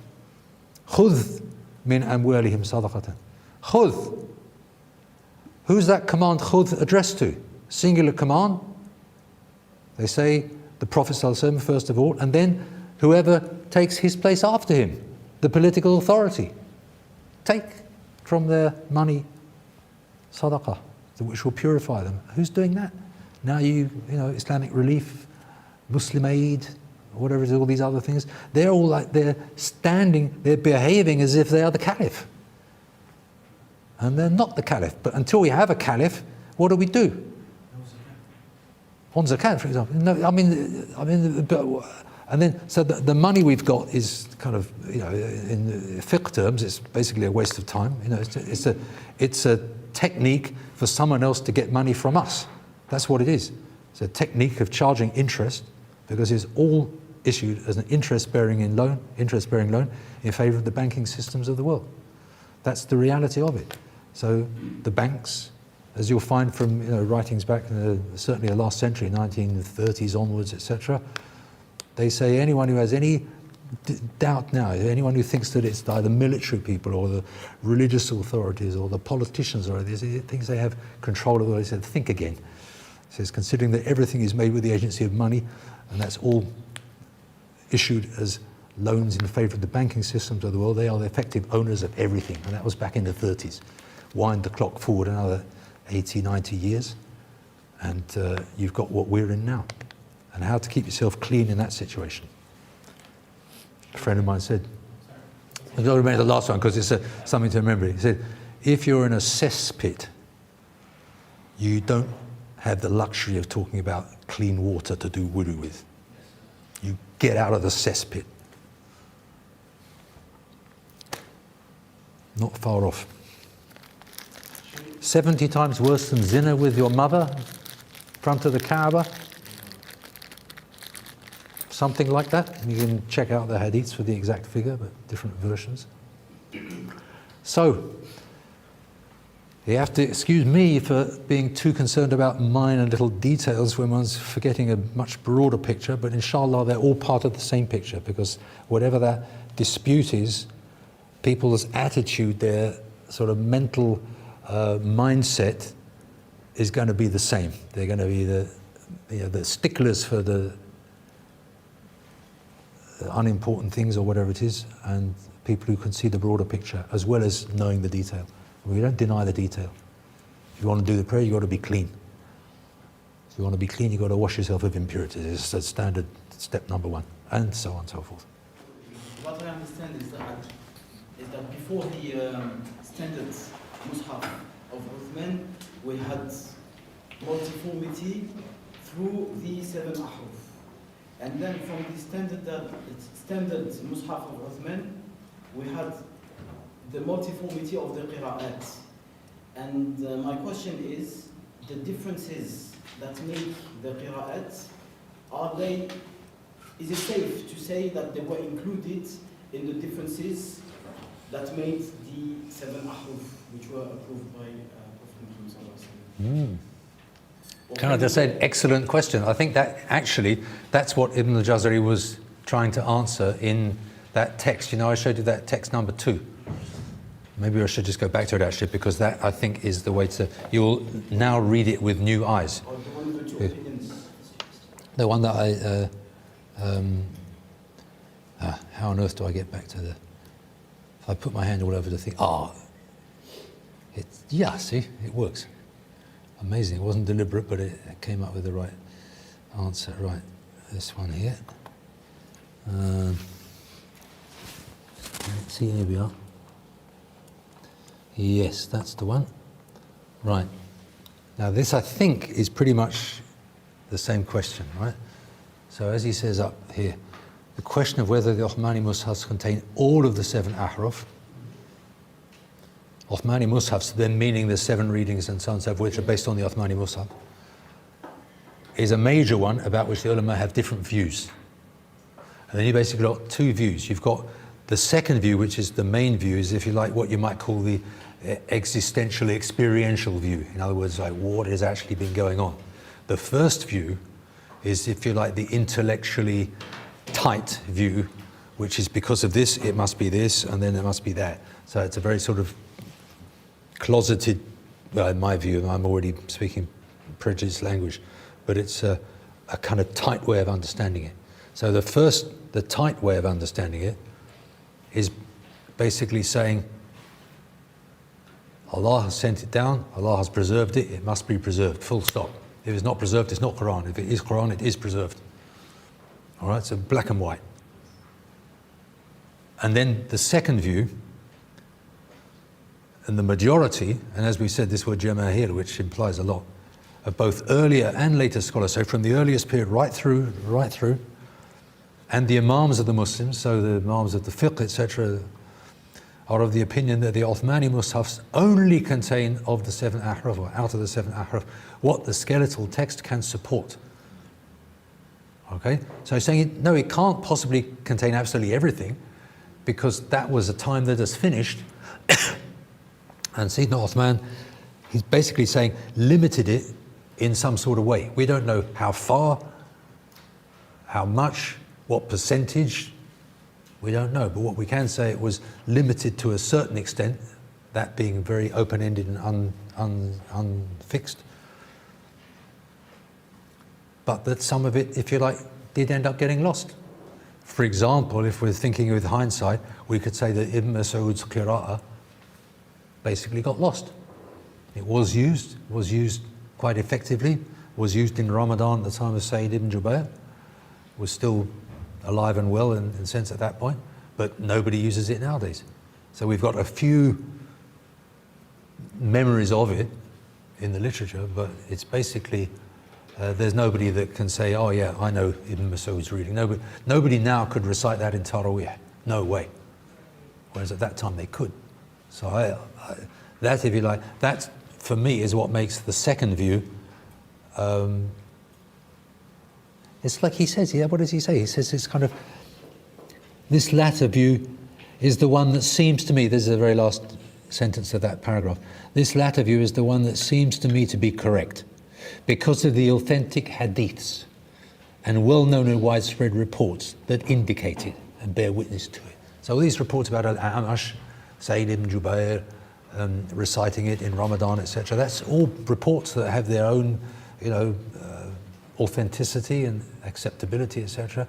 And, Abu Darda talking to Ikrimah or whoever it was, Alqamah, sorry, difference, yeah, big difference.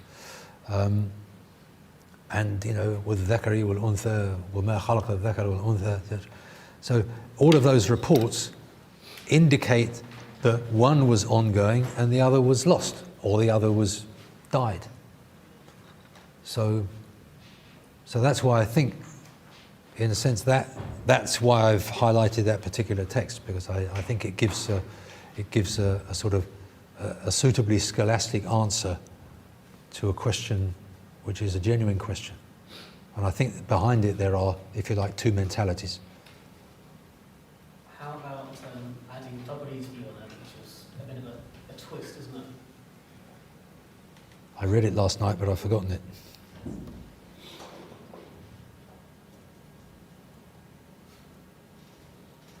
I don't know, I've forgotten. You tell me. Your memory is more. You did it from your article. I'll have to find where it is in the article.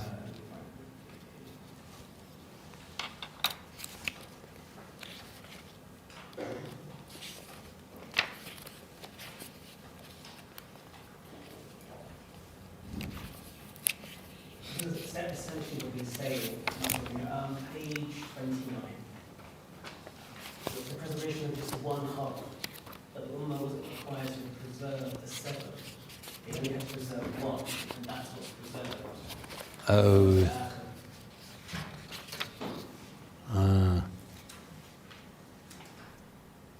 Page 27, you say? 29. 29, sorry. Oh, are all 7 harfs contained in Uthman's Mus'haf? Yeah, that's the subheading.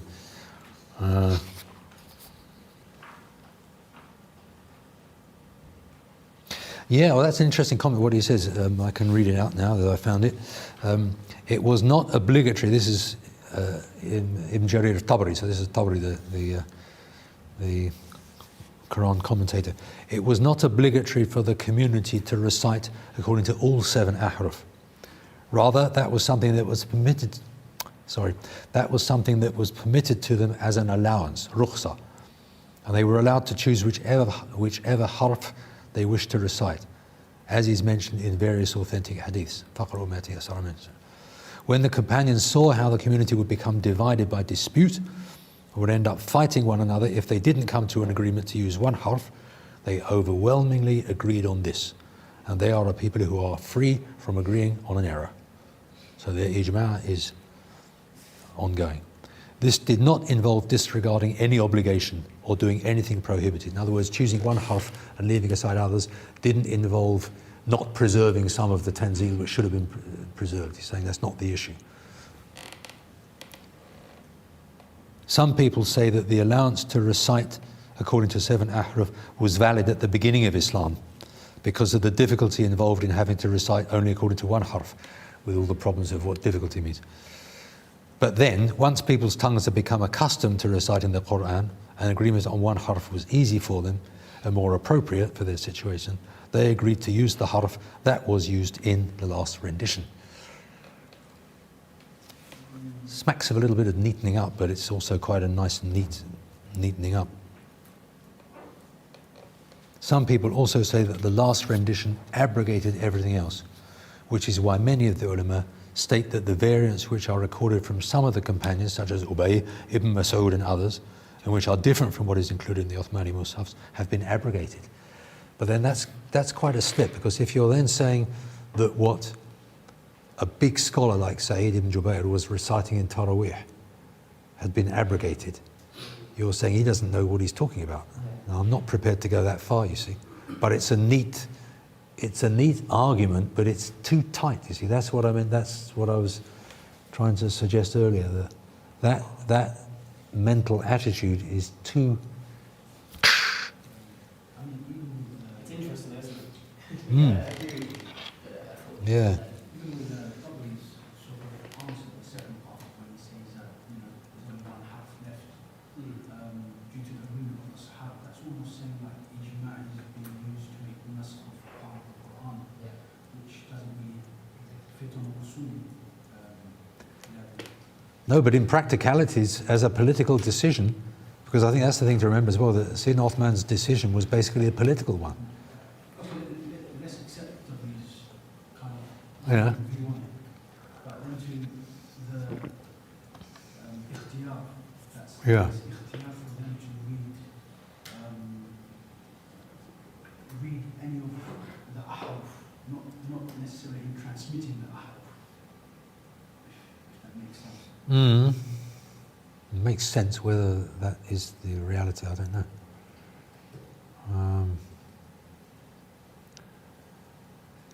I'm sorry, one always comes back swimming around between this possibility and this possibility, and because that ikhtiyaran fil qira'ah, I mean, what does it really mean? Like if you've got 100 choices and you choose these, or if you only got 10 and you choose these, or if you've only got 3 and you prefer one to the other 2, it's such an open-ended expression.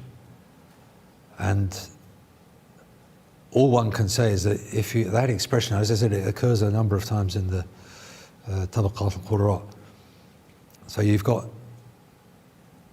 له اختيارا في القراءة ينسب إليه. So let's say it's not Abu Darda, but who's the man who read that, At-Tawi. Anyway, I can't remember the names. But does it mean that there were lots of options? Because if you take all the 7 readings, say, you could. Let me give another example. Example's a wrong word. Another mithal sort of thing, which may possibly open up a little bit more. I used to think, right, okay, what is this like? What is all this qira'ah business like? And I thought, if you're taking a train from London to Edinburgh, as one obviously had to do in order to get to Edinburgh, then you would stop at Peterborough, probably. Then you'd go up to York, stop at York. Then you'd go on to Newcastle, and then you'd go on to somewhere else, maybe Alnmouth or whatever it is, I can't remember the names. And then you eventually get to Edinburgh. Now, you would always take that general route. You would go through Peterborough, you would go through this, Stevenage, or I don't know, you know, whatever the stops were. And then when you got to York, you've got a number of platforms. 1, 2, 3, 4, 5, 6, 7. Maybe on the day when you went through, you're going through platform 6. And maybe the next time be platform 4. But you're still going through York, and you're still on the way to Edinburgh or whatever. You go to Newcastle, same situation, different platforms, but that day one was closed and you go on this one. Or there's a train waiting there, you can't go there, so you go on another one. So your route, when you, what I'm suggesting, you can probably guess what I'm going to suggest already. The York is like yuhsharu nahshuru. You can either take one or the other, but you can't do both at once. And then when you get to Newcastle, again, you've got to take one or the other or the third, but you can't take all three at once. And so on and so forth. But your overall picture is, I went from London to Edinburgh. I read Surah Al-Furqan. So I don't know if it's a good analogy or not, but it's, and then you could choose. If you're going by road, you know what the GPS is like. This route, this route, 2 minutes longer, but might be more beautiful, you know, this route, blah, blah, blah. This way be quicker, but t'other be prettier, you know, that kind of thing. So then you're going to choose, and you've got options. Nobody's saying, oh no, you know, that's not the way to London. Say, no, it is the way to London. It's one of the ways, you know. So I don't know if that opens it up a little bit, but it's, but the further away you get from that period, the less liberty you have to choose anything. I think that's the short story. And certainly we nowadays, I mean, how could we be so bold as to say to ourselves, well, for this area, I'm going to recite Imam Hamza, but the rest of the surah, no way, I'm not going to go with it. I'm going to go with, Warsh today. Now, sometimes you're allowed to do that. If you're an Egyptian Qari and you're reciting as recitation, not as leading the prayer for somebody else, you can skip from one qira'ah to another, and they do. And you can repeat the same phrase using a different qira'ah, and you can repeat it a third time. And you can say, hitu lak, and hitta lak, and hitu lak, and you can say everything, and you can go over you can do those things, and it's acceptable in its right place and time. But it would, I think, annoy people if you were doing that in the fard prayer. And if you're doing it in Ramadan Taraweeh, people would kind of get a bit annoyed. But there's, time and place for everything. There's a place for a tawassu' fil qira'ah or a tabahhur or a ta'ammuq. There's a place for all those details, but there's a place where it's not appropriate. Allahu a'lam. Allahu a'lam. Allahu a'lam. The lady's question and then back to Samir. Thank you for insightful these really difficult questions. I have two questions. One about the actual manuscripts. How much do the stylistic features, such as the font in which some of these manuscripts have been written, influence your research on the origins of, these qira'at? If there is evidence to suggest that multiple hands have been, playing out like a manuscript. So, for example, I think one of the manuscripts you showed, the sloping font, that's quite distinct to the Hijazi region.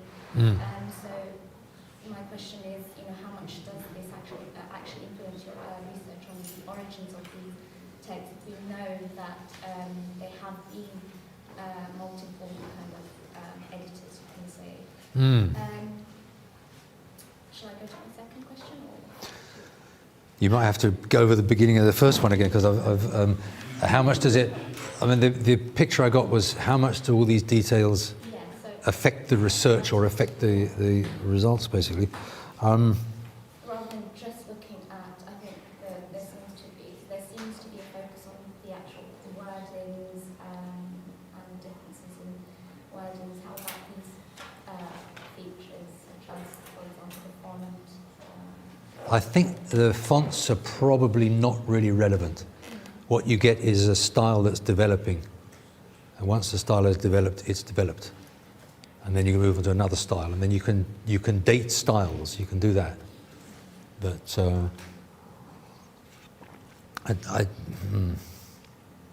maybe someone else has done work on that or is doing work on that and can tell me, but I don't know. Second question, yeah. And my second question was, as we know, at the time of revelation, so when Prophet ﷺ first received revelation, we know that is obviously a distinct and separate incident from the incident of the Ahruf. So they were two separate incidents. So we know revelation was a continuing process. So I think what I'm trying to understand and would love to know your thoughts on, how do you conceptualize the activity of, recitation, the Quranic activity prior to the incident of the Ahruf? And also, I mean, I don't know if there is, I don't, not to my knowledge anyway, the incident of the Ahruf didn't really take place on the request of the Muslim community as a complaint from the Muslim community, because we know the seven Ahruf were part of the Rukhas. So how do you kind of conceptualize what happened prior to the incident of the Ahruf? How were the companions dealing with recitation? Because we know it was, obviously, since the time of revelation, it was a continuing process.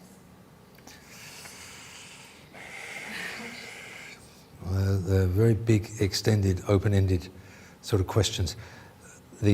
My first immediate response is that, in fact, just 2 days ago, I was thinking to myself, there's a lot of material here. What is actually going on? And I thought, well, what's going on is one's trying to present it sort of vaguely historically.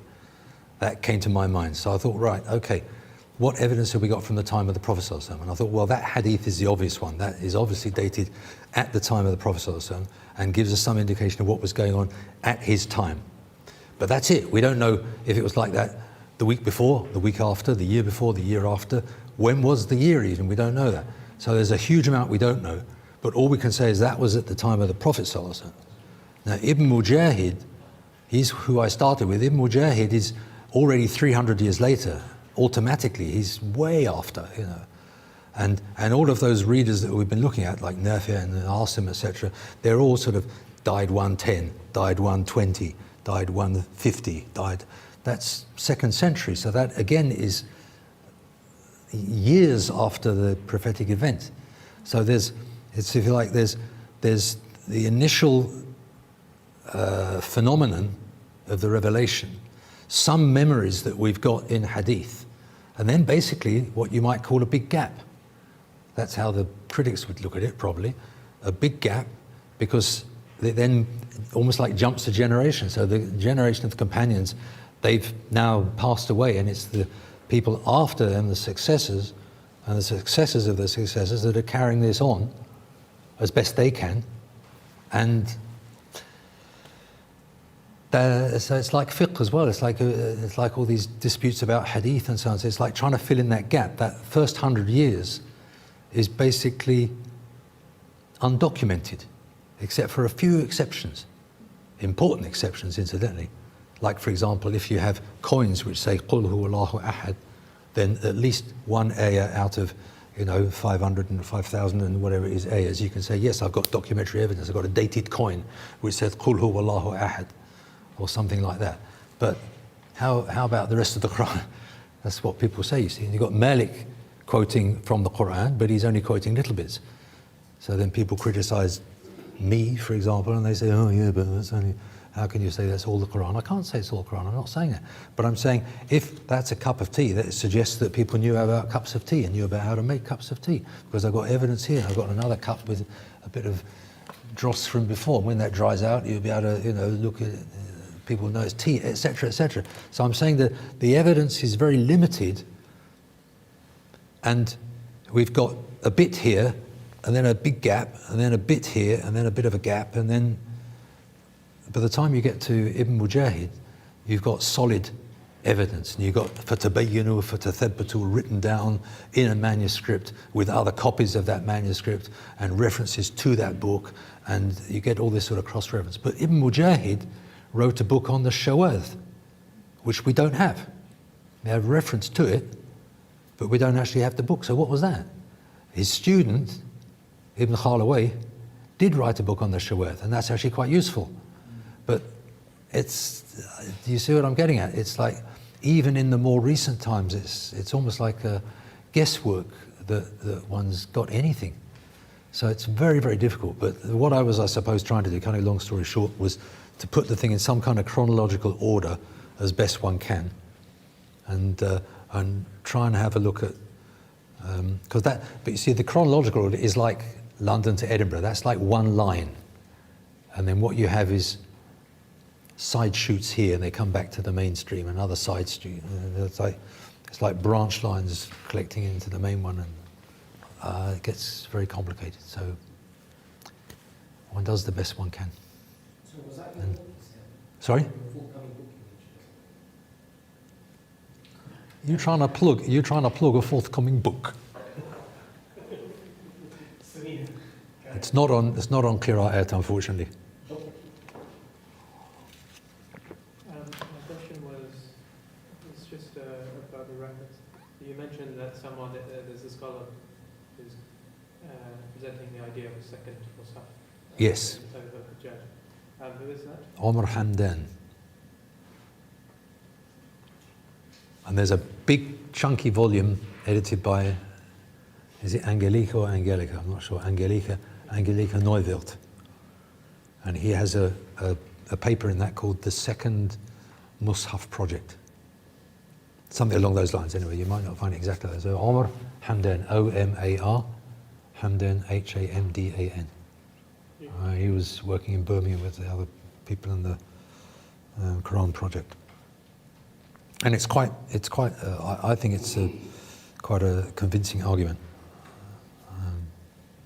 Solid. Yeah. Any other questions? Samina, I'm sure you had a question, right? Not just this reference point. Let me that on the spot. That was my.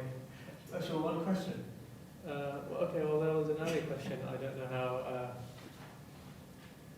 I haven't really formulated it properly, but. Whoa, the Oxford scholar. So Just formulate it now. So I asked the question earlier. So there's a lot of skepticism in Orientalist scholarship about, for example, the Muslim narratives about how hadith developed. How what? Hadith? Developed. I suppose it seems to me as though if we are to grant some of those questions are valid, it seems to me that in the case of the history of Quranic text,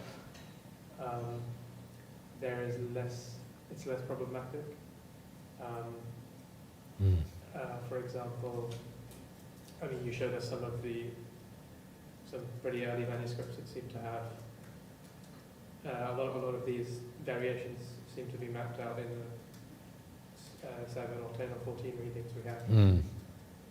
Is that fair, would you say? You'd have to go beyond 14, I think.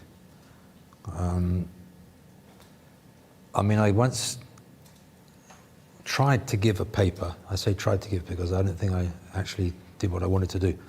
And I've subtitled this second article with the same thing. When did the shawadh become shadh? Or I don't even know the grammar in English. When did the shadh become shadh? Or when did the shawadh become shadh? Or when did the shawadh become shawadh? Anyway, if you know Arabic, you'll see it's problematic. Yeah, that's what I ended up judging, but I'd gone through a lot of variations before then. Non-canonical variations, you understand. So that's the question, you see, because there's lots, in the early period, there's lots of evidence, and as I said, some of it is clearly, in red and green and whatever else it is, for these shawadh variants being, if you like, normal. or at least semi-normal, at least well known, known enough to go to the how can I say, go to the trouble of marking them clearly in a manuscript. And not, I mean, they're marked very clearly. I mean, there's a well created green dot, for example, somewhere. Afakahum. I think that's Ibn Abbas, I'm not sure, it's one of the companions anyway. And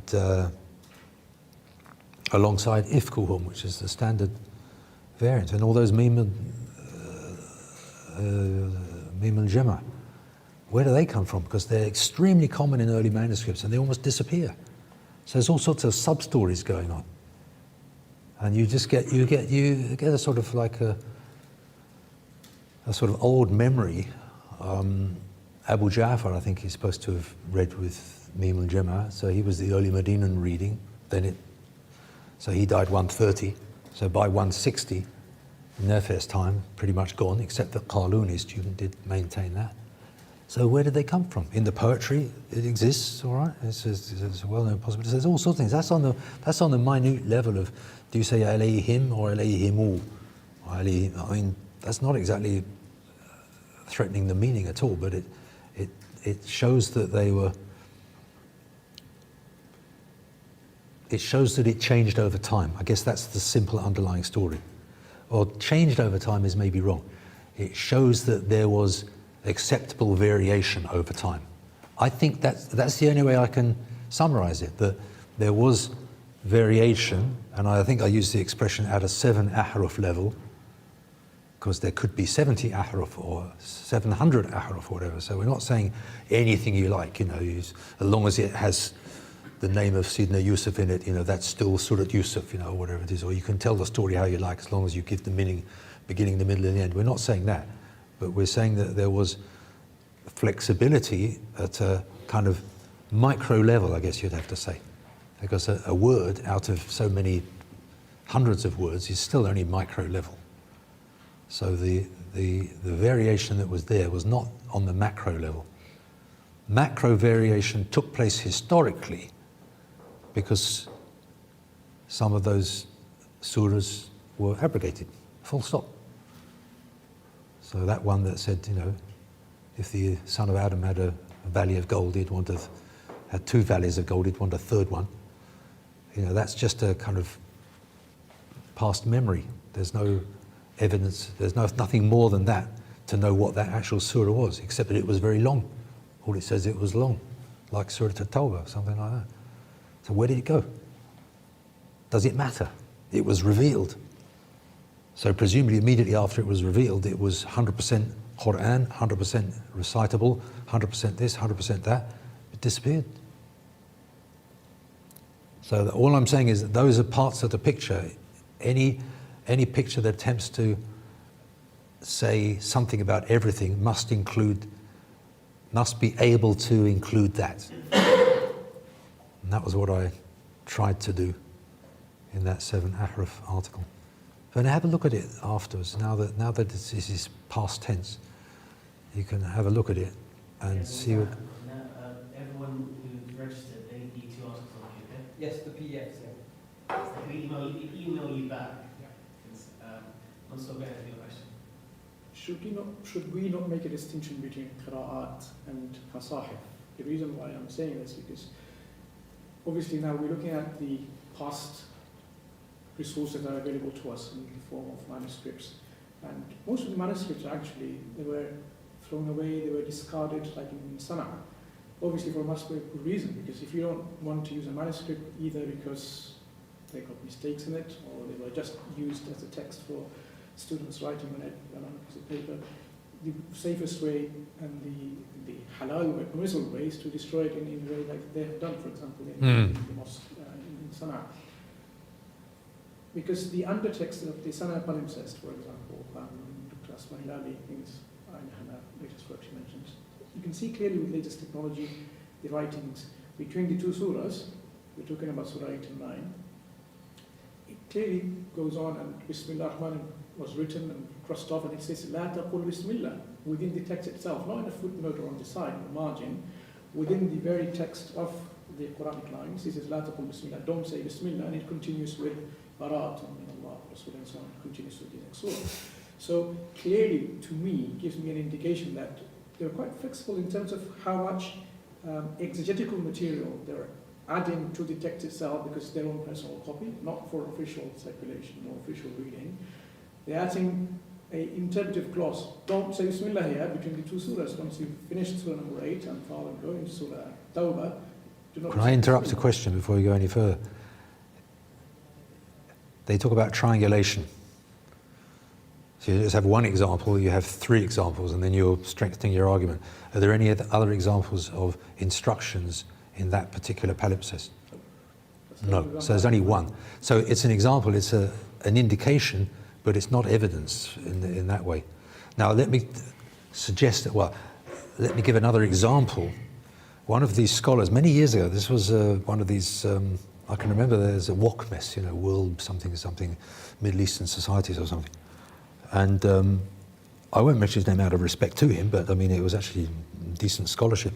He showed me a folio from one of these Yemeni manuscripts, which had this surah and then this surah. Both well-known surahs, both in the Osmani, nothing kind of strange about the surah as a surah. But this one came before that one in the order. Now, you read, what's the man who's, astaghfirullah, As-Suyuti, the Ulum al-Qur'an, if he Itqan Qur'an, Itqan, yeah.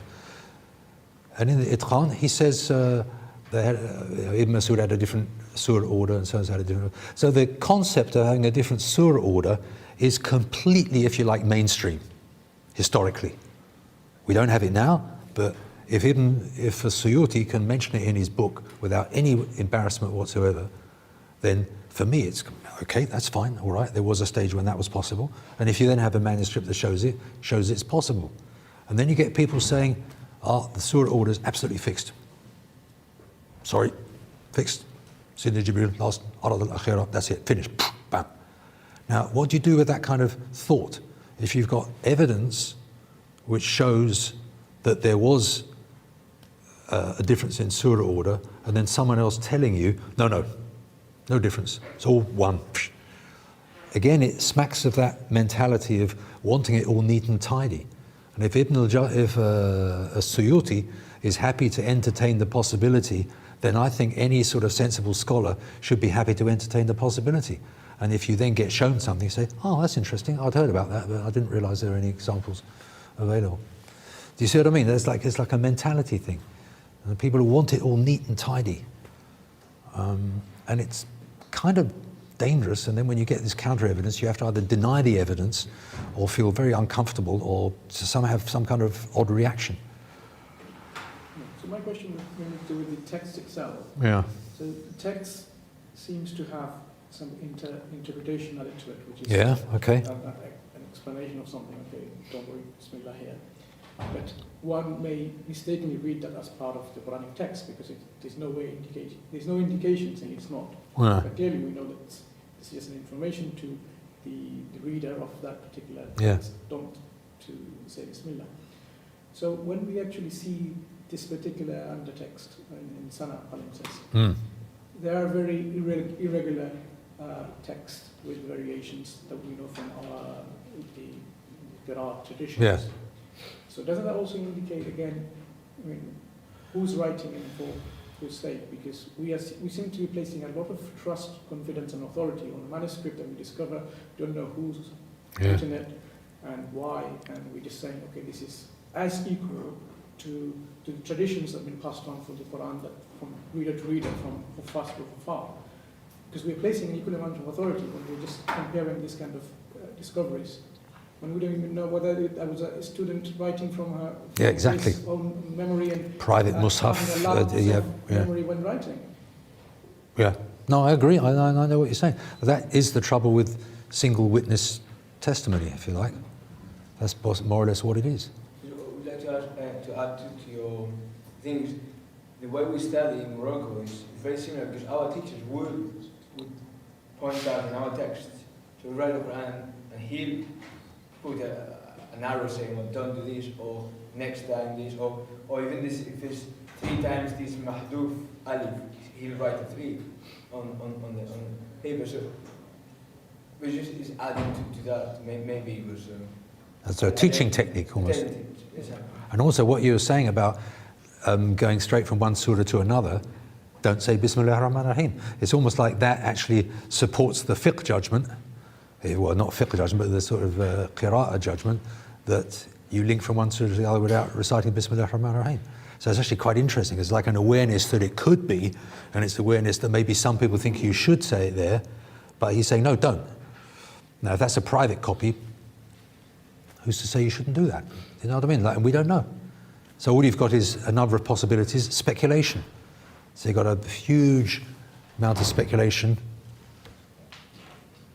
So you would agree there with the words that Sheikh Azmi put in his book on history of Quranic text, where he said that's how we treat these manuscripts that come with no asanid, we have no idea what purpose they were written for. So if they contradict what we know from our Qur'an, Then it has a question mark over it, we yeah. don't take it so seriously rather than saying that Yeah, but see, there's a difference between saying we don't take it so seriously, or there's a difference between saying that there's a question mark over it rather than saying we reject it. Okay. Because that's what I think is a danger, where people will reject it because it's not good evidence. And then you've sort of potentially thrown out the baby with the bathwater, and you're back to square one again. So rather than you'd rather a more middle position between the Sheikh and... Well, I think so, because even in that for example, that palimpsest, it was overwritten by a standard Quranic text which nobody disputes with. So why did they use the same piece of paper or same piece of parchment in a correct way?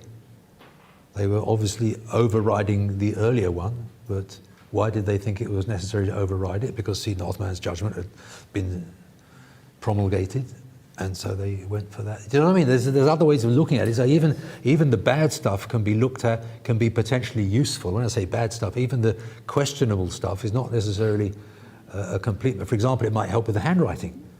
Things like when you're talking about handwriting style, you might actually say, this is an interesting handwriting style because it looks like that and that and that, which seem to be completely genuine. So that at least indicates that it's, can we say that it's the first 30 years of the Muslim period? Or it might help in other ways. You know what I mean? I'm just saying that it's, you have a piece of parchment that's worth a little bit of money, and nowadays it's worth a huge amount of money. That's a whole other issue itself. But astaghfirullah. But maybe not jumping, say, to the sort of certainty which someone like Sadiqi and Darzi would jump and say this is a companion codex. yeah, but why did he say companion codex? Because he's saying the evidence points to something which is before that standard period later. So all he's saying is that it doesn't look like later stuff. It looks like earlier stuff, which is kind of reasonable. But earlier stuff doesn't mean that you have to rely on it. It just means an indication of something.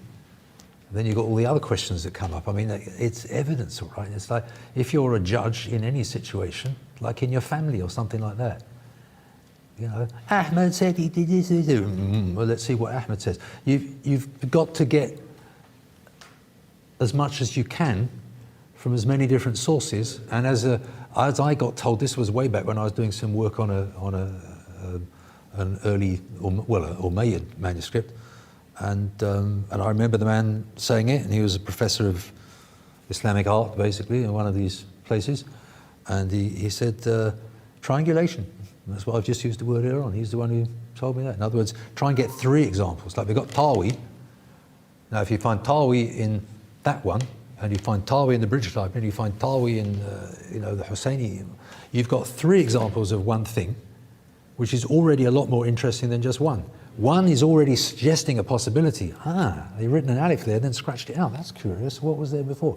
It's already evidence, but it's not all that strong. But if you get 3 things, and then possibly 4 or 5, as in that case, you're at least telling a story. And people can't deny it quite so easily. So I mean, it's just stages on the way. That whatever was going on in Yemen, that's one palimpsest. There's a few other palimpsests. There's a few ones that we saw before. There's a few bits of ink that come through from earlier writings that have been rubbed over, but nothing significant. It's like saying, wala qul as opposed to waqul or something. I don't know, yeah, maybe that's significant, but that's not a good example. But so you find these things. The question is how to interpret them. Sure. Any other questions? I have a question. It's a rude one. No, it's, Yeah, can I ask a quick one? yes. You know when you said that in Arabic 7 can imply 7 not literally, but a Yeah. number of less than 10. Is it about the 7 ahruf? Or is it Well, that was, yes, in that context, some people apply that meaning to that. Okay, so there is that opinion. So 7 doesn't necessarily mean exactly 7. It means a small number of variants. All right. Yeah. Could I ask no one else any other question, just by way of conclusion? This is all very sort of academic here. How would you recommend, or would you not recommend,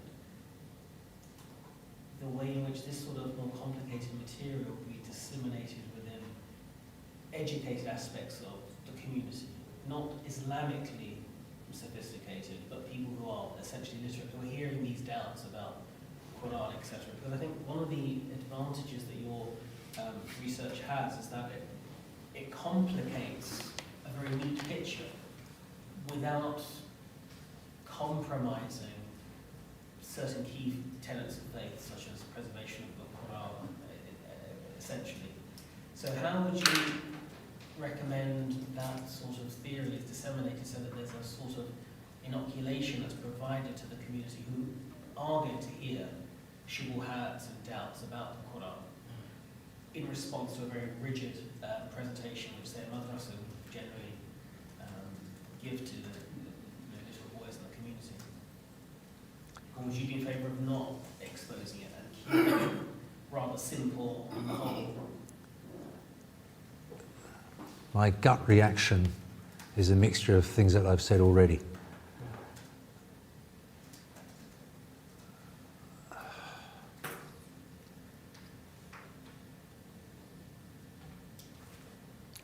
I'm just thinking of Medina. I'm just thinking of the Qur'an as it can be experienced.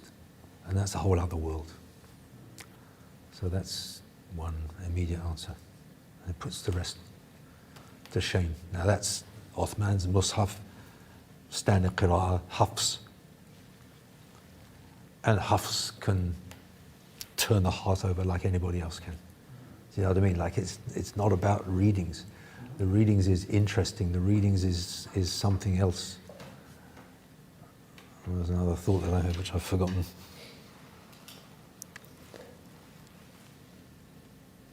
Part of it is that we preserve the memory of those people as well, who transmitted the Qur'an to us. And using a kind of rather cheapish expression, we don't diss any of them. Because they're the ones, if without them we wouldn't have it. But these, you know, this, when you talk about Behnan, I mean, let them do what they're doing. It's neither bad nor good, it's just what it is. And if it's in a certain context, it's fine. Allah will protect them and will protect us. You know, I mean, I've worried about it, and then I think, well, why worry? Just, you know, enjoy it. You know, just enjoy it. There's not enough. You know, it comes back to that thing of let's enjoy the deen, some sort of way. Not on a communal basis, it's better that these sorts of discussions are kept small, academic. I think probably, yeah. Because حدثوا الناس حسب عقولهم.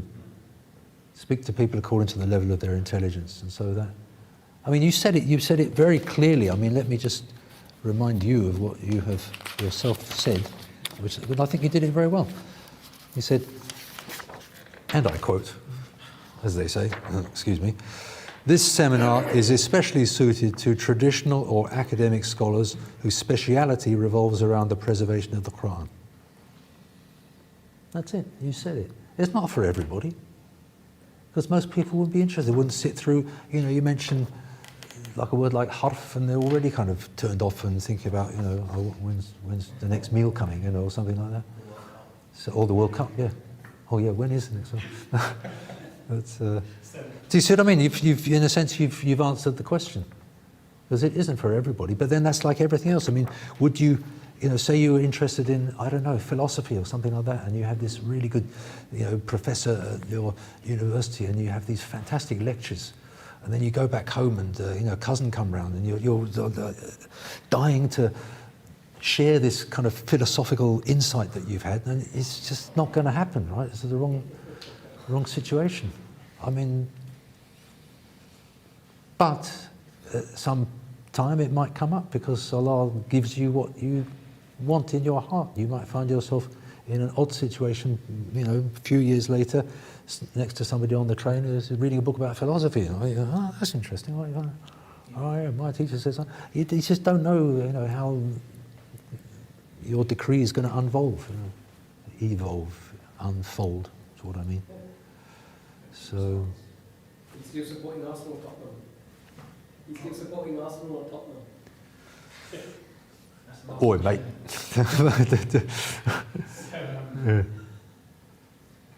Give me one more question, so everyone. Yeah, no, please. The very question of the concept of ahraf.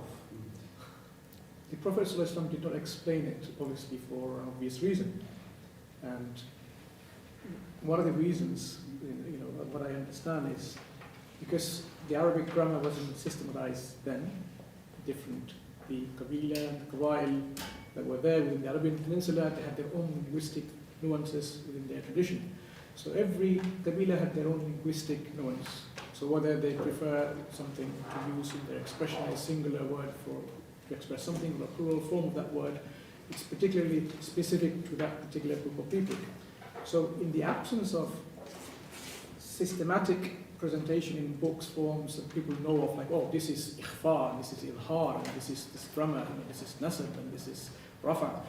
Without this kind of language, is this why the Prophet ﷺ left vague and actually allowed this rukhsa of people reciting, which is easier for them? Because obviously some people might find it difficult to recite it in a plural form or singular form, or in these grammatical forms of mansoob and marfu' and majroor.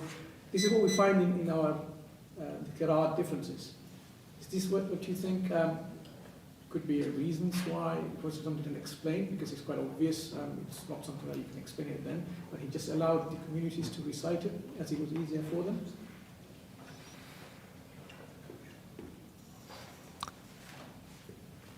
I imagine that the word harf was well understood by Arabic speakers at the time.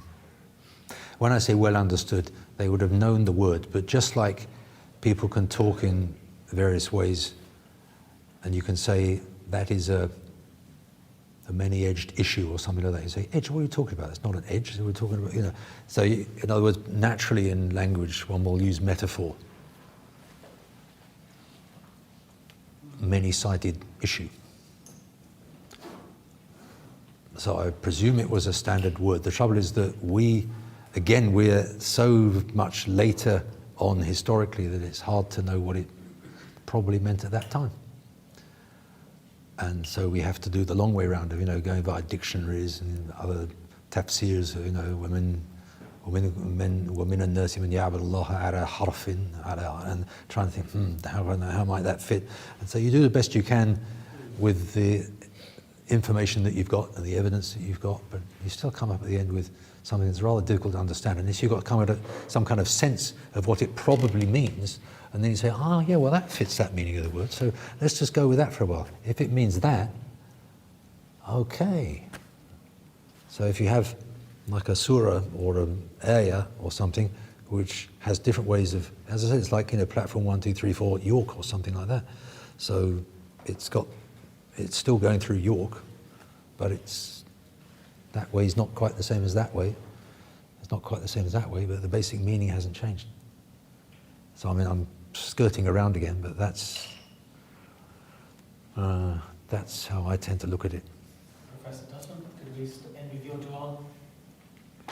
You could, but I'd prefer if someone else makes the dua. One of the Hazrat, Sheikh Muhammad Dutton or Sheikh Muhammad Hussain Qazi, or Mizan al-Mulk. Well, I'll start off and someone else can end.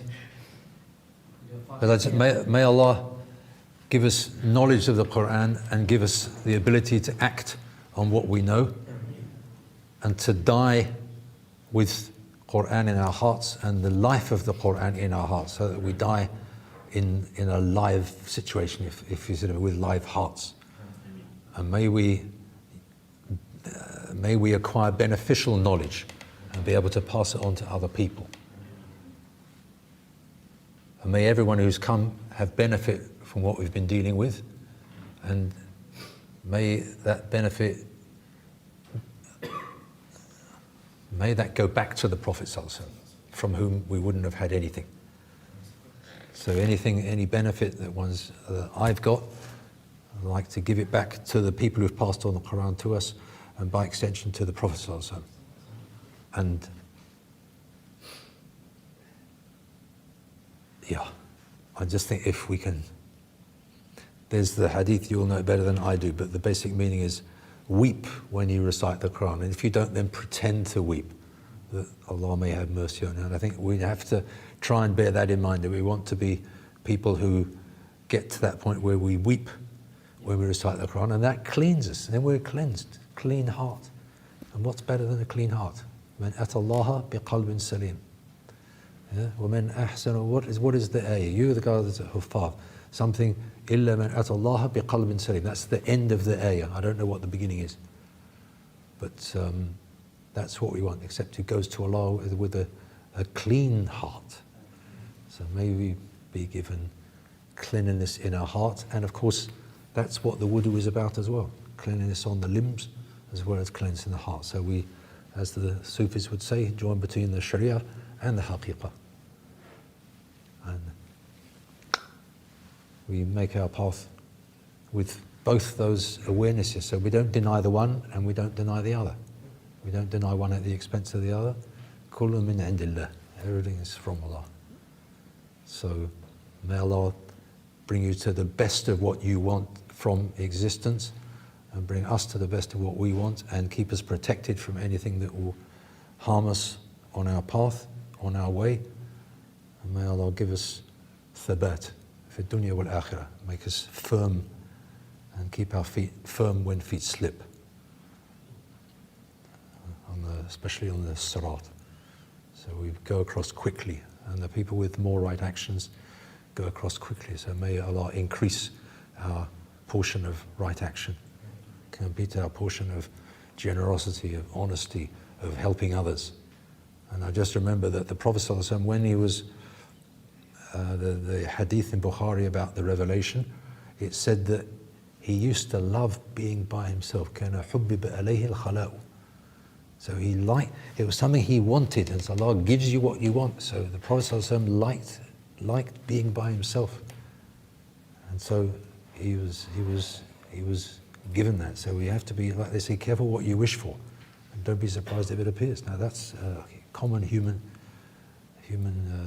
characteristic. So may Allah keep us on the straight path. Ihdina as-sirat al-mustaqim. Bismillahir Rahmanir Rahim. Alhamdulillahi Rabbil Alameen. Ar-Rahman Ar-Rahim. Maliki Yawmiddin. Iyyaka na'budu wa iyyaka nasta'in.